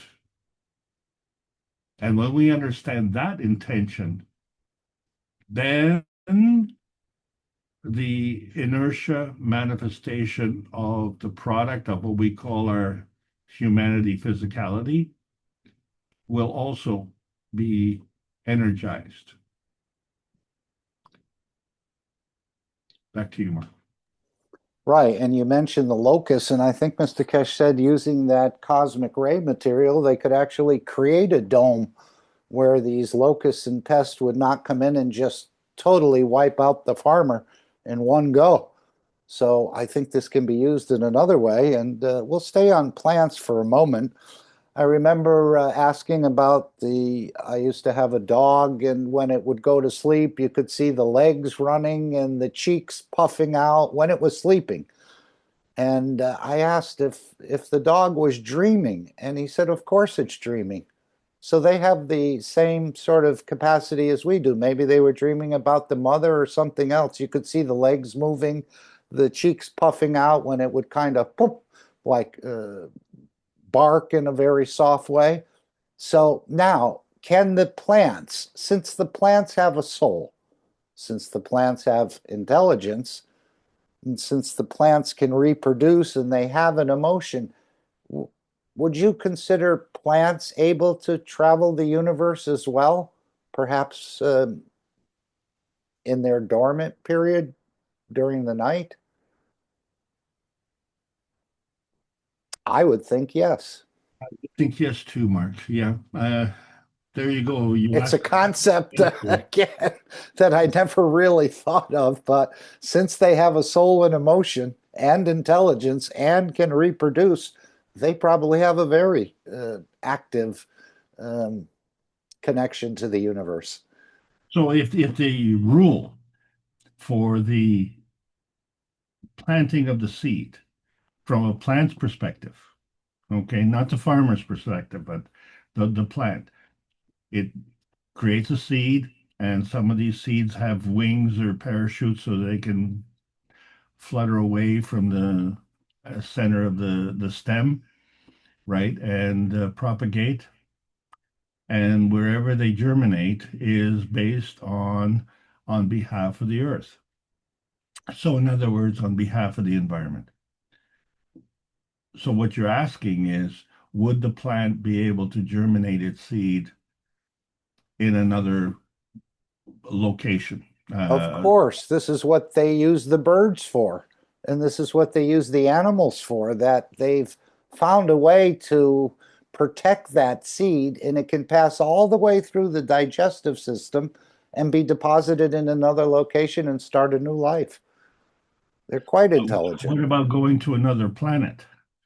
Could they do that? In the energy state, yes, and in the matter state, yeah, I think many plants do drift off and get pulled up into the higher winds of the atmosphere. And as Mr. Keshe said, there's many trees on many different planets from this planet, but we can't see them because they're in the energy dimension. Yeah, so they can do this on behalf of their environment. Okay, so they already know the rules. So one of the reasons that we want to transmute is for our own personal benefit. What we need to really do is to kind of flip that around and understand that our personal benefit can only benefit if we are doing it on behalf of the benefit of something else.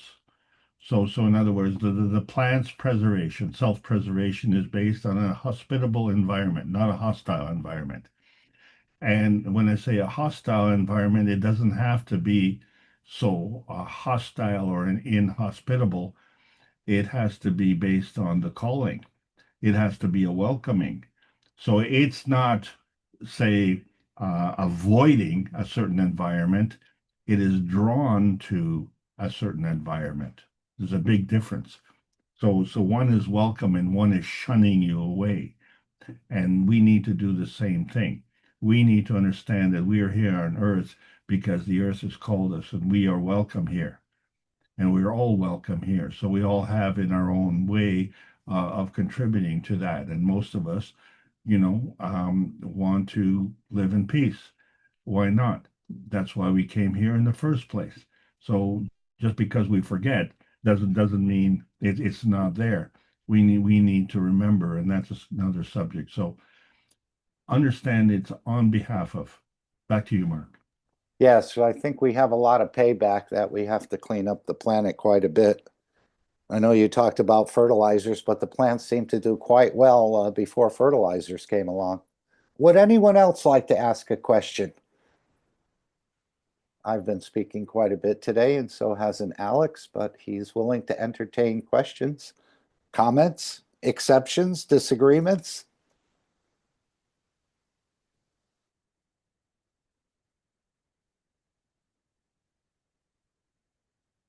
You were mentioning the nano coating as a carbon. I was thinking the creation of the universe in the Coca-Cola bottle. Is that he mentioned a graphene or an sp2 or an sp3 is being formed on the parachutes that were in there, the copper parachutes, through the interaction and so on.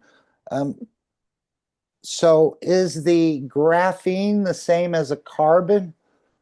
100%. Okay. Okay. And a superconductor. Because I was thinking when you nanocoat, you're popping up the atoms of the copper. I did too. Okay. And wrong. Where they rise above and hold above the matter state of the copper as a magnetic field. But I would still think it was copper. So how did you become enlightened to this? Well, as you said, sp2, sp3, which is a diamond structure. So, this is, if you were, Superconductors. yeah, but if you were very devious, you could coat almost any element with nano coating, and they would pass a diamond test.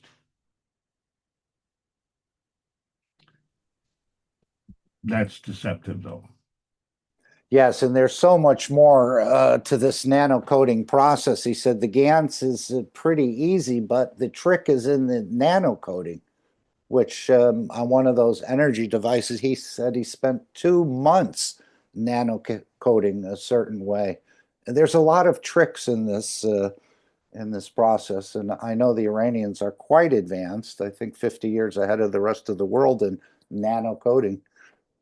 So there's a lot to that. But again, I think that we'll learn more as time goes on.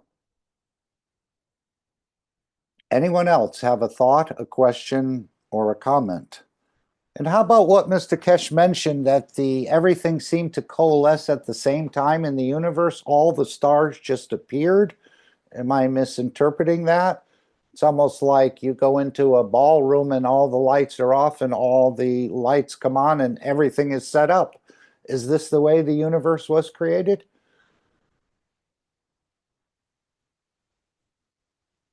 It just all coalesced at a certain time? I It know. would have to. Go ahead. Mark, it would have to. Because in order for us to come into a place, in order for us to arrive at a destination, that destination has to be there in the first place. And at the point of arrival, if we look into outer space, well, we can't see outer space. If we look at in between space, that we can see. It had to be here also. So what we see, outside of the Earth's atmosphere and what we see on the Earth's atmosphere was here before we arrived. So how much sooner before? Well, in its particular manifestation, it arrived at the right time.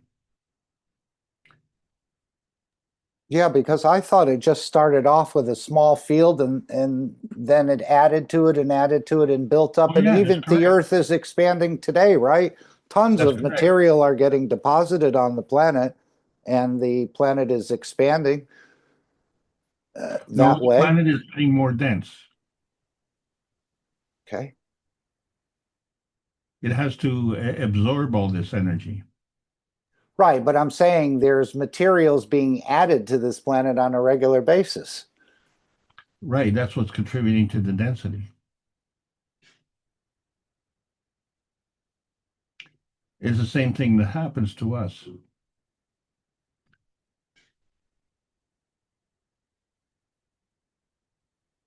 Okay, did you like my example of the two bells I ringing? thought it was really ingenious, yes.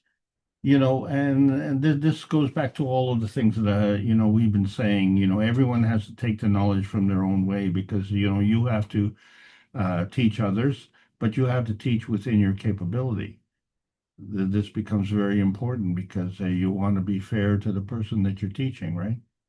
Yeah, it does seem like an easy way to understand that one in one fields is more than two by using the sound as an example of it, or the bells. Well, a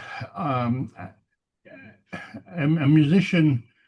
Well, let's talk about someone who's really fussy, a violinist. They will really they will pick a violin meticulously based on the harmonics, right?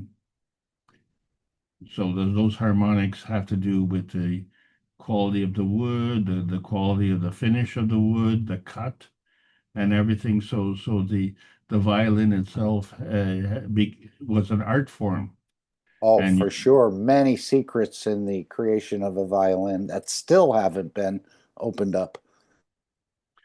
right. So and that's not only is it a reflection in the price, but there's a reason for that change in the price is because the quality of the sound that comes is picking up the harmonics. And a lot of those harmonics go outside of the auditory range of the average person. So if you can't hear it, what does that mean? And in the digital world of shall we say music, we like to have the digital because it seems to be more a cleaner sound. Well, in a way, it is a cleaner sound, but it isn't a full sound. And how do you explain in words something that you hear with your ear? And so there are harmonics that you cannot hear. And when you add those harmonics, then the sound is different. It makes a different feeling. And you say, well, how do you convey that digitally? Well, you can't. That's the whole point. That's the battle has always been between digital and analog. And the whole reason that we have gotten into that battle is because our eyes see digitally, but our mind interprets what we see with blur fill. So, if you're at a racetrack and you're watching the race cars drive down the track, it seems like a continuous journey. But your mind is interpreting that by filling in the gaps. And so it looks like it's a one continuous journey because your mind has interpreted that signal, that energy signal on an analogous basis. But your eyes move from point to point to point to point, and that's digital. So our life and our interpretation of our life in reality is done on an analog basis. And every musician will tell you that that is far better than the digital communication. If that were not true, then nobody would go to a concert when you can, buy a record or listen to it on the internet. You want the satisfaction. It's not the same because what else do you have when you go to a concert? You have neighbors. You have someone sitting next to you, and their emotion is contributing to that. Well, how is their emotion contributing to the satisfaction of the performance? And when you answer that question, then you understand how things have to be taken into account. We have to look at the contribution of all of these factors. Now, what we've done with the plasma science is we have been able to take that into account. Well, how do you carry that? So you need to be able to carry that somehow. And when you carry that, that means you contain it. And if you're containing it, that means that it becomes a package.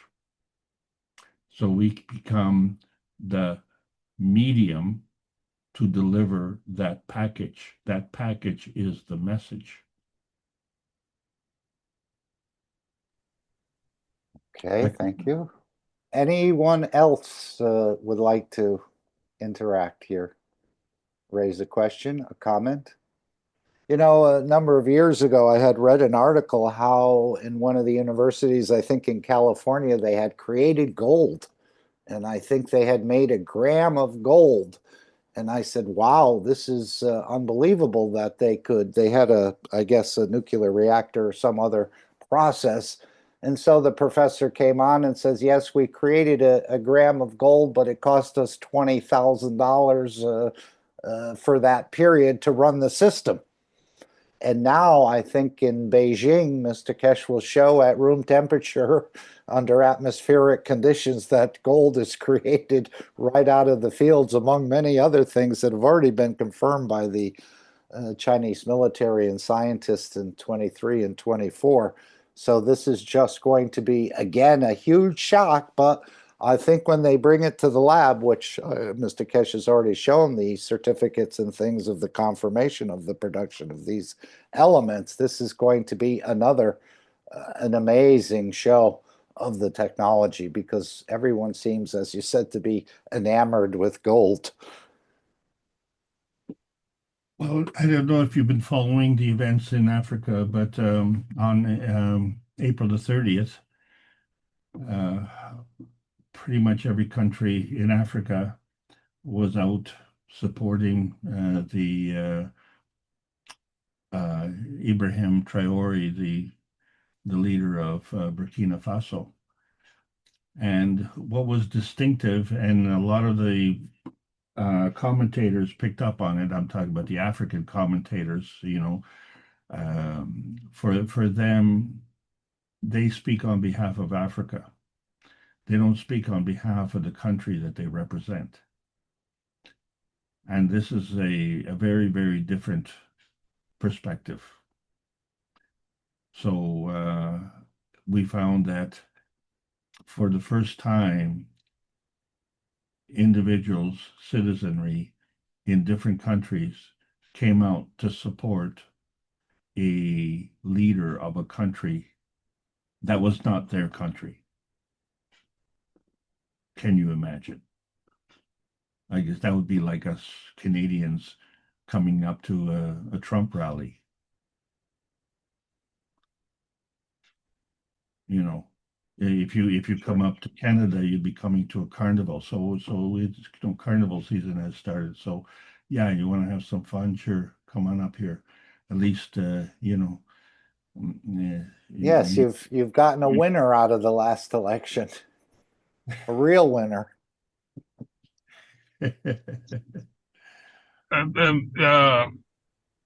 Mark, you know, that Burkina Faso guy, he was a military guy.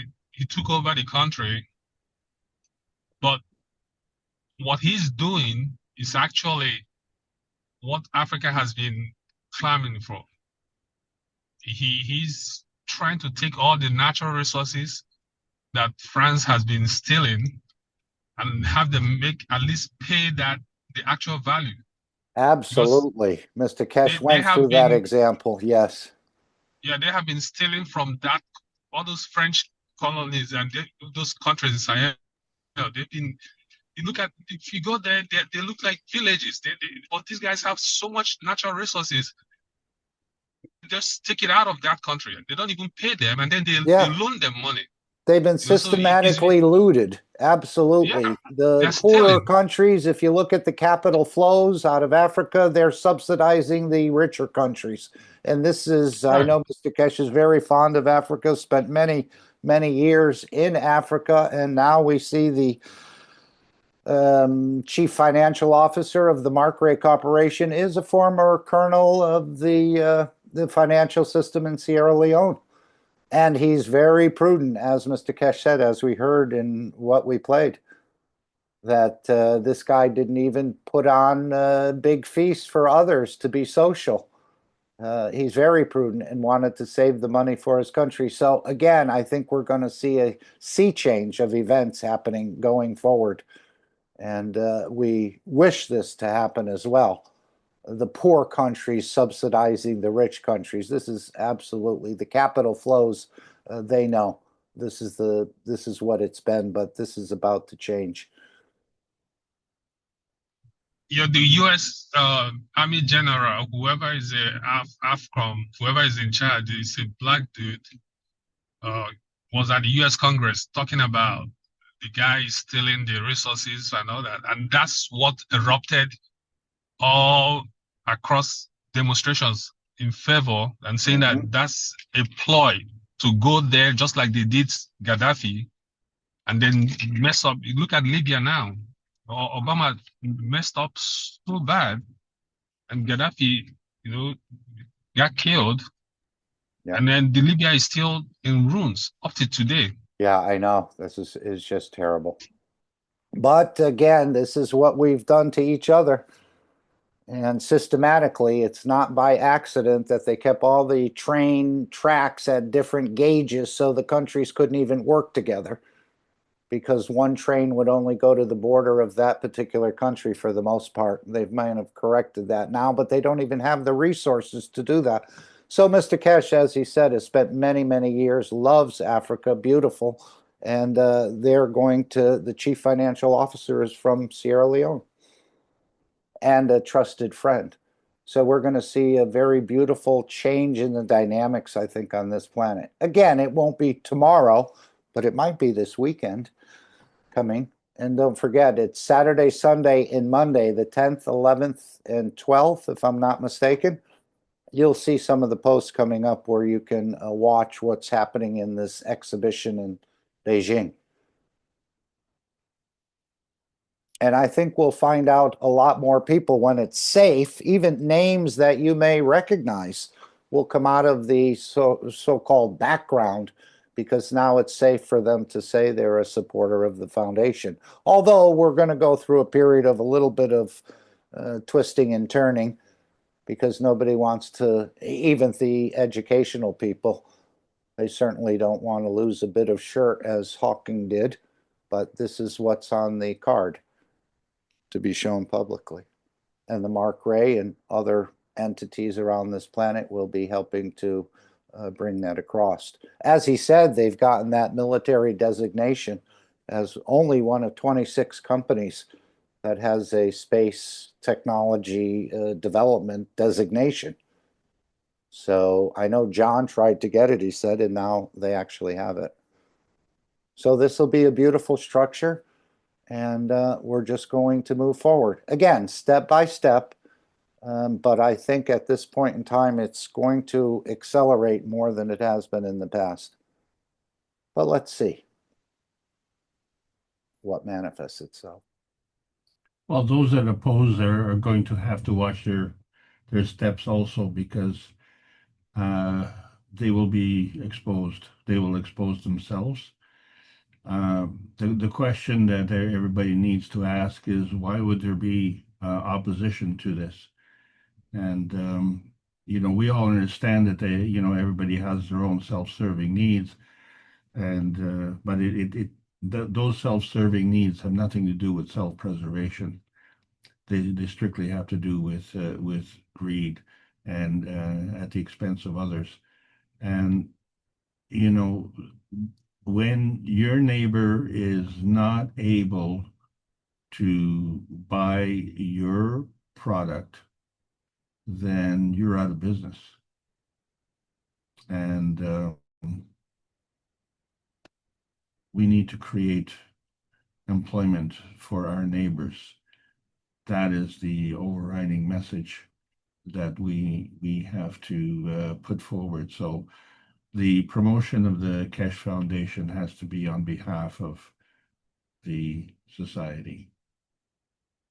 Right, and of course, I would imagine some of these individuals who have written many papers, they have high credentials, and they've written a number of books, and now come to find out they're wrong. They're going to have nightmares over this for a little bit, but this is part of it. So it'll be not easy for them to admit they were wrong. I think that's part of the whole process here, that they don't want to lose face. But eventually they will have to, because the confirmation of the technology will be there in so many different ways that we're not even aware of yet. So huge changes coming to the planet. Continue to elevate the meeting in Beijing, that everything coalesces together, as we've heard, the way the universe is. And as Mr. Keshe said, it took quite a long time, longer than we expected, for all this to come together. But he said everything had to be right in the right position. So it's in a way, a beginning of starting the process, as I see it, step by step. We'll be moving. Mark, Yes. there's a very serious problem out there for a lot of the people who are into solar farms. You know, they depend on the sun, and now there's they claim to be part of the green movement, you know, so let's just leave it at that. But Absolutely, yeah. there's another part of the green movement that wants to dim the sky, dim the sun. Yes, And we heard about that as well. well, I wonder which side of the fence are the solar farm people going to be on? Are they going to be on the green side, or are they going to be on the humanity side? That they're coming to the crossroads of their own, you know, narrative. Yeah, it's such a small percent of the overall energy. I don't think they'll have a voice in it. When you take the solar and the water, and it's just a very small percentage of the overall energy needed. So they probably won't have a say in that. But hopefully we'll see a different solution. But yeah, these particles, the spraying and the rest of this is quite toxic, I believe. And of course, as we know, this is plant food. Do you want to create a desert on this planet? You'll destroy it. And as we know, the CO2 is not even an issue with the global warming, because the planet warms up before the CO2 increases. And then the planet cools down during the ice age before the CO2 levels drop. So this has been an entire hoax in a way. I think Rick gave a good explanation for it at one time. That was the chemical or the substance that they could identify the CO2, and they went with it, even though it's such a small component of the overall. But yeah, that's what we covered a little bit of that in the reactor group. Anyone else would like to add something to the discussion, to the meeting? Feel free. Otherwise, Alex, do you have any more you'd like to add? I want to add my sincere thanks to all the panelists here to understand that it isn't just enough to be at the right place at the right time. You really have to know that you're there, and then you have to figure out what you can do with that. And each of us has to make that decision, and we do have to make that decision because the choice is ours. Thanks very much. Okay, if there's no other thoughts, comments, questions, and as we know, the idea of the three wise men, which all the Christians missed, including myself, this is what he was talking about, the thinking, speaking, and acting good. We thought they were physical gifts of gold and physical gift of incense and something else, precious oils. But the gift of the three wise men is the thinking, speaking, and acting good. And again, it's easier said than done, but as also indicated, it creates a beautiful shielding and balance. And this is part of the time, place, position, and possession. And when one of them is out of balance, apparently you have to rebalance. So it does take some time. I want to thank everyone. And Alex says thank you to you as well.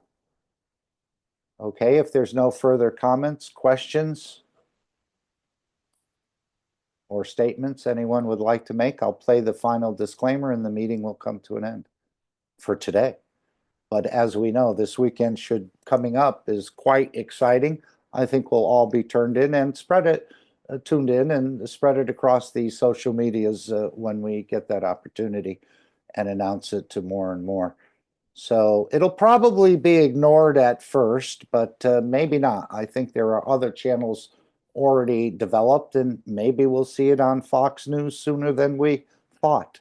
And that way the family and the rest will finally, I know Jefferson had asked that question and, about the family and the issues we all have. As I met a stranger and she told me, you were just dreaming, this is not possible, and the rest. But as the family members see it, more and more come into the fray. And as Mr. Keshe also said, do not rub it in their faces. Be humble and just say you're glad that the technology has come forward, and not to belittle anyone because they didn't understand, because we're just the early pioneers. And as you can see, we haven't understood a lot up to this point. Otherwise, the universal community wouldn't be here to elevate us in this process that's happening. But this is the time for man to become elevated, humanity as a whole. So thank you all for being with us today. And again, we'll all have bigger functions, I believe, to perform in the coming time. And you can do what you can do at this point. So thank you all and have an amazing rest of your day. Thank you, Alex, as well. And please continue on with the teaching. Thank you, guys. Yes, thank you, Ike.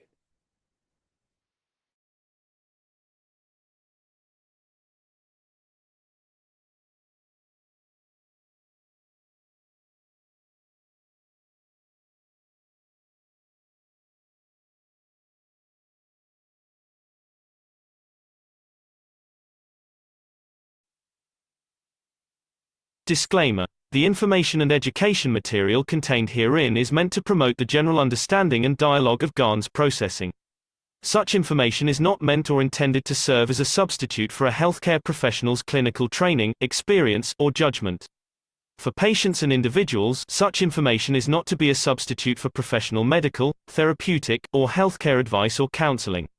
For medical issues or concerns, including decisions about medications and other treatments, readers, viewers, listeners should always consult their physician or, in serious cases, seek immediate assistance from emergency personnel. Prescription information, procedures, and use of medical devices information should be undertaken only by properly trained and certified medical personnel. We specifically disclaim any warranties, express or implied, including implied warranties of merchantability or fitness for a particular purpose. Such information is provided, as is, and is believed to be accurate at the time of its publishing, but it is the viewer's job to evaluate the accuracy of any information found in this presentation. Every case presented is of their own experience, applied by themselves for themselves, and it applies to their case only. Every person experiencing health problems should seek professional medical advice and consult their course of treatment with a doctor. The processes of plasma balancing described herein are a natural process which supports the body but does not replace medical advice or therapies one is already subject to.